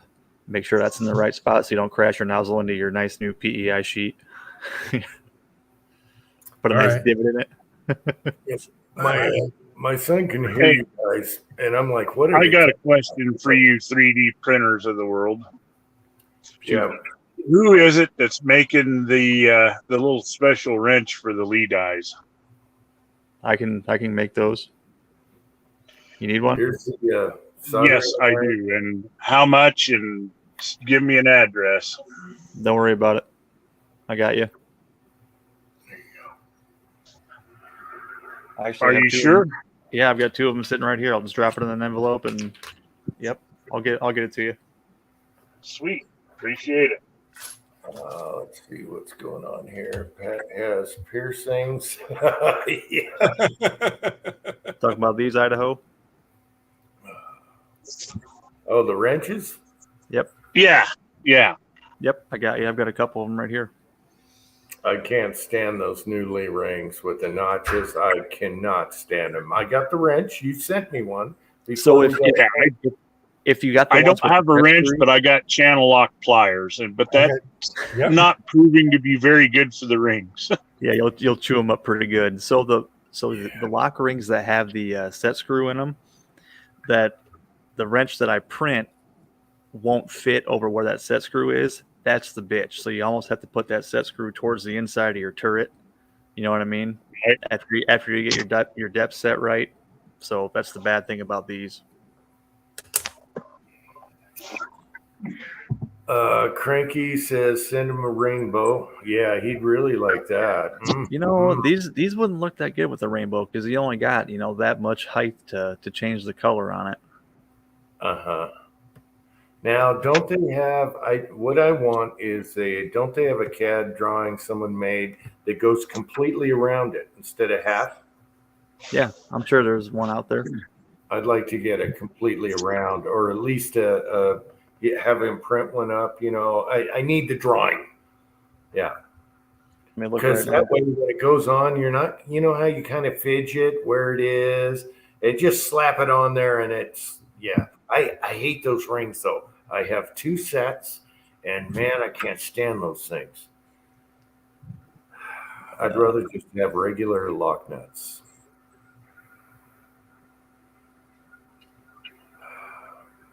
But that's just me. It's just a new notchy thing that's a pain in the butt. All right. So there's one right here, but I don't know if it'll work for a 4-hole turret because it looks a little big. Oh, well, you just trim it down. Yeah, take it to a sander. You don't need much pressure, you're Right. just looking, you're not putting a gorilla on it. So plastic is just fine. The shitty thing about taking a standard to stuff like this, if you take too much off, you're going to get past the walls and get into the infill, and then you're screwed. Yeah. I don't know. I'm just going to deal with it the way it is. I only have 2 turrets with those darn things on it. Everything else, I use the wrench he cut out of steel that does both RCBS and regular, and it gets in there because it's skinny. And, I'll just change the damn rings. I'm so sick of those rings. Get the Hornady's. The Hornady lock rings are awesome. Those are my favorite. With the half thing? No, the Hornady lock rings just have the 2 slots, and then they have the set screw on them. I love if you're on those. a turret, if you only have those 2 halves, if you're on a turret, you can't get to. See what I mean? You need 4 sides. Oh shit! Okay, yeah, I see what you're saying.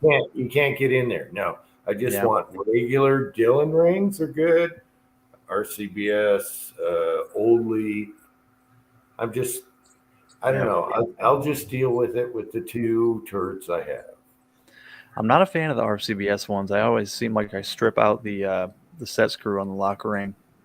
Well, put a little shotgun shot in there, a piece of lead round ball. Yep. And that way you don't mar your threads. I think I just round out the set screws. I try to tighten it too hard. Yeah, if you're on a turret, you don't need to lock it because it's already locked on the turret.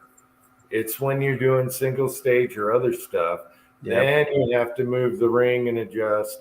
Once it's on a turret, it's done. Unless everything's set. So that's what I love about the 4-hole turret. Once they're on there, you leave them alone. All you do is adjust your seating or your crimp. Set it and forget it. I really like that. Dillon, you got to, when you're on the 550, you got to play around. And that's the thing, too, with the Dillon lock rings. You got to have a shell in the die before you tighten up that lock ring so it's centered correctly. Yeah, and then seating, you got to go through a few, get them all on the station. Otherwise, you're over a length. Yeah. where Actually, the turret is like bam. That's why I like the turret press. Any new guy should get a turret press for their first press. That's a great little press. I think my seater, I don't have to undo the die lock ring to adjust the seating depth on my Dylan dies. It has you can adjust it on the stem on the top with the smaller one. You adjust it on the stem, but you got to have all the shells on the station to get your overall length right. Yep. Because they will change from the first two to the last two, at least on my old one. Yeah. It will on mine too. Yep, you're right. And so I just use the first two for Fowlers, the last two. If you're picky, it doesn't matter that much. It's a couple thou. Mm-hmm. Yeah. You notice, yeah. Actually, I went out shooting my AR, my 223 AR, for the first time in quite a while. A couple weeks ago, last weekend, and just off of the plinking rounds I loaded off my Dylan, I was shooting about 1.25 inch groups at 100 yards, 5 shots. I'm like, damn. It kicks out some pretty good ammo. Yeah, Dylan's a great machine. You get her rolling, and man, you can use not rifle, but pistol, mixed brass, doesn't matter. You get great groups with the Dylan. Yep, I was using mixed 223 brass too. I didn't give a shit. I just went for it, and that was with the bullet feeder. So I just had to do one hand on the machine. You know the FM9 video where I did the Warriors and stuff. I revamped that video. I'm just throwing those things on there and going as fast as I can. And I missed one. All four were in the same hole, and I missed one to the right. That was like the first shot. Mm-hmm. And that's on the Dylan. That's not, I didn't weigh any bullets. Those were like factory, whatever they were. Montana Golds, which I love. Montana Golds are great anyways. Yeah, hell yeah. Yeah, Montana Golds, the old ones, when they really made them consistent. So I didn't weigh nothing. Just throw them on there. Bam, in the same hole. You're like, damn. So, yeah, what else you need? Yeah. Yep. And you got to kind of weigh them out and check them and, do all that, size them. Papa's Place. Hey. Hey, Les, how's it going, man? Johnny, it depends, man. There's so many different things. Let's see. Gardner Bender, kit for the lock nuts. I don't know what he's saying. Maybe I need glasses right now. There must be a company making a lock ring wrench for them. Yeah, but you just 3D print them. The one Tin Man sent me works fine. I don't like notches. I just like to grab and shoot. I don't know. It's old stuff. So even if you have one that goes all the way around the lock ring, you'll still have to have a notch for where your set screw is on your lock ring, unfortunately. Well, just file it out. Get rid of it. I don't know. Get rid of that. File out your set screw. Get rid of the notch on the wrench. I don't know. I'm gonna live with it. I just didn't like how Lee went. You can get Lee lock rings that don't have that set screw in it. That's what I use. I'll just use my leftover lock rings. I'm just gonna deal with it. I'm just bitching. Yeah, man. Just get these. They're cheap and they don't have the damn set screw on them. So it doesn't matter where that wrench hits on. Yeah, I don't have set screws on mine. They're like yours right there. So what do you? Oh, okay. I'm complaining about you have to find the notch. When you go on. Oh yeah, it's kind of a persnickety bitch to get it on there, right? Yeah. Putting the wrench in there on the flats. I'm just being picky. I'm just complaining. Yeah. If I had 10 turrets that had all the new things on Lee things on there, I'd be pissed. Yeah. So I'll deal with 2 out of 10. I'll deal with it. And you sent me that wrench, so I'm very appreciative of it because that little wrench they gave you, oh my gosh, what a pain. I don't know why Lee screws with stuff that works. I don't know. I'll fiddle with this one, getting it on there too. Even on my single stage, it takes me a little bit to find the right spot. You kind of have to do this. And that's why I was thinking one that's totally round. You put it on there and go like that till it finds it. And it's a little easier, not perfect, but Mm-hmm. That's my thinking, but we didn't print one out, so I don't know. No. I just like to complain anyway. Half my videos are whining and bitching. I'm sorry. Yeah, I'm we sorry. know. We I know. like. I do not like a straightforward video where everything. Do you guys know me, right? Do I like a video where everything goes perfect? No. I want drama. I want mayhem. I want problems. It's And not an I Uncle Jim don't know video what without a son of a bitch. I don't know what that is in my personality, but I want problems. I want drama, and I want to show you the pain in the ass that this took me to do. I don't know why that is. I've seen so many videos where I'm, okay, you're a drama queen. I get it. All right. You ought to love my. You probably love my 308 video then. What a cluster that was. No, I enjoy the ones where you guys have problems because I'm like, oh, okay. Yeah. It's okay now. It's okay. Yeah. And Yeah, you man. only learn from failure. Yeah, I hate perfectly scripted videos where everything goes perfect. No, not buying it. No, it never Mhm. happens. Yeah, I went through some bullshit before I found a load for my compass that actually worked. But once I found that load, man, I put 5 shots and 3/4 of an inch at 200 yards out of that $300 rifle. So Yeah. it took a lot of shit to get there, though. I know. I love when you find a pet load and then it's boring. You just do your pet load and Yeah. it shoots good every time. It's a And pet load. Well, give me the drama. I want adversity. I want to, fight. I want to fight it and then conquer it. That's what I'm See, looking for. Yeah. that's my problem too, because when I very first started reloading, the first cartridge I loaded was 45. The first bullet I used in cast was that RCBS, and the first powder charge I used was 4.2 grains of bullseye. I have tried 15 different combinations that cannot beat that very first one I ever did. It's like, why am I trying? I guess I just like the abuse. I'm a masochist. What can I say?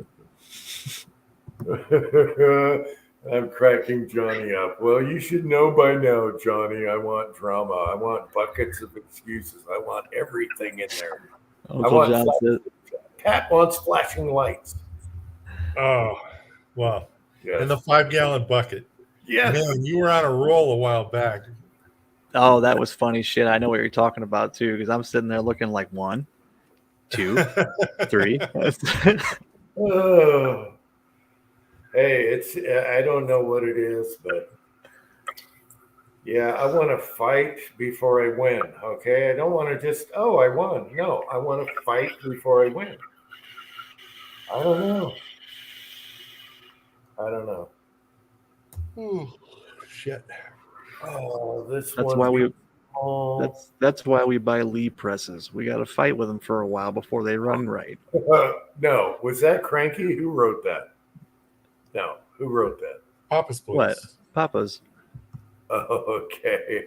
Or that was me saying, talking. Oh, I can see Cranky saying that about the APP. He hates that thing because you got to dick with it before it actually run right. But yeah, I can see that on the APP, but not the third or the single stage classic cast. Those are good to go right out of the box. my classic cast is giving me issues, and I don't know why. My cases are like it's like my shell plate. My shell holder is not lined up concentric with my die. It wants to hit on one side first.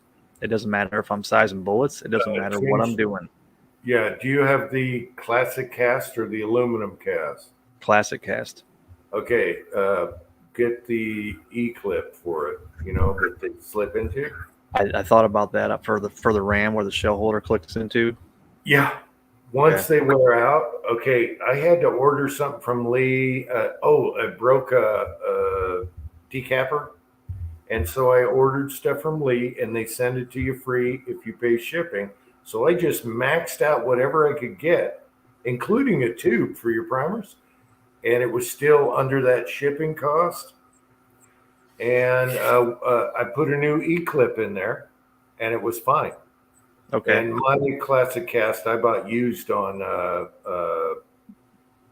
Craigslist or whatever. No, local Craigslist, Facebook. Craigslist. Yeah, I bought it for $50. used, and the guy didn't like it because it didn't have quick change, right? Yeah. So I bought it for 50. I don't know how long they used it, and eventually my clip wore out on me. And once I put that clip in there, the shell holder was fine. Okay. And that thing costs nothing if you want to order it anyway. Right. They actually make a bushing you can put in your classic cast to make it take those the Lee quick change doodads now. You can swap out the bushing. I know, but at the time, Right. he upgraded to something quick change. Probably the Hornady. And I'm like, yeah, I'll buy this press for $50. It looks Hell brand yeah. new. You've seen it. It looks brand new. Yeah. It's got no wobble. I think I paid like $130 for mine. It was brand new off of Midway though. Cranky's still listening. I know, Cranky's still here. What sucks is we don't have good Craigslist here. No, it's all spam. So this state, the Craigslist suck. Where I used to live, man, there was reloading. I bought my shotgun loaders on there. They had reloading stuff all the time. People are just getting rid of it cheap. Yeah. Now, I bought all the mini bikes and engines and everything there. Now we have KSL overpriced. If you go to Craigslist, everything is spam. If you hit that number, they're going to spam your phone forever, for life. Yeah. So I'm totally screwed. I can't get any good deals online. So we have one thrift store and that's it. Yeah, but your thrift store is badass. Sometimes. Yeah, sometimes. As long as they get new stuff. Yeah. Oh, yeah. Only bad thing I got to say about Elite Classic Cast, damn handle. The handle sucks, yep. The handle sucks. And now I sent you one. My son made you one that hits you in the nuts. Oh, yeah, it leaves a happy face marks on my nuts. But that's the best handle ever. I mean, it's still there. Even though thing weighs so much you can probably resize a rifle case with 2 fingers. Yeah, well, there's no other like it. I'll tell you that. It's really cool when you get the happy face mark on your palm from working it. Hell yeah. Sorry. We should try another one, Pat, if it's too heavy or we lost Idaho. Yep. See you later, Idaho. No, we don't ever need a new one. That is the cat's ass. No, we're just busting his balls. We could lighten her up a bit, but you haven't bent it, and that's the whole reason for it. No, I haven't bent it. I think the weakest link now is my bench. I've got about 250 pounds of shot bags on the bench to keep it from flipping over when I'm working it. If you want to test something, send it to Pat because he's going to run it through the numbers. Yeah, I've never bent reloading handle, but Pat has. Yeah. What, like a banana? Yeah. I'm on a Discord server that has a Hall of Shame channel, and you wouldn't believe how many pictures I've seen of people snapping their bench tops and their presses land on the floor with a chunk of wood still attached to them because they snapped their freaking bench top. Oh, it's funnier than hell. Oh, send me a link. I love that stuff. I love drama. See, I'd be like, son of a bitch. Well, it happened to MCK. Mark did that with one of his presses. I think he did a video on it quite a while ago. See, I would love that. I would make a 20-minute video out of that thing. Slow-mo, everything. Slow motion with music. Oh, yeah. Oh, I couldn't imagine taking a classic cast to the nutsack. Man, that'd be bad. Oh. Oh. Yep. Oh, it's hilarious. I love this stuff. See, I just don't like straightforward easy. I like that. I love videos with drama and problems, issues. I like watching Tin Man just scowl every time he shoots. He's scowling. He's like pissed. Yeah. Just trying to get in the zone, man. I love that. I hate those perfect, everything, I'm tactical and everything's perfect. No, I don't want that. I want the real guy with problems. Yeah. Yeah. I got one video up where everything went wrong. Everything. That was a good one. Probably Yep, one of my favorites. Yeah. So Idaho, his battery went dead. He forgot to plug it in. So thanks for coming on, Idaho. We love you. And good luck out there with all the craziness. Poor guy. Drop him another link in case he wants to hop back on. Yeah. Good idea. Anyone else want to come on? Hippa says his Craigslist kept getting shut down because of all the hookers. Yeah, it's crazy. I mean, man, when I first moved here, I was on Craigslist and oh my God, a tractor for that price? Well, guess what? Spam, spam, spam. Yeah. Not happening. So I did find a couple last winter snow machines. What the hell do you call them nowadays? Snowblower. No. Snowmobile. Snowmobiles.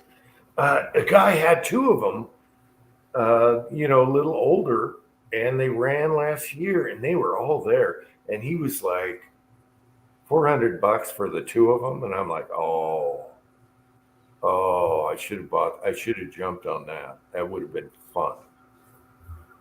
And they were little Italy. They were big ones too. He just wanted them out of his garage. Yeah. Should have bought that. Sell one to the FedEx guy. Yeah, but snowmobiles are cool. We can go as long in the wintertime, BLM land. You got to have a belt fed during the winter so you don't tear up everything. And snowmobiles, you can go right up all the way to that big mountain in my backyard on a snowmobile. And that was my thinking, is have some fun. Oh, yeah. Set up a target. Oh. Yep. Sold my old truck on KSL. Some dude from Utah bought it. Yeah, KSL is like Idaho, Utah, and Montana. Something like that. But it is, I don't like it like Craigslist. Never heard of it. Never been happier. Yeah, it's only 3 states. That's why you haven't heard of it. But Craigslist had better deals, but not here. All spam. It's all junk people spamming your ass. I used to be able to find ads for scrap lead, like ingots and shit like that on Craigslist. I checked the other day. There wasn't nothing. It was all, you type in lead and it's all like lead glass figurines and dumb stuff like that.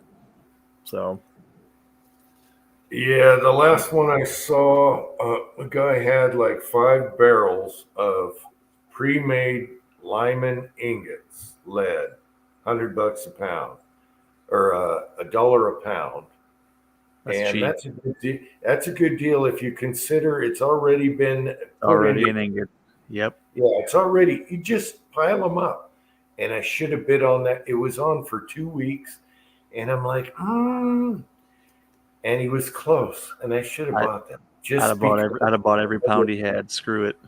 Yeah, if you're sorting through wheel weights compared to that, I'll pay the $1. That blows. That's. I'll pay the $1 an ingot or whatever they are. They're like 1 pound ingots. Yeah. Oop. I'll be right back.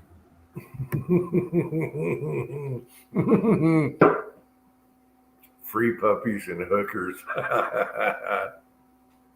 Wow. Uncle John, enjoy Craigslist up there. It's a lot better than down here. Man, you guys run into crazy stuff on Craigslist. Yeah, well, you always got to be crazy. When I moved, I sold so much stuff on Craigslist, guitar necks, anything. People just gobbled it up, and that saved me from moving a bunch of crap. So Craigslist is pretty awesome. I had people fighting over our patio furniture. Fighting. They were angry. Yeah. And I said, bring a real truck. Don't bring some little crap that you're going to take 3 loads. I want it gone in 1 load. And what did he do? He brought a Honda truck. Have you seen how much a Honda truck holds in the back? Not a full set of lawn furniture. Nah. And besides, and if you put it out in front, you know, the scavengers will get it. So yeah. Yep. Yeah.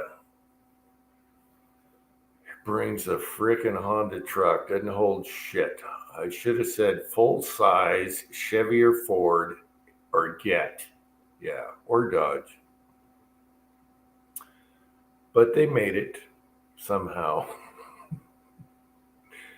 And that was good. So yeah, if you guys are moving or anything, man, just get used to how to post your ads. Do it real quick. Boom, bang, pow. You'll make a lot of money for that. Helps with your move and you know, new place. And that's the way to go. Garage sales, they're gonna dicker with you. They're gonna say, well, will you take $5 for this? And it's like, no. My wife was telling me, I was over here. My wife was telling me, and my son, they were like, this lady was a bitch. She was like, will you take $2? It's like, no, we wanted $15. What did, and it's constant, oh my God. My son almost took her legs out. I'm sorry. Right? What? Garage sale. Anyway, he's walking by. Never mind, I'll tell you later. Garage sales when we move, the pain in the ass people. Oh yeah. All right. Are we frozen or is Pat just super still? Oh, there we go. Mannequin Pat is back. Oh. All right. No, I'm here. It's time for another shot. Oh, yeah. What's the shot of the night? Oh, nice. Yep. It's good stuff too. 2 bitch. I'm trying some 5 Wives. Yeah. Potato vodka. Local. Mm-hmm. Excellent. One of the very few I'll drink warm and neat. You got good water up there. Well, it's mountain water that they make it out of. Mm-hmm. And this is their potato. They started, you know, they have a corn. And this potato vodka is like, I took a shot of it warm, not in the freezer, none of that. Took a shot of it warm and went, oh my gosh, I don't need a chaser. It was just, so they really got that right. Yeah. I was downstairs getting this bottle, and there's a bottle of Humidor right next to it, and it was yeesh. Yeah. Oh, that is, I have to agree. Nasty. I don't know. Yeah. Oh hell, we lost Tin Man. No. He's What'd back. you do? He loves those wife beater t-shirts. What is, okay, let me, I don't know what that is. I'm trying something different than G96. This is called Cleanse Oil. Mm-hmm. I don't know. Cleans, protects, lubricates, and prevents rust. So the reason I bought this is because some guy was doing a video on YouTube and he was testing every gun lube. This blew them all out of the water in terms of like lubricity. Blew them all away. G96 isn't a lube though. It's a cleaner Right. and protectant, and whatever you left over is there to protect. Yeah. So that's kind of what this is too. Its whole shtick is it cleans and protects and lubricates. Okay. So I'm just giving it a shot, seeing what happens. Yeah. I cleaned my 1022 with it and it ran okay. What is that channel I like? Something Farm where they test Project Farm. Yep, that's Project him. Farm. That guy works like an animal. He deserves to have Patreon because he works like an animal on everything, right? That's whose video I watched with that cleanse oil. Yeah, he did Frog Lube and all the fancy. Okay, when they give it a gimmick name, here's the rule of thumb. If you have a gimmick name like Frog Lube or Butter, Gun Butter, you know, right there, it's a gimmick. It's got a gimmicky name. But G96 did fine until they got to the, what was it, the outdoor thing or something. I don't think he did the G96 on the one that I saw. I have to go back and look and see if I can find it. Oh no, it was not G96. It was Hoppies. military LCP. CLP. Mm-hmm. CLP, yeah. Mm-hmm. And it did fine until he put it out in the salt water or whatever. Yeah. Yep. You know, the nice thing about Break Free is it smells really good. This cleanse oil does too, and so does G96. What does CLP smell like? It does have a little stink to it. Yeah. The CLP, it's kind of fruity. It's got a little like a strawberry note to it. Yeah. You know, benzene rings and strawberry. Idaho. I have some Lucas, and I swear that it's like a nail gun oil type deal. It's good. Here's the thing. If you're talking lube for your guns, it all works. It all works. Yeah. It doesn't. If you got, man, how long have I been lubing guns? If you're talking just lube for your guns, it doesn't matter. Go out and get your leftover full synthetic oil you use in your truck or your tractor or whatever. I use tractor grease also. You always have like a half quart left over, right? You always. And you have bottles, we have tons of them. I can gun lube for the rest of my life. I will say that I do like the military Break Free. I do like that. That was, I think I got that from Dead Horse. I've been using that a lot. I really do like that. Mm-hmm. But I tell you what, full synthetic, pick your weight, and you got it right in your garage. If you change your oil yourself, you're going to have tons of it. And I've never had an issue with motor oil, and it's got cleaners in it. If you're ever in a pinch, you could always use coconut oil. And do you know how much a quart you get for the price of a little bottle? Yeah, you figure it out. Mm-hmm. But, you know, we're always throwing oil out anyway. I always got leftover. Now I'm doing a new oil change. I don't want that old thing. You know, I'm not topping off because I'm not burning, so we got lots left. But I do like G96 for cleaning. It doesn't stink. It's just so not. That's one I pay for is G96. Yep. That's the spray. Yeah. Uh-huh.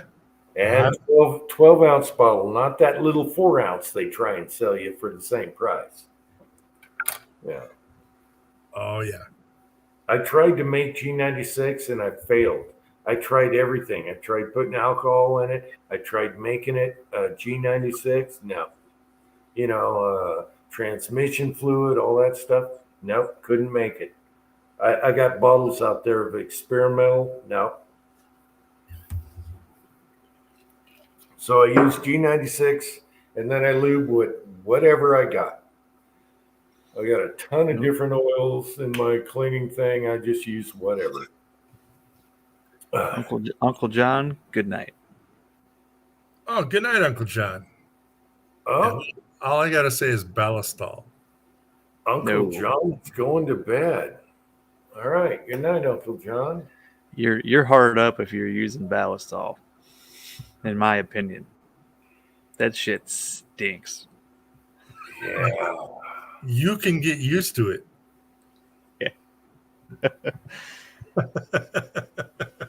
Yep, you can do mineral oil and you can do the food grade, so you can do your cutting boards at the same time you do your guns. I got food grade right there on my bench. Yep. I use mineral oil on my bullet molds. Keep them from rusting. It really doesn't matter though. If you're lubing your guns, it's all, yeah. Just spit on it. It'll be fine. Yeah. Just don't use use coconut oil. Yeah, if you use grease, don't use it in the cold winter.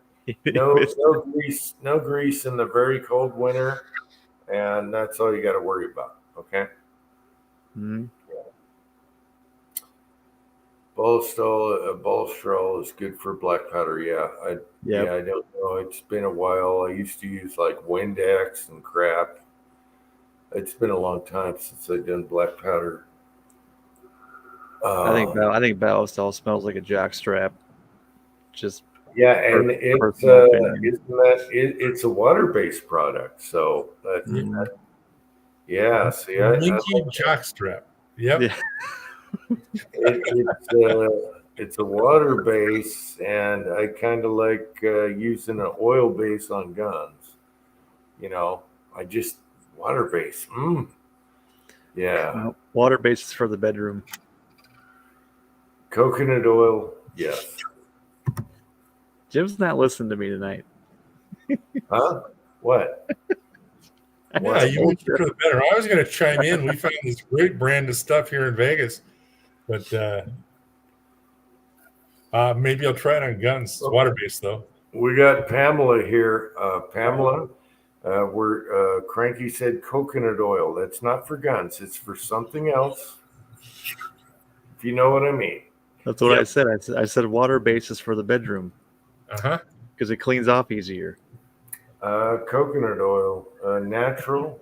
You can eat it. Believe me, coconut oil. Let's just not go there on this, but we're at the 5 hour mark. It's after midnight.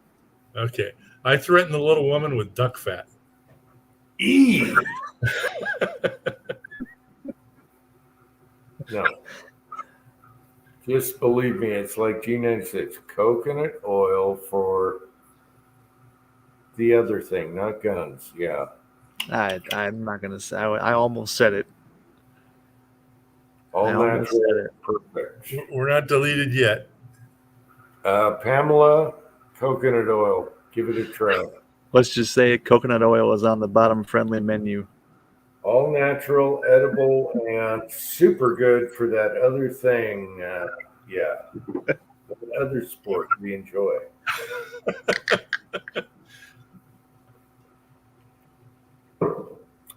Yep.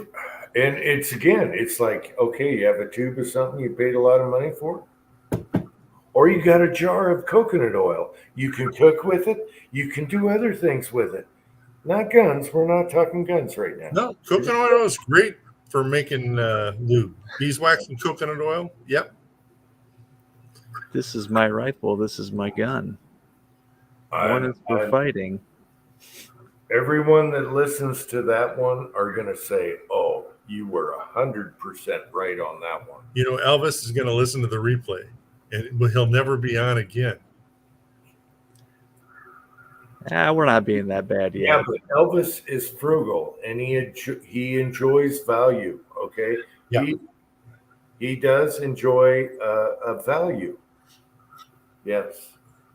No, we're not being that bad yet. I'm the one dropping curse words like a sailor, but Cranky started this whole damn thing. Why did I even start on coconut oil? Pam's thing about Astroglide. Have you tried to buy that stuff at Walmart recently? You have to call an associate to unlock the case for you when you're going in to buy Astroglide at the store. Wow. And like I told Tin Man, you can walk to an aisle and get a huge 17-ounce jug of coconut oil and walk right out of there. Oh, I didn't care. I made the old guy come over there. He was probably in his 70s. Come unlock the gate for me. I was like, yeah, that's right. That one right there. I'm going to use the shit out of that one. You know what? I might even do a video on coconut oil on guns. It probably works there too. It's natural. Well, you know, cable pulling lube is the same shit, isn't it? I don't know about that. No. You can get that in the quart bottle for $1.50, I think. I've got a bunch of that left over from when I wired up my shed. It's it's pretty slick stuff. Yeah, but that's different. Cable pulling gel. That's what they Cable put pulling in lube. suppressors. Yeah. Where's that? It's probably down here somewhere. I don't know. Okay, what's going on the side here? I want everyone to go home and try coconut oil. And then yeah, I want to wait a minute. Let me get on camera here. This is very important. You know how everyone's been doing the powder coat test with tight group eating it and all that? Now I want every broke loader. When you watch this tomorrow, broke loader, I want a coconut oil test. All right. Yeah, just skip the powder coat. Just tumble your bullets in coconut oil. Just trust me on coconut oil. It's natural. You don't need this other crap. Does it work for resizing cases? Can I make case lube out of it? I'm going to try it on a gun. I'm going to try it on a gun. It's not going to hurt anything. It's coconut oil. It comes from the islands. Don't do it on a good gun. Don't do it on the foul. Right. Let's put it this way. Where is my camera? What happened? Okay. Let's put it this way. Is there anything bad about a coconut? Have you guys eaten coconuts, coconut oil, coconut water? It's kind of a pain in the ass to get to it. That's the only thing you can complain about. I gotta find something. You had to say kind of a pain to get to it when you want it. You right? got to work for it, man. Nothing good is easy.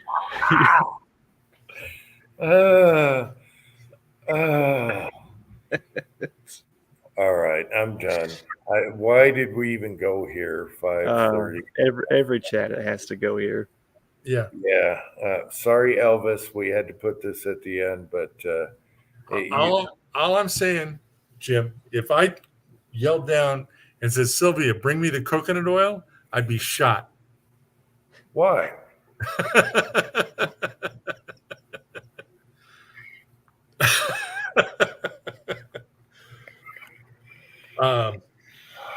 It's all natural. It's okay. I'm just telling you. If I said, bring me the butter, or bring me the coconut oil, or bring me the ghee, or bring me the duck fat, I'd be shot. Bacon grease.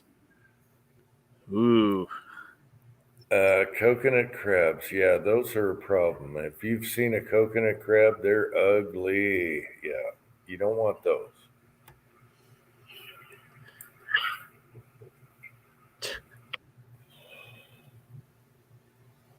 Just take my advice, people. Coconut oil. Why buy a tube of something? You got to get into a glass cabinet that's locked when you can go right down the aisle and get coconut oil.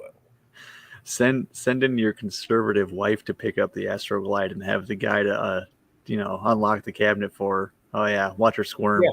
Yeah. And they know. Yeah. Okay. And they know exactly what you're up to. It's not like KY or none of that stuff. They know exactly what you're up to. Coconut oil is not like those. You're just cooking with it, okay? And it's good for you. Inside out, whatever. It's good for you. Look at the Walmart employee. It's like, that's right. That's for butt stuff. You know it.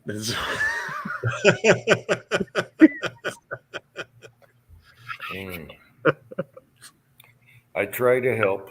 All right. Disregard. No, I'm just jerking with you.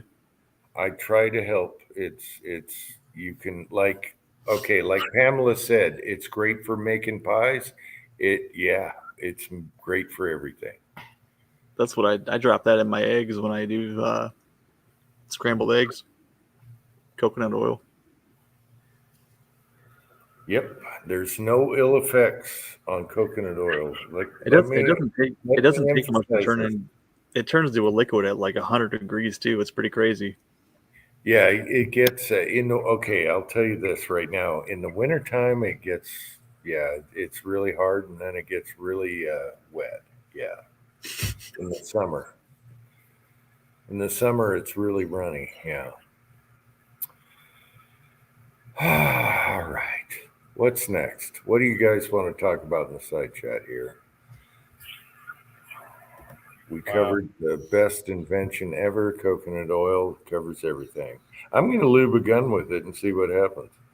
Yeah. It can't hurt. Didn't have salt in it.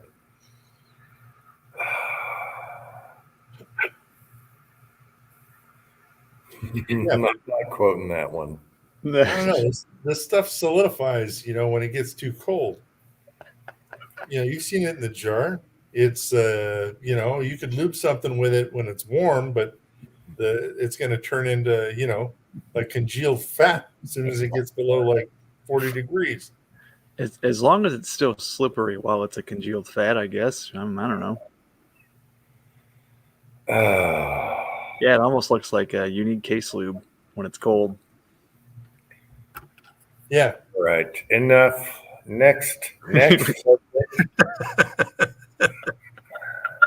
Here, let me post a link if anyone wants to come on. This just gone crazy.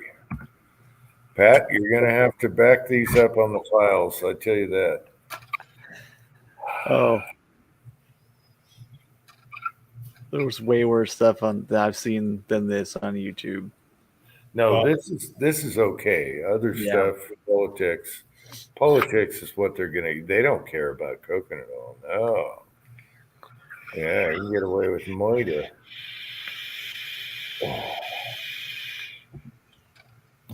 YouTube is a funky place. I tell you that. Yep. Yeah. You're my hero, Uncle Jim. You've been kicked off. I'm impressed. Pat's been trying. Man, he dropped the video saying Eric Charamello is a whistleblower and everything. They wouldn't even they took the video down, but they didn't give you a strike, bastards. No strike. Yeah. I know, Pat. I like your yeah, but don't push it. I like your trying to strike videos, but don't push it. The full auto Martini Henry with a bump stock. Once they get their claws into you, once didn't touch it. I didn't get a strike. I didn't get a warning letter. They didn't take the video down. No, nothing. Yeah, but once they get their claws into you and ban your first video, now they're on you. They're like sharks. And everything you did like 4 years ago, they're going to get you for. And you're like, hey, that was pre-ban. That was before your new laws. I had a bunch of pre-ban videos, and that's what shut me down. And now we're Uncle Jim too. So I still have 3 casting videos up, and I've gotten a strike for a casting video before. Actually 2. I've gotten 2 strikes from casting videos, and I still have 3 of them up on my channel. So meh. Yeah, that's why I do casting on the live chats. It's like, what are they going to do? You're lucky. I've done that too. Yeah. You're lucky you don't have like 10, 15, 20 casting videos, because they keep searching and they keep getting you. They will get you. Believe me, I've been there. I found a casting video I forgot I even made. I typed in a mold number on Google search, and my video popped up. I said, I didn't make a video on that mold, did I? And I'll be damned, I sure did. You remember 1 is the loneliest number. That was a good one. They tore me up on that one. Well, put it back up. You've got it in your little backup thingy. He did put it up on number 2, didn't you? No. I posted the one that took me down, and that was with 45. No, it was rotating bullets on the thing when I'm casting. I thought that was with your 45 mold. The Bee Gees. You should be casting. Yeah. Mm-hmm. I reposted that. We'll see how long that lasts. Yeah. Lead Bullet Junkie is still here. If you can get to Uncle Jim number 5, you'll be my hero. Hell yeah. No, it's too much work.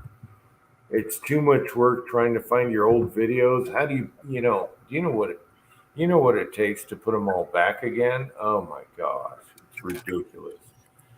I need to do a mold video here pretty soon on that hollow point mold.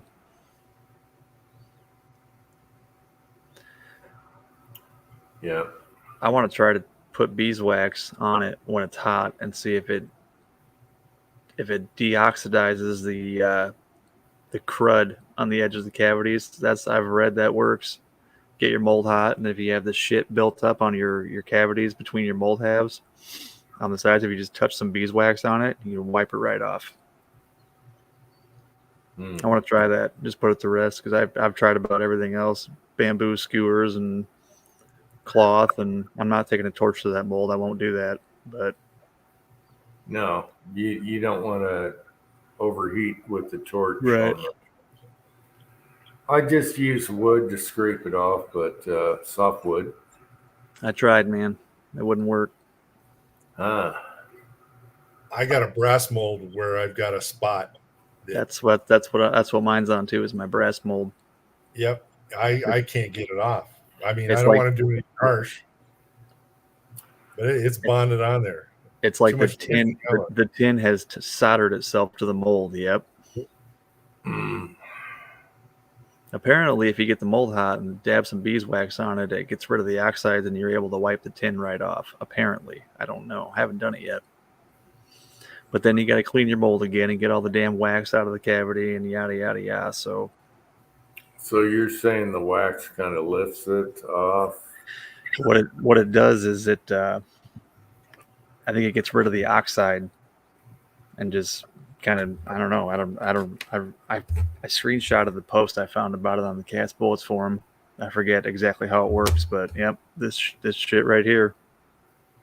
Yeah, you sent me some beeswax, and you're like, I don't know why he sent you this, but yeah.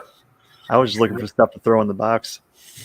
And I made something out of, what did I do with part of it? Here's some quotes, little things they do to get the lead off your molds. I've been pretty good with softwood. Yeah, it's kind of similar to what Lead Bullet Junkie said. I just use soft pine. I cut a nice square edge. Okay. Mm-hmm. Get her warm and just scrape her off there. I've tried bamboo skewers with the point on them to try to pick it out. Even I couldn't even get it out with that. Yeah, you want like a chisel. So you do that with softwood, and you make a chisel, and that's what works for me. But I should try these other guys' tips. You know, you never know until you try, right? Yep. But for me, if I make a sharp chisel out of softwood, it doesn't hurt the mold. Get the mold hot, put it on your hot plate, whatever, and then scrape her off. I think it's the brass molds that are the problem, because if you put tin in your alloy, that it pretty much solders itself to the brass. Yeah. If you get it too hot, or you screw up, or you're a dumbass like me, you know, I did something wrong, I'm sure. And there's nothing more annoying than having that little piece of lead where one cavity doesn't shut right. It drives you crazy, and that's when you got to go to the wood. Or other things that you guys have been trying, and I'll try anything. It plugs up the vent lines on the edge of the cavities. Yeah. So your mold won't fill out worth a damn. That's where I could see the skewer coming in just to get that little groove. Mm-hmm. But the rest of it, I use like a flat chisel piece of wood that's soft, and cut me a chisel, and I just scrape that off while it's hot or cold. Even cold works. You got, you know. That'll work on my iron molds. I've done that before too, with like a wood shim or something like that. Yeah. Yeah. Just cut a chisel. You need a nice cut, though. You want to make a nice chisel out of wood. Let's see. I'm trying to quote all these for people to try. And I've only had a couple molds that, you know, did that, and it's probably a screw up, not holding it tight or something, and it got in between. Yeah. You know how it works. You definitely want to hold your mold handles tight when you're pouring, but sometimes you're going fast, and then you got to get out the wood chisel. Yep. Why not a brush? Well, you don't. What kind of brush? You don't want to. It says a brass brush You on brass. have anything that's going to score your mold, especially aluminum mold. So you got to be softer than the aluminum when you're scraping it off. Put it that way. Yeah. Yeah, I'll get it figured out. Another thing too, I can't get my my sprue plate tight enough on that MP mold. It's almost like the hole wasn't drilled and tapped deep enough, or the screw was too long. Because I buried that thing as deep as I could, as tight as it would go, and then I tightened the set screw, and the screw plate is still all floppy. And I know you want it like somewhat loose, but it's too loose. It's got a gap, so I got to fix that too. Do you have a spring washer under it? I think so. Yeah, I could just add another washer. Yeah, that's a shit. I didn't even think about that. Oh, so you have too much gap? You can't tighten? Right. Yeah, just shim it with yeah. I didn't even think about that. I'm stupid. Yeah. Yeah. See, this is why I talk about it on live chats, because I'm a jackass. Yeah, and for people out there, if you have like VCRs, other machines that crap out, take them apart. They got super thin like copper washers and crap in them. I use them for shims on 1022 triggers. You'll find all these like little thin tiny washers you can't get at a hardware store. Take apart your stuff before you throw it away. Anything electronic, you wouldn't believe how many good gun parts are in there, or molds parts. All right, I gotta say though, if it's a Japanese product, they made them with way too many good fasteners. They're Japanese are fastener fetishists. Yeah. The Chinese, you're gonna have like a glob of hot snot instead. The Chinese, it's hot snot. The Japanese, it'd be like seven tiny little screws with spring washers on them and bronze bushings. Yep. The beauty is my son, ever since he was a baby, you could give him the best toys in the world you buy at the store. No, he wants to take apart a VCR. Okay. Yep. And the beauty is I kept all the parts and everything. And ever since, he's been taking apart and putting stuff together and fixing it, because he worked on crap we were going to throw away. But no, yeah. And that's how he is. He figures everything out. And that's why ever since he was a little baby, you give him a Christmas present, he's playing with the box. He's doing something with the, it's. Yeah. Yep. That's how my daughter is.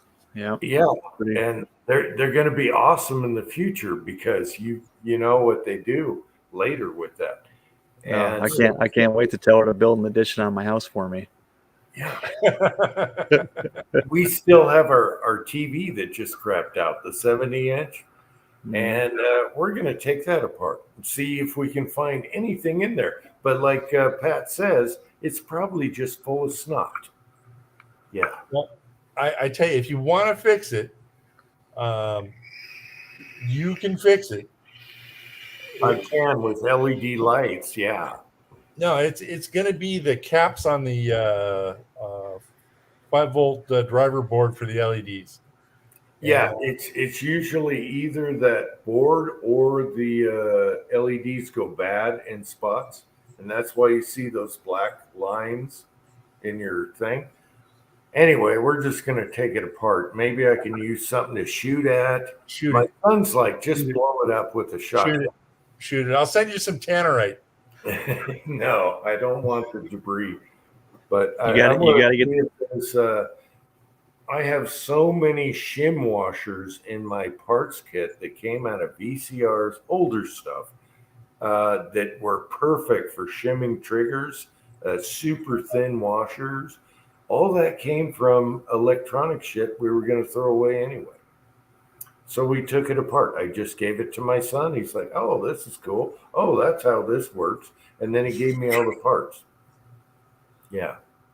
Yep. Then you put it back together with all the parts missing and bring it to the thrift store. No. So, and what is with video games? I'm looking over here at some old Xboxes. New TVs don't even plug into them. Oh, you're talking about the composite? You know, Composite, the red, yellow, white, and yellow. red. Mhm. Yeah, Yep. new TVs don't even have that crap. So your old Xboxes and everything are obsolete unless luckily we have a few old TVs up, Yeah. that work and they have the plugins. But what do you do after that? You're screwed. They have converter boxes. You got to get a new Yep. Xbox. Yeah. No, you can get a converter box. You plug in your RCA cables and it'll output to HDMI. Okay. Right? Yeah. Mhm. I want to play some old golf games and I can't. Oh, sure you can. The new TVs don't have the red, yellow.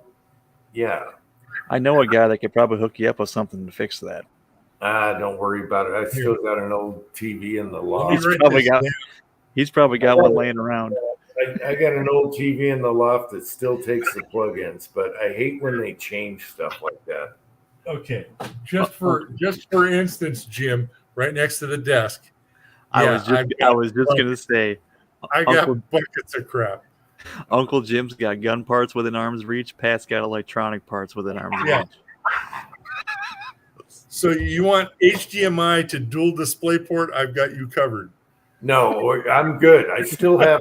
Okay, remember the tattoo video where Meg is sleeping next to the TV? That TV will still take the Xbox, so I'm good. I'm good. I remember when the Super Nintendo came with, or the regular Nintendo also came with the coaxial connector. That's all you could use for that. Yeah. Well, okay. Here's what's funny. I told you about garage sales, and we were moving in Craigslist. We had some old Nintendos, and my son's like, "Wait a minute, let me check what these go for on eBay." Oh my gosh! I was gonna chuck that thing. Yep. Those People pay were- good money for that crap. Yeah, we made a few $100s for the move off of that. Yep. Old crappy old Nintendos, the original ones. Oh my gosh, I couldn't believe it. Mm-hmm. Crappy games. I mean, it's all nostalgia, Yeah, that was funny. There were some good games. Well, it had like Kong and I don't know. I'm trying to remember. Super Mario World. Or Super Mario Brothers 1, 2, and 3. Oh yeah. Mario Brothers, the original. But my son's like, wait a minute, let me check and see what these are going for. And they were collectible, and they were going to get hucked, that day if he didn't say that. And we made some gas money for the move. I remember before the internet, if you wanted to cheat on those video games, you had to buy what was called a Game Genie, and it came with a book with all the codes in it for each game. Yeah. Oh Jesus! But I remember soldering in the little chips on the PlayStation, so you could play copied games. Yep, I did that too. Yep. That was my Christmas present as a bootleg PlayStation. William saying, shoot the boob lamp. You know what? Tin Man sent me a boob lamp, and I still haven't shot it yet. I don't blame you. That'd be a damn mess to clean up. Yeah, that's why I think I'm going to put it in a bladder box so it all stays in the box. Yeah. Can you hit it with a golf ball? And that was a really retro boob lamp too. You sent me. I liked it, man. I was like, hey, where can I put this up? Yeah. Unfortunately, the ceramic bulb holder cracked the glass a little bit. That happened during shipping. I didn't even think about that. Yeah, the shipping, it got a little tweaked. Yep. Let's see what else is going on. I'm having a hard time. People are going crazy here.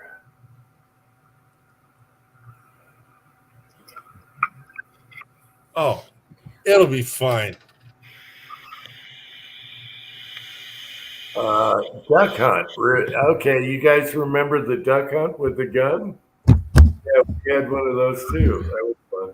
Yeah, and if you missed, that stupid dog would laugh at you. Yeah. Yep. Yeah. See, I'm not that young. I remember that stuff. Yeah.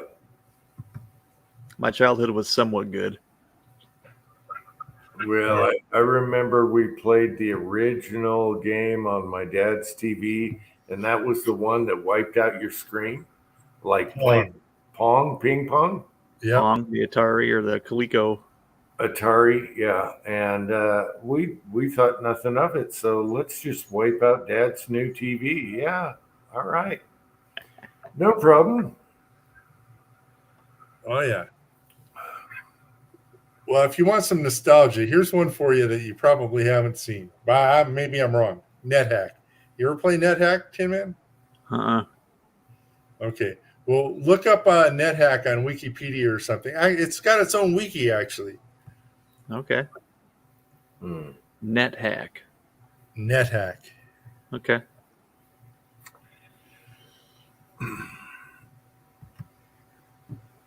I got for a present their handheld things, and everything's on the handheld, and it does the old nostalgia games, okay, without wiping out your TV. And then I was like, what was so great about this back in the game? You know, I'm playing Pong and all these old ones. I'm like, this sucks. Okay, good night, 6-shooter Texan. Have a good one. But yeah, they did remakes where you just plug it into your TV and you got everything is now contained instead of a box. Yep. Yeah. And so you could play the old Pong games and what was the Asteroid and all those. Yeah. So you could probably just do that on your phone now. They probably have those old ones. First porn I ever watched, Miss Pac-Man gobbling all those balls. There we go. Where are we at?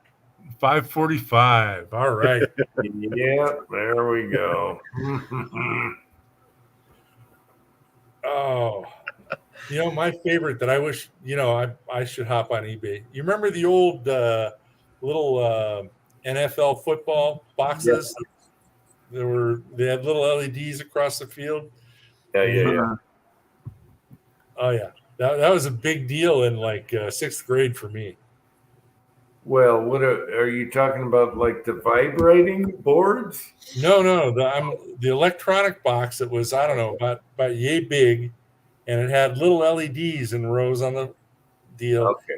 And you press the little thing, and the two lines would hit each other, and then the quarterback would drop back, and you'd have to run the receiver out through the line, and the little LED lights would do the football. That was like the ultimate shit in what would it be? 1980, 1978, right in there. Well, what was worse was you just had a vibrating board and all the football men just went anywhere. There was no skill to it whatsoever. I remember that one. I remember that one. And then, of course, you had the hockey games with the little rods. And that was, that wasn't, well, that was a little better. Yeah. It took some skill. Oh, well. We're so spoiled now. We got everything. We got realistic video games now. Guys, I got to run upstairs and help out with the baby issue. I'm going to probably call it a night here. Yeah, we should end it. All right. And, I will get this downloaded. Oh, that'd be awesome. Chat downloaded. I'll talk to you in a minute, Pat, when we get off here. Everyone in the side chat, thanks for sticking around. And I thought it was a fun chat tonight. And we'll see you next week. We got the hours. We're only at under 6, so we got plenty of hours this month. And I appreciate you all. And until next time, any last words, guys? We got Elvis. We got Elvis. Yep. We tinfoiled hat up, baby. That's right. All right. All right. Love you all in the side chat, and we'll see you next week. Until next time, bam.